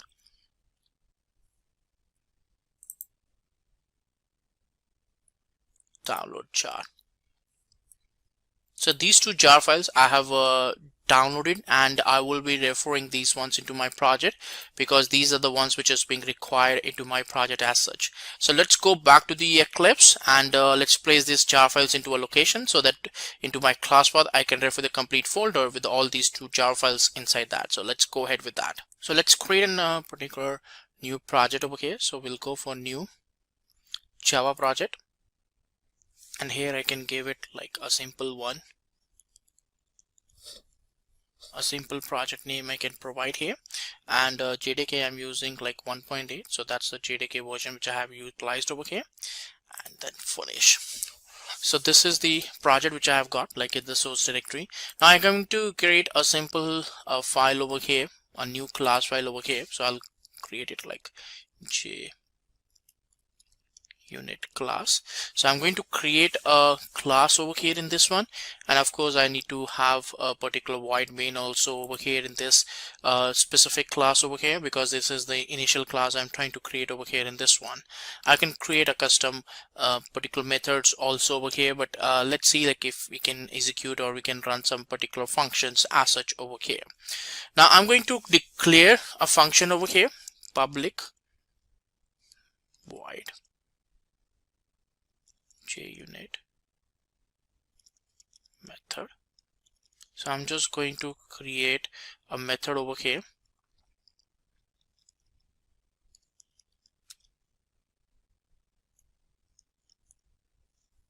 I'm just going to run a particular print statement over here.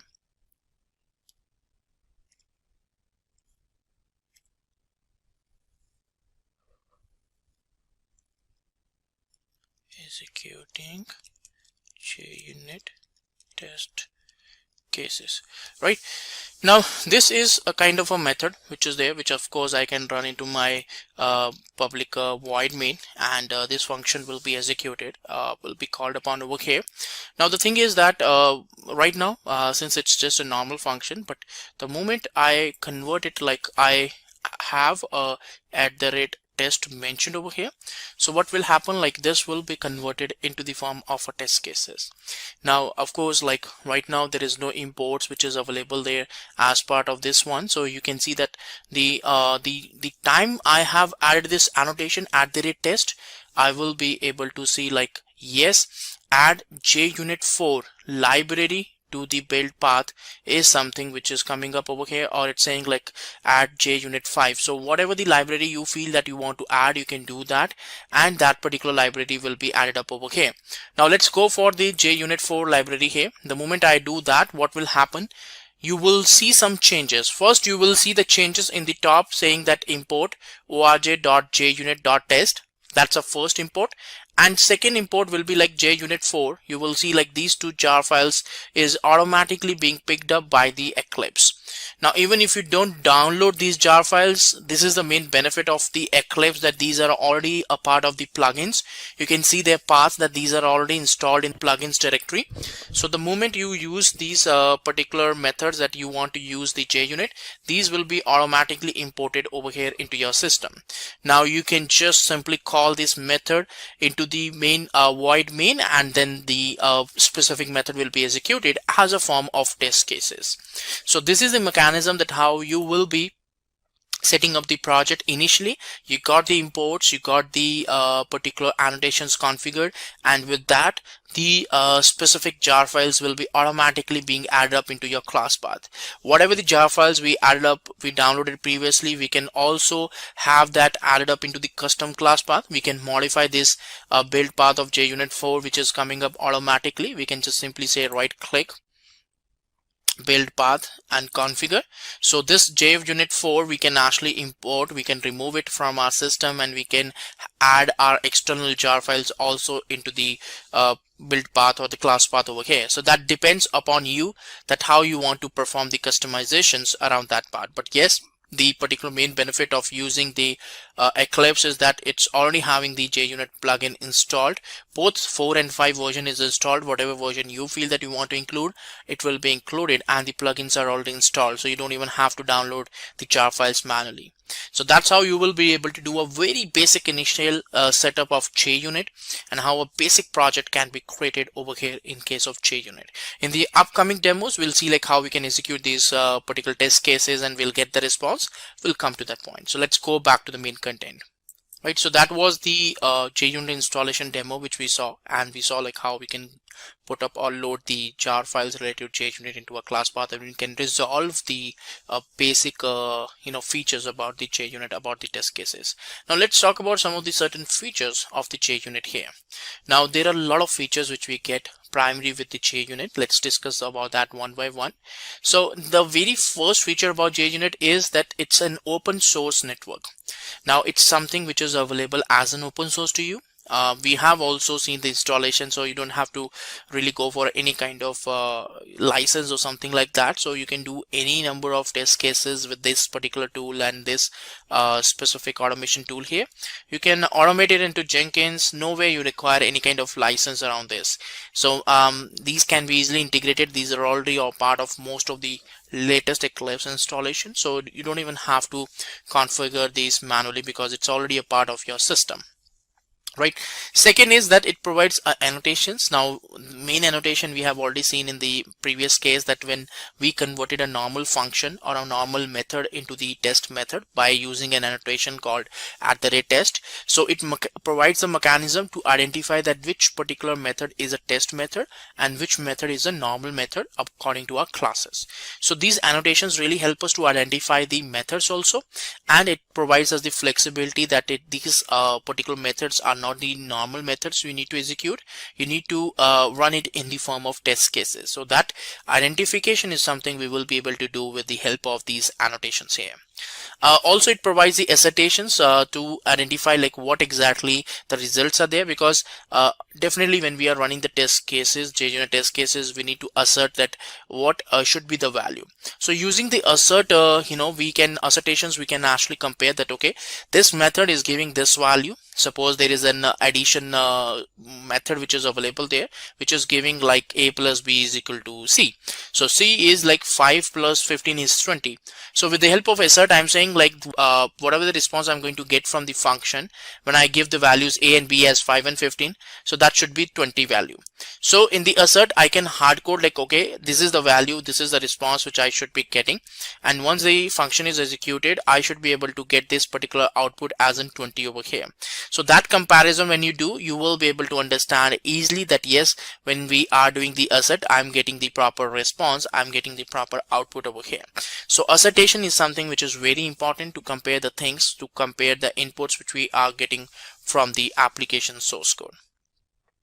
Next, it provides the test runner. So we can basically run the test runners over here to execute the test cases. So you can configure this within the pipelines. You can configure it with Eclipse and various automations during the build automations. Also, you can configure it. So that flexibility you will be able to get with these test runners here. And it also allows you to provide a better feedback channel, because it acts like a very good feedback provider, because the moment you are done with the development, you will be able to get an instant feedback.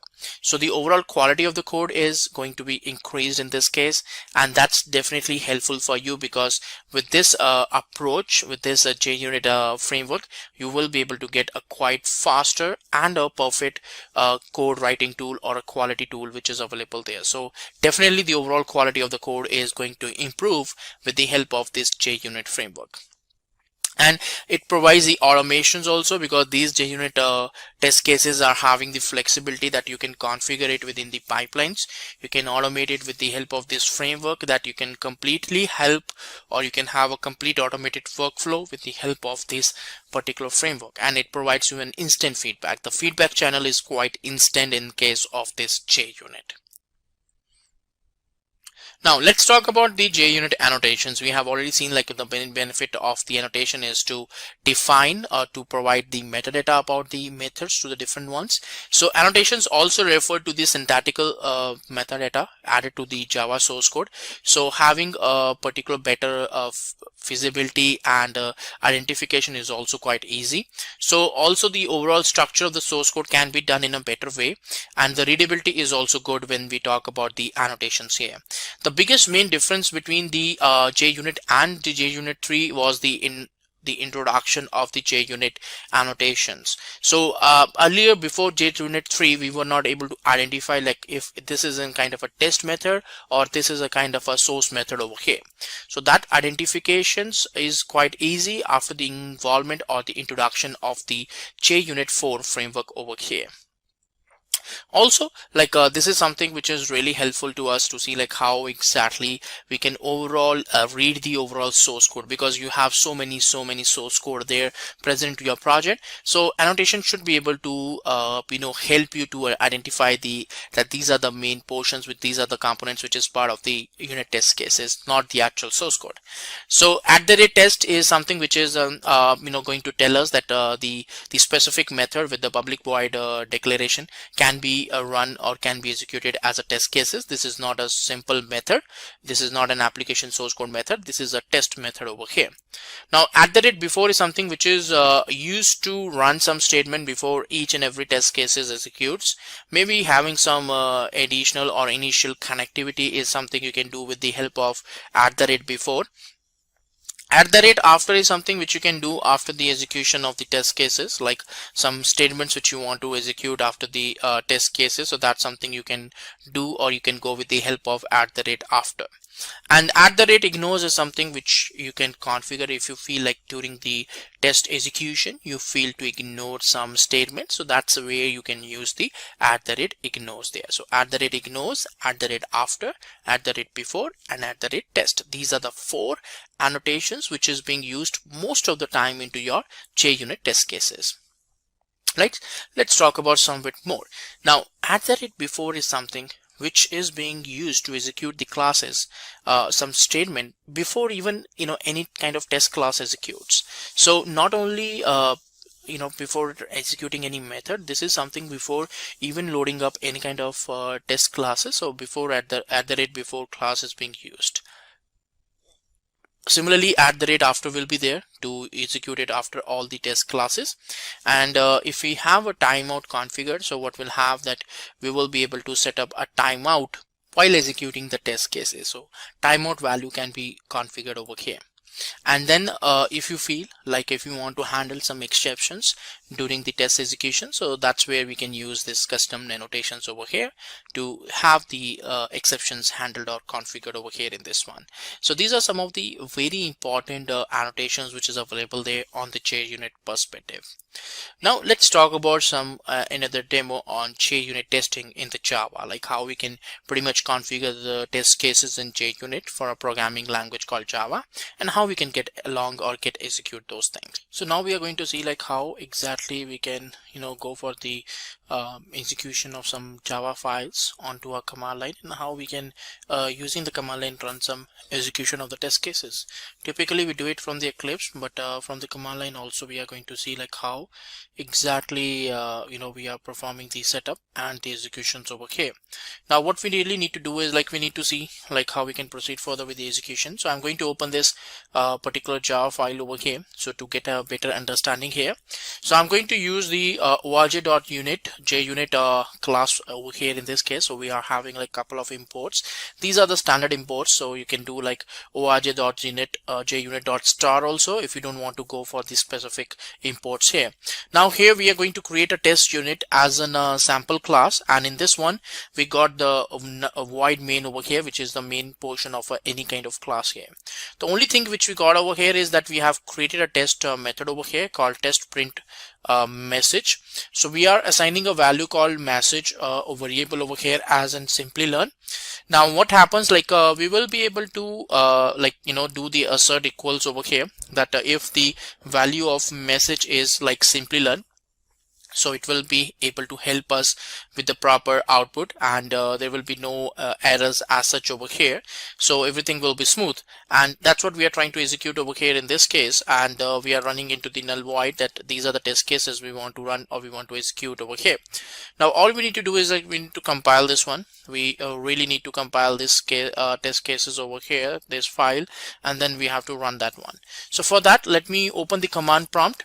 So now in this case, we will be using the javac command prompt here, and we will be copying the JUnit into the class path, so that we will not be able to get any kind of class not found issues over here. So test unit junit.java we are going to run. So if there is no exceptions as such, we will be able to get no errors here. Now I'm going to run the particular class file with the help of java command, because java says to convert the .java file to the .class file, the compile format, and then in order to run the .class file we have to go for the java command line here. Now this means that there is no issues as such with the test cases, and everything is working fine as expected over here in this one. So the assert equals is going to help you to identify that if the execution is proper, and let's say like if we put up some content, like some different content over here in this assert equals. So I'm going to again execute this one, so that I will be able to see like if what will happen, that if this message value and this value does not matches. Like in normal situations it will say like, okay, the particular output is going up and there is no errors as such, right? So let's see like what exactly it will happen, that if we go for the executions, like if we save this file in such a way that we are providing some wrong inputs, and what will happen to our assert equal over here. So I'm going to again compile the file here. So again a new class file will be available, and this time I'm going to execute this class file again over here in this case. And the moment you did it, the assert will give you the comparison over here, saying that there is a failure of the comparison. Why there is a failure of the comparison? Because according to the code base, it was expecting the value called Simplilearn, but it simply got the value called Simplilearn 1.2, which means that your test cases over here got failed down. So this is the real way that how you will be providing the comparison, like what you should be putting up to the application and what kind of response you should be getting in return of that. So that's where you will be able to provide a proper and a complete comparison here, which will help you to understand that what exactly output you're going to get over here. And that's where the output will be completely available to you, and you will be able to get a proper output as such here. Right, so this is the way that how the comparison will be performed, and how you will be able to see like these two comparisons being done here as such. So this is the way that how you're going to run the test cases in the form of the from the command line here. So let's go back to the main document. Right, now the next one which we got over here is the JUnit test cases using the Eclipse, because from the command line we saw like using the command line we can do, but we got like so many test cases which is available there, so it's not easy for us to run those one by one. So we will be doing it through the Eclipse, so that we can see like how the execution can be really done, and we can get a hold of those particular components. So let's go back to the Eclipse, and this time we are going to run the test cases in the Eclipse here. Now let's create a new project again here.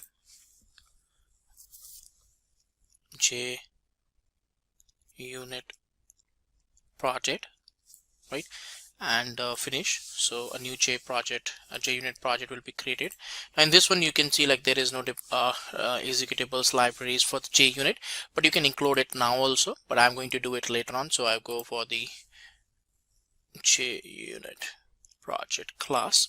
Right, so this is a kind of a test class here, so I'm not going to put the null the public void main over here in this one. So finish. Now in this case what I'm going to do is like I'm going to replace this content over here, so with this particular ones, and going to have some basic code base added up over here. So I'm going to import some particular JUnit libraries over here. So over here like org.junit, I'm going to import these ones, and I got like this class over here JUnit project, so I just have to rename it a little bit so that it can be the name of the actual class name here. So that's fine. So everything is fine, but the only thing is that we are getting some failures and problems over here because it's not able to identify these specific JUnit related executables like the functions and the methods. For this one, again, the previous case, you have to do the particular addition of the library to the build path so that you will be able to have these automatically resolved over here in this one, right? So you can see now that JUnit 4 started reflecting over here in this case, and you did not got any kind of errors now over here in this one. So you can simply save this, and now you are good to go for running the executions over here. So you can simply say right click over here, run as, and JUnit test. And when you do that, on the left hand side, you will be able to get a little bit different viewpoint over here, which says yes, test underscore JUnit is something which is executed perfectly fine. If for any reason, let's say I change the value of string 1 here as in string 1, just an typo error I'm trying to do here so that I can show you that how the test cases really fails. So assert equals is basically helping you to find out that if the comparison between the two attributes is correct, that means that the inputs which we are putting up and whatever the output we are getting, it's both the same here. When you do that, you will say there is a failure over here to the test cases. Now I'm seeing the failure trace over here, so I'll just move this one to the console view. So it says it should be string, but I got string 1 over here, which is causing the problem here. Because of the typo error which I did, the whole execution of the test cases got failed. So I'm just going to revert my changes back here and again run the test cases. It will all be okay right now again over here. So that's the main reason that how the execution really happens, and the overall mechanism and the system can be implemented over here in this case. So that's how we basically go on and we execute some JUnit test cases here. Now in this one, we are going to talk about how exactly we can use both Mockito and JUnit here to go for the unit testing. But before even talking about these two tools here, let's focus on to understand what is exactly a unit testing here. Now there are various kind of testing which is actually available into our particular industry and into our software testing world there. But yes, there is a very important scope and a position of the unit testing here. So let's talk about the very first top AI tool, which is Skillora.ai. This AI tool aims to provide the best AI-driven mock interview experience. You can take mock interviews for any job roles and subject, receiving instant constructive feedback. Skillora's AI interviewer listens to your responses and asks dynamic flow-up questions to test your depth of knowledge. With the Essential plan, you gain access to 6 AI mock interviews per month. You'll receive instant feedback, ideal answers, and performance reports, helping you upgrade your skills for just $8 per month.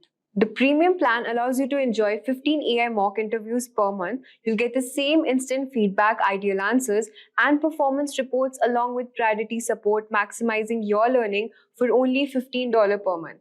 Next up, we have Visco's. Visco's advanced AI coach is designed to elevate your job interview skills, harnessing insights from over 10,000 companies. It offers tailored sessions that simulate real interviews, providing personalized feedback and performance analytics. It transcribes your performance and delivers a conversational experience akin to an actual interview. It also offers customized feedback and performance analytics, helping you refine both your answers and communication skill. During practice session, you can craft questions specific to your desired role and industry, ensuring relevance and depth in your preparation. Supporting various interview styles. The price for AVA services are available for free. Next up, we have Interviewing.io. Interviewing.io is an AI-powered platform that provides candidates with simulated technical interviews. The platform uses machine learning algorithms to assess your coding skills, problem-solving abilities, and communication style. You can get 4 simulated technical interviews for $225. Next up, we have Mockmate. Mockmate is an AI-powered tool that allows you to practice answering common interview questions. This tool provides feedback on your answers and gives tips on how to improve your performance. The service is available for $29 per month. Moving on to ChatGPT. ChatGPT is an AI chatbot that can be used to practice answering interview questions in a conversational setting. The chatbot can be customized to simulate the style of an actual interview, and it provides feedback on your answers. The free plan allows you to get started with writing assistant, problem solving, and many more. You will have limited access to ChatGPT 4.0 mini, including data analysis, file uploads, vision, web browsing, and custom GPTs. All of this is available at no cost. Then we have the Plus plan, which is for $20 per month. The Plus plan amplifies your productivity by offering early access to new features, access to ChatGPT 4, 4.0 and GPT 4.0's mini, up to 5x more messages for ChatGPT 4.0. You can access to data analysis, upload files, vision web browsing, and DALL-E image generation. You can also create and use custom GPTs. Then we have My Interview Practice. My Interview Practice is an AI tool that allows you to practice interviews in a simulated environment. The platform uses AI to generate interview questions based on your chosen field and provides instant feedback on your responses. This tool is particularly useful for those who want to practice their interview skills in low-pressure environment. The Plus plan is for $49 per month. You get 1 month of access. And the premium plan is for $57 per month, and you will get access to additional features and many more benefits. Next up, we have Udly. Udly offers real-time interview coaching using AI. It analyzes your speech and body language, providing feedback on how to improve your performance. Udly services are available for free. Now you might be wondering how AI tools can help you ace your job interviews. AI tools can assist in several ways. At first, we have research companies.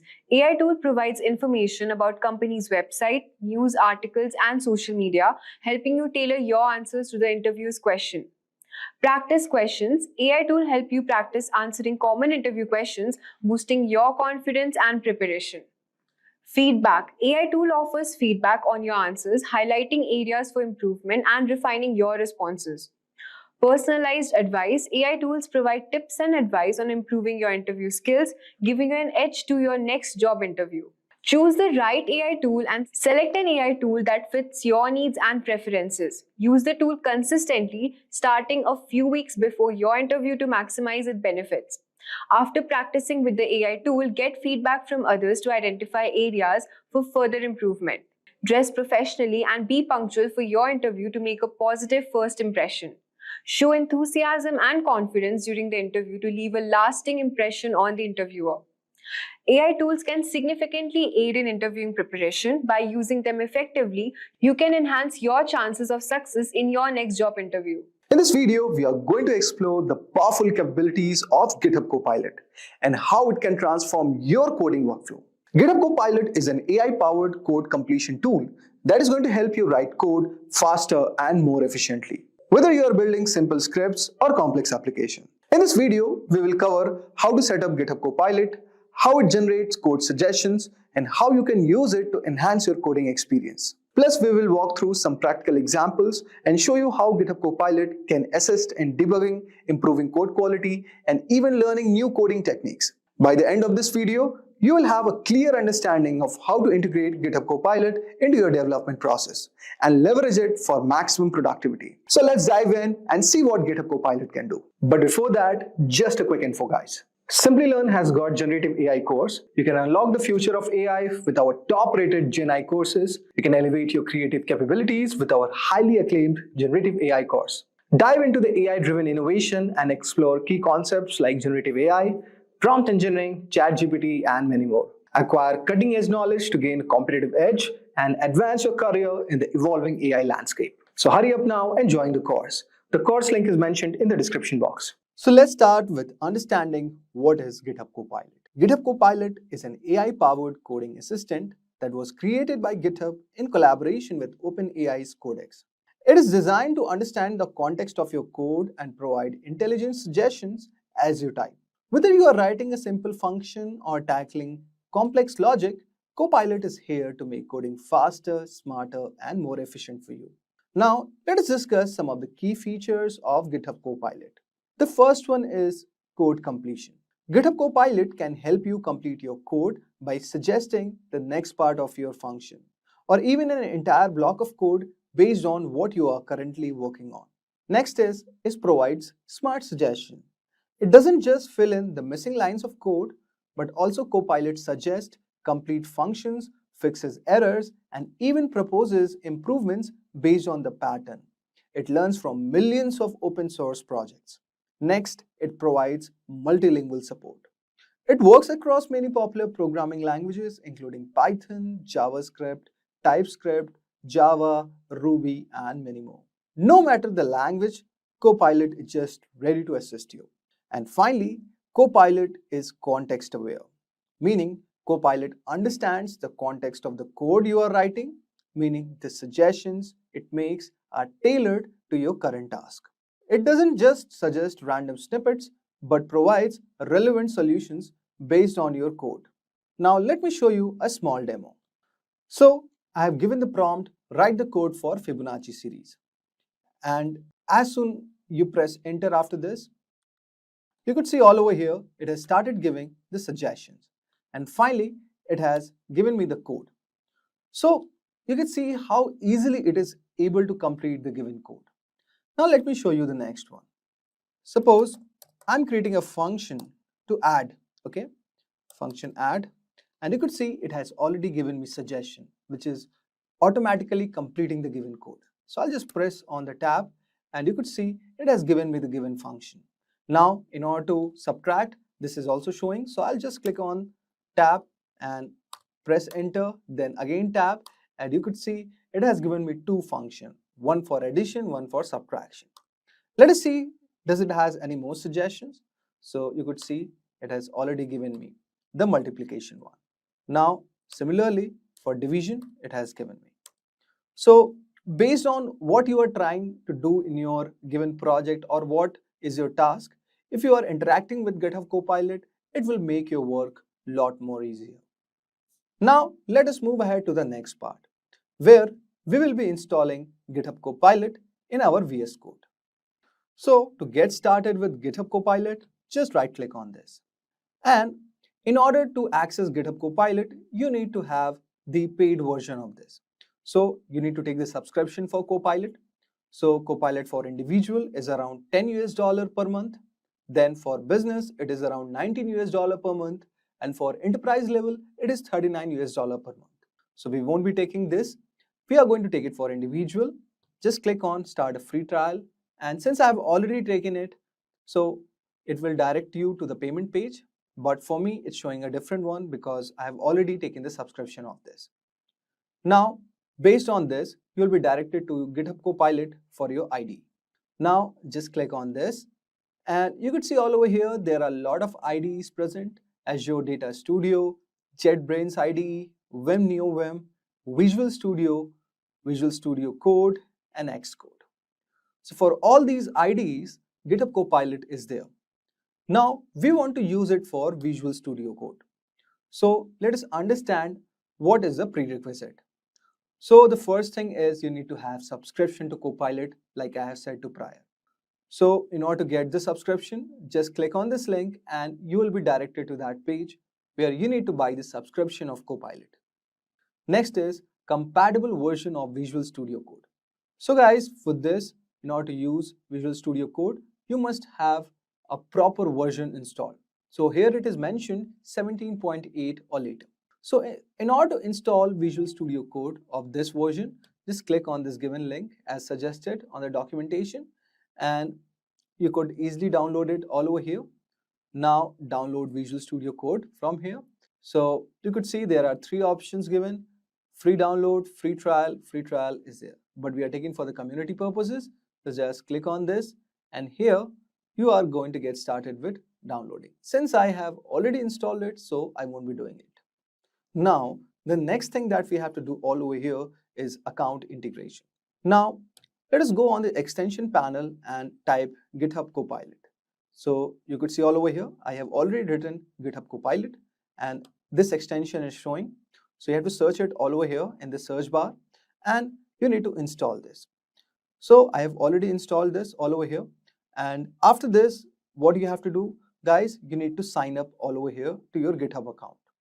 So in order to have GitHub Copilot, you need to have a proper GitHub account in which you should be having a paid subscription of this. So after this, what all over here, it is going to suggest you to sign to the GitHub. Now click on the given link and open the authentication page, type the code or password which is being asked. And similarly way, your GitHub Copilot will be all set. Now, let us set up our project. For this demo, we'll be creating a simple JavaScript application that will fetch the data from an API, and it is going to display it on the web page.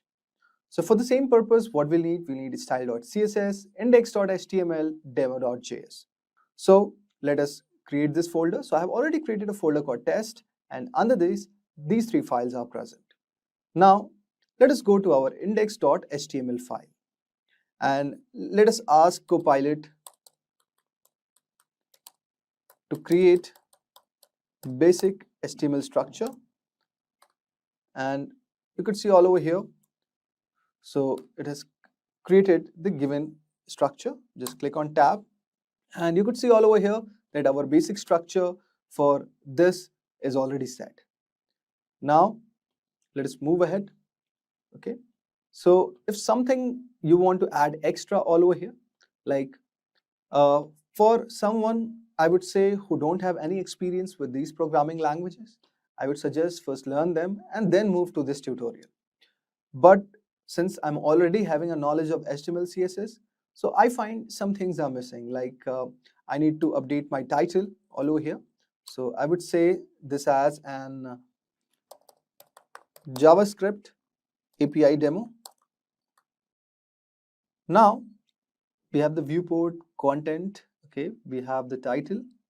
Now we could see all over here that this thing was missing. So I'll just add it up. So let us see, it is showing any other suggestions. Now let us cross verify that the code we have got is sufficient. So while looking at it, we could say that this is just a basic structure. So our head is closed all over here, our HTML is closed all over here. Okay, we have the script. Okay, now if I talk about, now there is one more thing that we have to do all over here, that is to create a div container, okay, where we are going to keep our demo.js file, and this will be done in the body. So click on the body all over here, okay, create a div container, and let us say give the ID all over here. So you could see all over here when I created div, so it has already given me the given suggestions. So h1 would be JavaScript API demo, button on click, fetch the data, get the data from the button, and div ID output.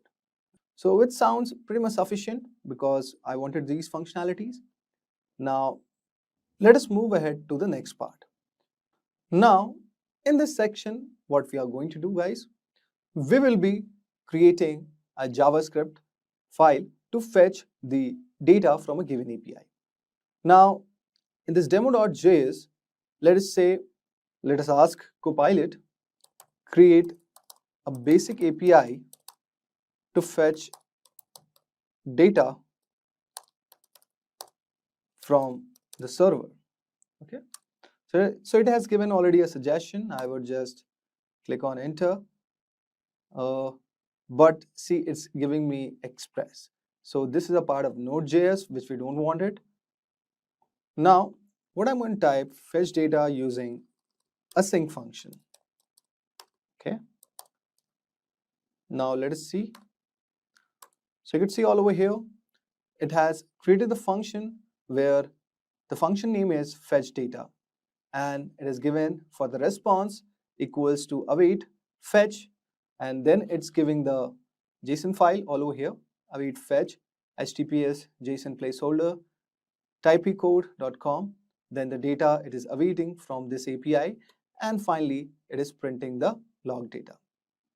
Now with the help of fetch function, we are trying to fetch the data. So you could see all over here that as we typed the function name fetch data, okay, and it has suggested the entire function body based on the knowledge of common API fetch patterns. This actually shows that how Copilot can help you suggesting commonly used code snippets. Now let's process the data we fetch and display it on our web page. So in our fetch data function, what I want to do, we want to loop through the data and display the titles all over here. Okay. So now first, before doing what we need to do next, let us follow this page. Okay. So you could see all over here. So we have the user ID, ID1, title, something is there, completed false. Now, let us replace this with something else. Okay.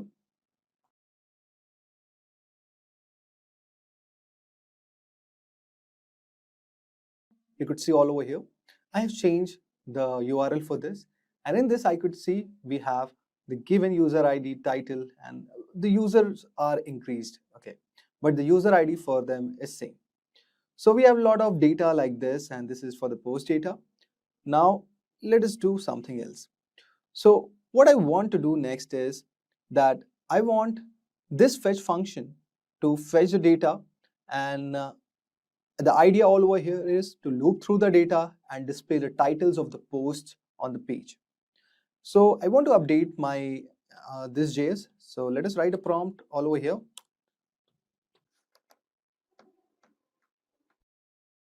So we are going to update the Copilot. Now I want to update demo.js file, and I want you to loop through the data given by the URL and display the titles of the posts. So update it. So we have given the prompt. Now let us see what is generating. Now you could see all over here it has given us this function. Okay. Now fetch data dot then data for each post, and then it has given the, we can say, catch if and else block. Now you have two options all over here, either to accept it. If you are understanding that this logic is correct, you can accept it, or you could click on discard. So mostly it has given us the correct code. Okay. Now you could see as you click yes, it has already gotten integrated into your VS Code.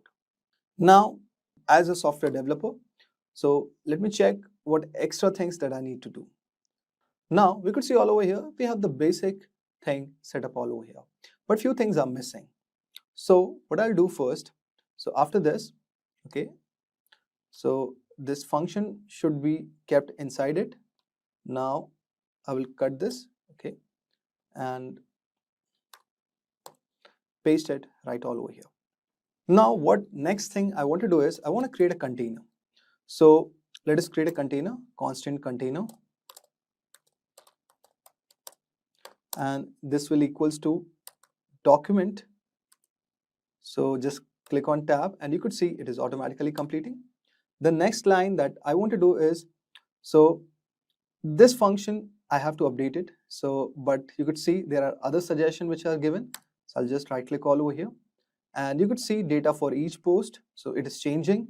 For post it is used the arrow function, and here the element it is asking document dot create element div. Now it is changing the inner element. Okay, so asking the inner HTML file, and it is accessing the title, and now it is appending finally the given title which has accessed all over here. So basically we have created a container, okay, to take up the title, and this has been appended in this div container. So we don't need practically these things. So I just will close this. Okay. Now the next thing that we have to do all over here is to call our fetch data function. So click on tab and you could see it has suggested it. Now in this we have written the basic structure to select the container element that Copilot has suggested all over here. Then we have applied the for each loop, which is a very common method to iterate over the arrays and process each element. So in this given example, we saw like how Copilot has accelerated our development workflow by suggesting the right approach. Now in the next process, let us add some basic styling to our page to make it look better. So GitHub Copilot can also assist in generating styles. So first open your style.css file all over here, and let's start styling the page. So let us ask Copilot to add some basic style for container and text. So let us ask add some basic style for container and text. Now you could see all over here, it has already given us. Now click all over here. But before that, let us add the styling for our body. So write dot body, and you could see it has given us the suggestion. Just click on tab and it will be auto completed. Now the next thing that we have to do all over here is, we could see font family is there, font size is there. Okay, we have the background color. Okay, we have the padding, we have the margin. Okay, now let us change a bit all over here. Let it be 20 pixels. Okay, so, and margin, we could say this will be around, say, 10. Okay, background color is white, color is black. Okay, what we can do with the color all over here, we could change the color. So let us take another color from this. Let's say it is some sort of this color. Okay, so okay, just add it up. Now next thing, for this color, we'll also change this. Let us move to the whitish color. Just click on this and it's done. Now we have the line height. Okay, but we don't have the data container. Okay, so for the data container, what you could do all over here. So when this ends, so write a hashtag.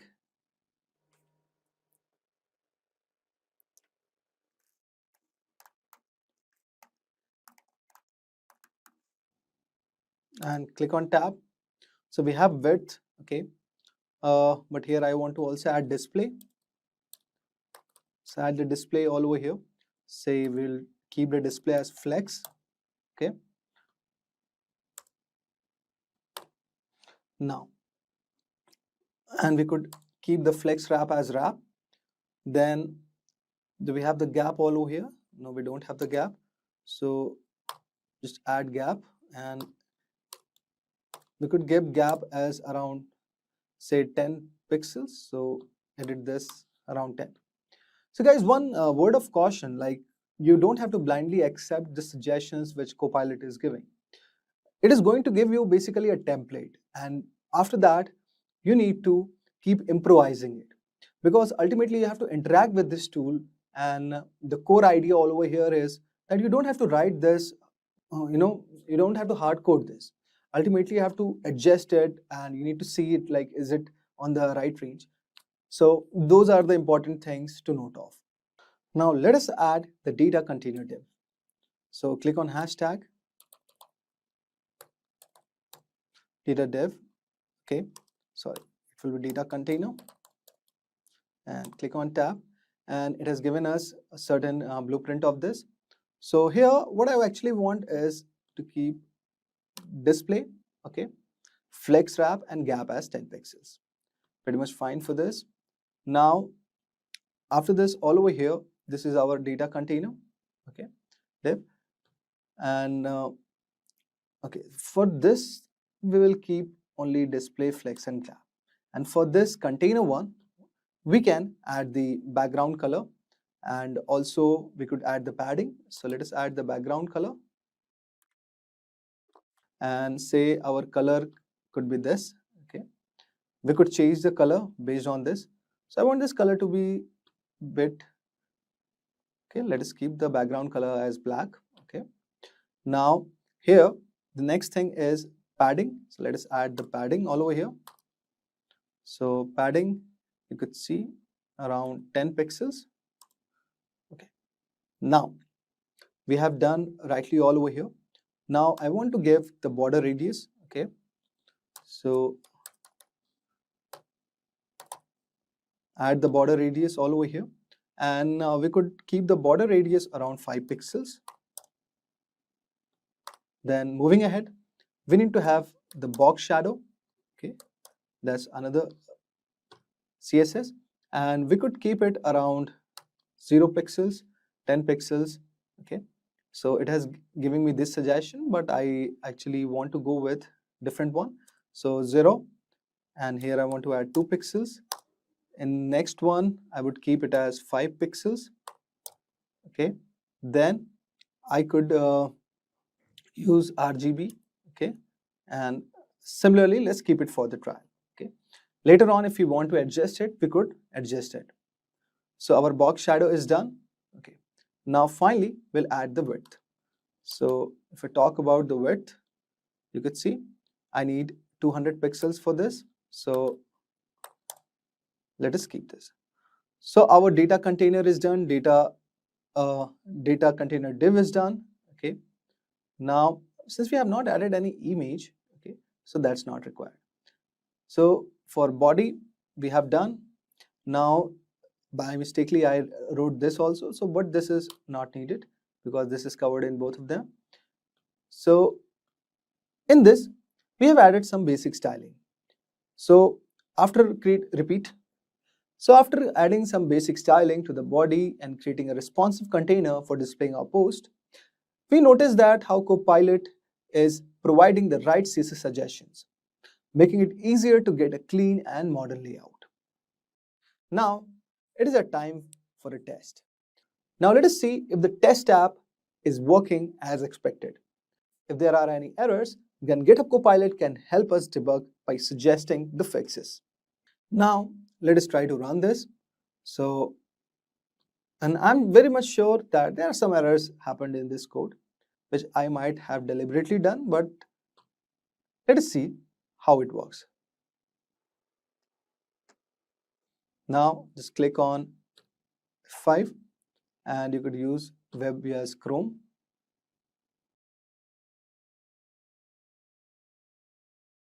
Now, in order to run this application, we'll be installing one more extension.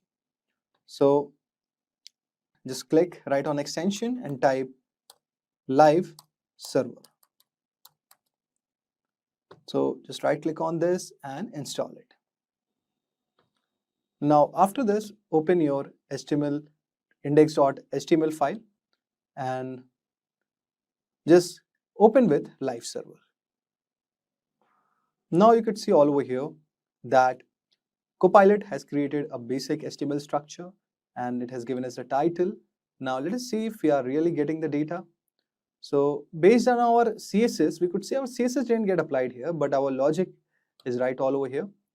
Now after clicking this button, it's also not working. Now let us see if Copilot can really help us in deducting the errors that we have committed. Now, as you can see all over here that let us first verify what is the CSS. So we have body, data container div. Okay. Now what we have used, so we have used body div h1. Okay, and there is nothing mentioned as div container or data div. So let us ask Copilot. So let us ask Copilot for the same. Say, I want to check the CSS applied in my style.css when taking in respect to my index.html file.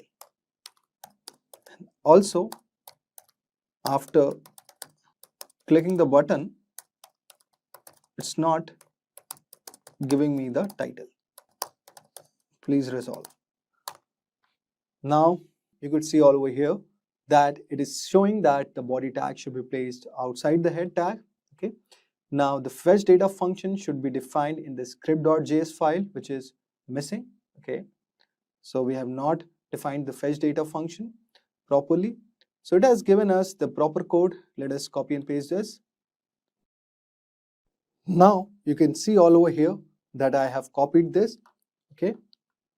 And I have updated my index.html file. Now the next task, it is saying to rename it. So let us rename it with scripts or .js. So let's type. Okay. So this file has become script.js, and you could see all over here that with the respective script.js file, we have, particularly done all this thing. Now, if you could see all over here that I have created the same functionality, but it's time to finally update our style.css. So let us see what suggestions it is given by our style.css. Let us copy this. Let us delete this and let us paste this. Now finally click on autosave. Okay. Now right click all over here, and you could see our CSS has been modified a bit. But still, clicking on get data, our function is not returning the given output. So what we can do for the same, so we will again interact with GitHub Copilot, and you can ask, after entering the, okay, so after clicking on get data, it's not displaying the output. So you could see all over here, it has given me the basic demo.js file. So now we will again rectify it. So go to your script.js, okay, and okay, just paste it all over here. Now, next thing, what it has told us that to update it. Now it is telling us that this is correctly linked. But right now, as you can see all over here, the name has changed. So we'll update the name. So for the same purpose, just copy all over here and go to your index.html file. Okay, click on everything, delete it and paste it. Now see where demo.js is written. Just replace script.js. Now, what is the next advice it has given? Okay, so as you can see all over here, let us see whether it's working or not. So since our VS Code is still in autosave, so we don't need to save it manually. So we can go again. And as you can see all over here, when I'm trying to refresh it, it is already giving me the title of the respective thing. Now, if you want to play with the CSS, you can still interact with the GitHub Copilot like I was doing. But actually, now I want to do some modification. So whenever I'm refreshing it, I don't want this title to be displayed. Whenever I click the button, then only it displays me. So let us type to the GitHub Copilot and ask that what suggestion it could give us. So go to your Copilot and say the issues which you are facing, and make your prompt much more clear, okay, because it's a generative AI tool, and here we have to interact with the tool as much as you can. But your prompt should be very much clear, because if you give any prompt which is not complete or which has very less information, then it is not going to revert you the right answers. So keep that in mind, keep your prompts. So how you can make your prompt efficiency very good is by creating an applications or creating small mini project and see like how you are interacting with it. So let us ask Copilot now, like I don't want the titles to be displayed whenever server is live. I want click the get data button, then only it displays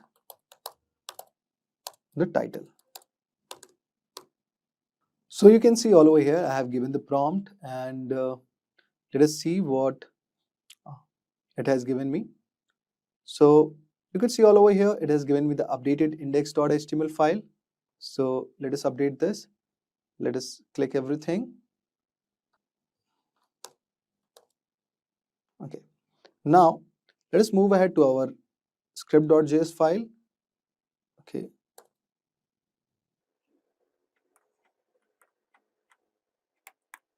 So guys, as you can see, I have asked GitHub Copilot regarding the issue which was coming, and I have updated my index.html, script.js and style.js. Now let us see what exactly we have done. So what we have done all over here, that the thing which we are not doing is to first, clearing the previous data. Okay. So for the same purpose, I have added this code given by Copilot. Then we were looping. Okay. This one we have done already. Now, after clicking the button, we want to change the background color. For this, we have added this functionality. If we are getting any API error, so it's going to catch up from this code. Okay. So we have done a little bit of adjustment, and also in our index.html, we have also added a button functionality also.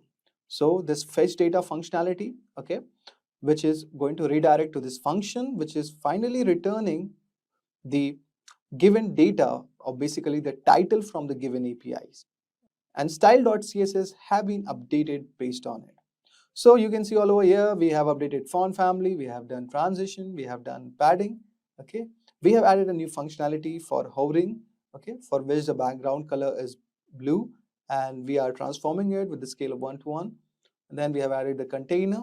Okay, so these are some of the basic CSS classes that we have added and updated it so that with respect to our index.html file. Now let us try to see our application. So my live server is on, and for you, if you have stopped it, so just select all, and what you can do, open with live server. And there's a shortcut for this also, that is Alt-L or Alt-O. Now let us direct. So you can see all over here, we have seen that our title is a little bit bold and there is spaces, and you can see the hovering functionality. So you can see currently our color for the button is white, okay, but whenever I hover around it, so it changes to blue. And you could also change the text style all over here in this button. Now let us see whether this is actually working or not. So right click on get title, and you could see this amazing functionality that it is also changing our background color. And we have got the title from this API. Okay, let me show you the API, which is https JSON placeholder typeicode.com/post. So this is a dummy API from which we are getting the data. With this, we have come to the end of this video. If you have any question or doubt, please feel free to ask in the comment section below. Our team of experts will help you as soon as possible. Thank you, and keep learning with Simplilearn. Staying ahead in your career requires continuous learning and upskilling. Whether you're a student aiming to learn today's top skills or a working professional looking to advance your career, we've got you covered.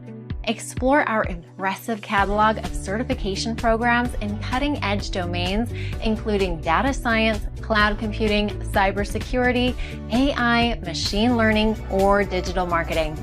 Designed in collaboration with leading universities and top corporations, and delivered by industry experts, choose any of our programs and set yourself on the path to career success. Click the link in the description to know more.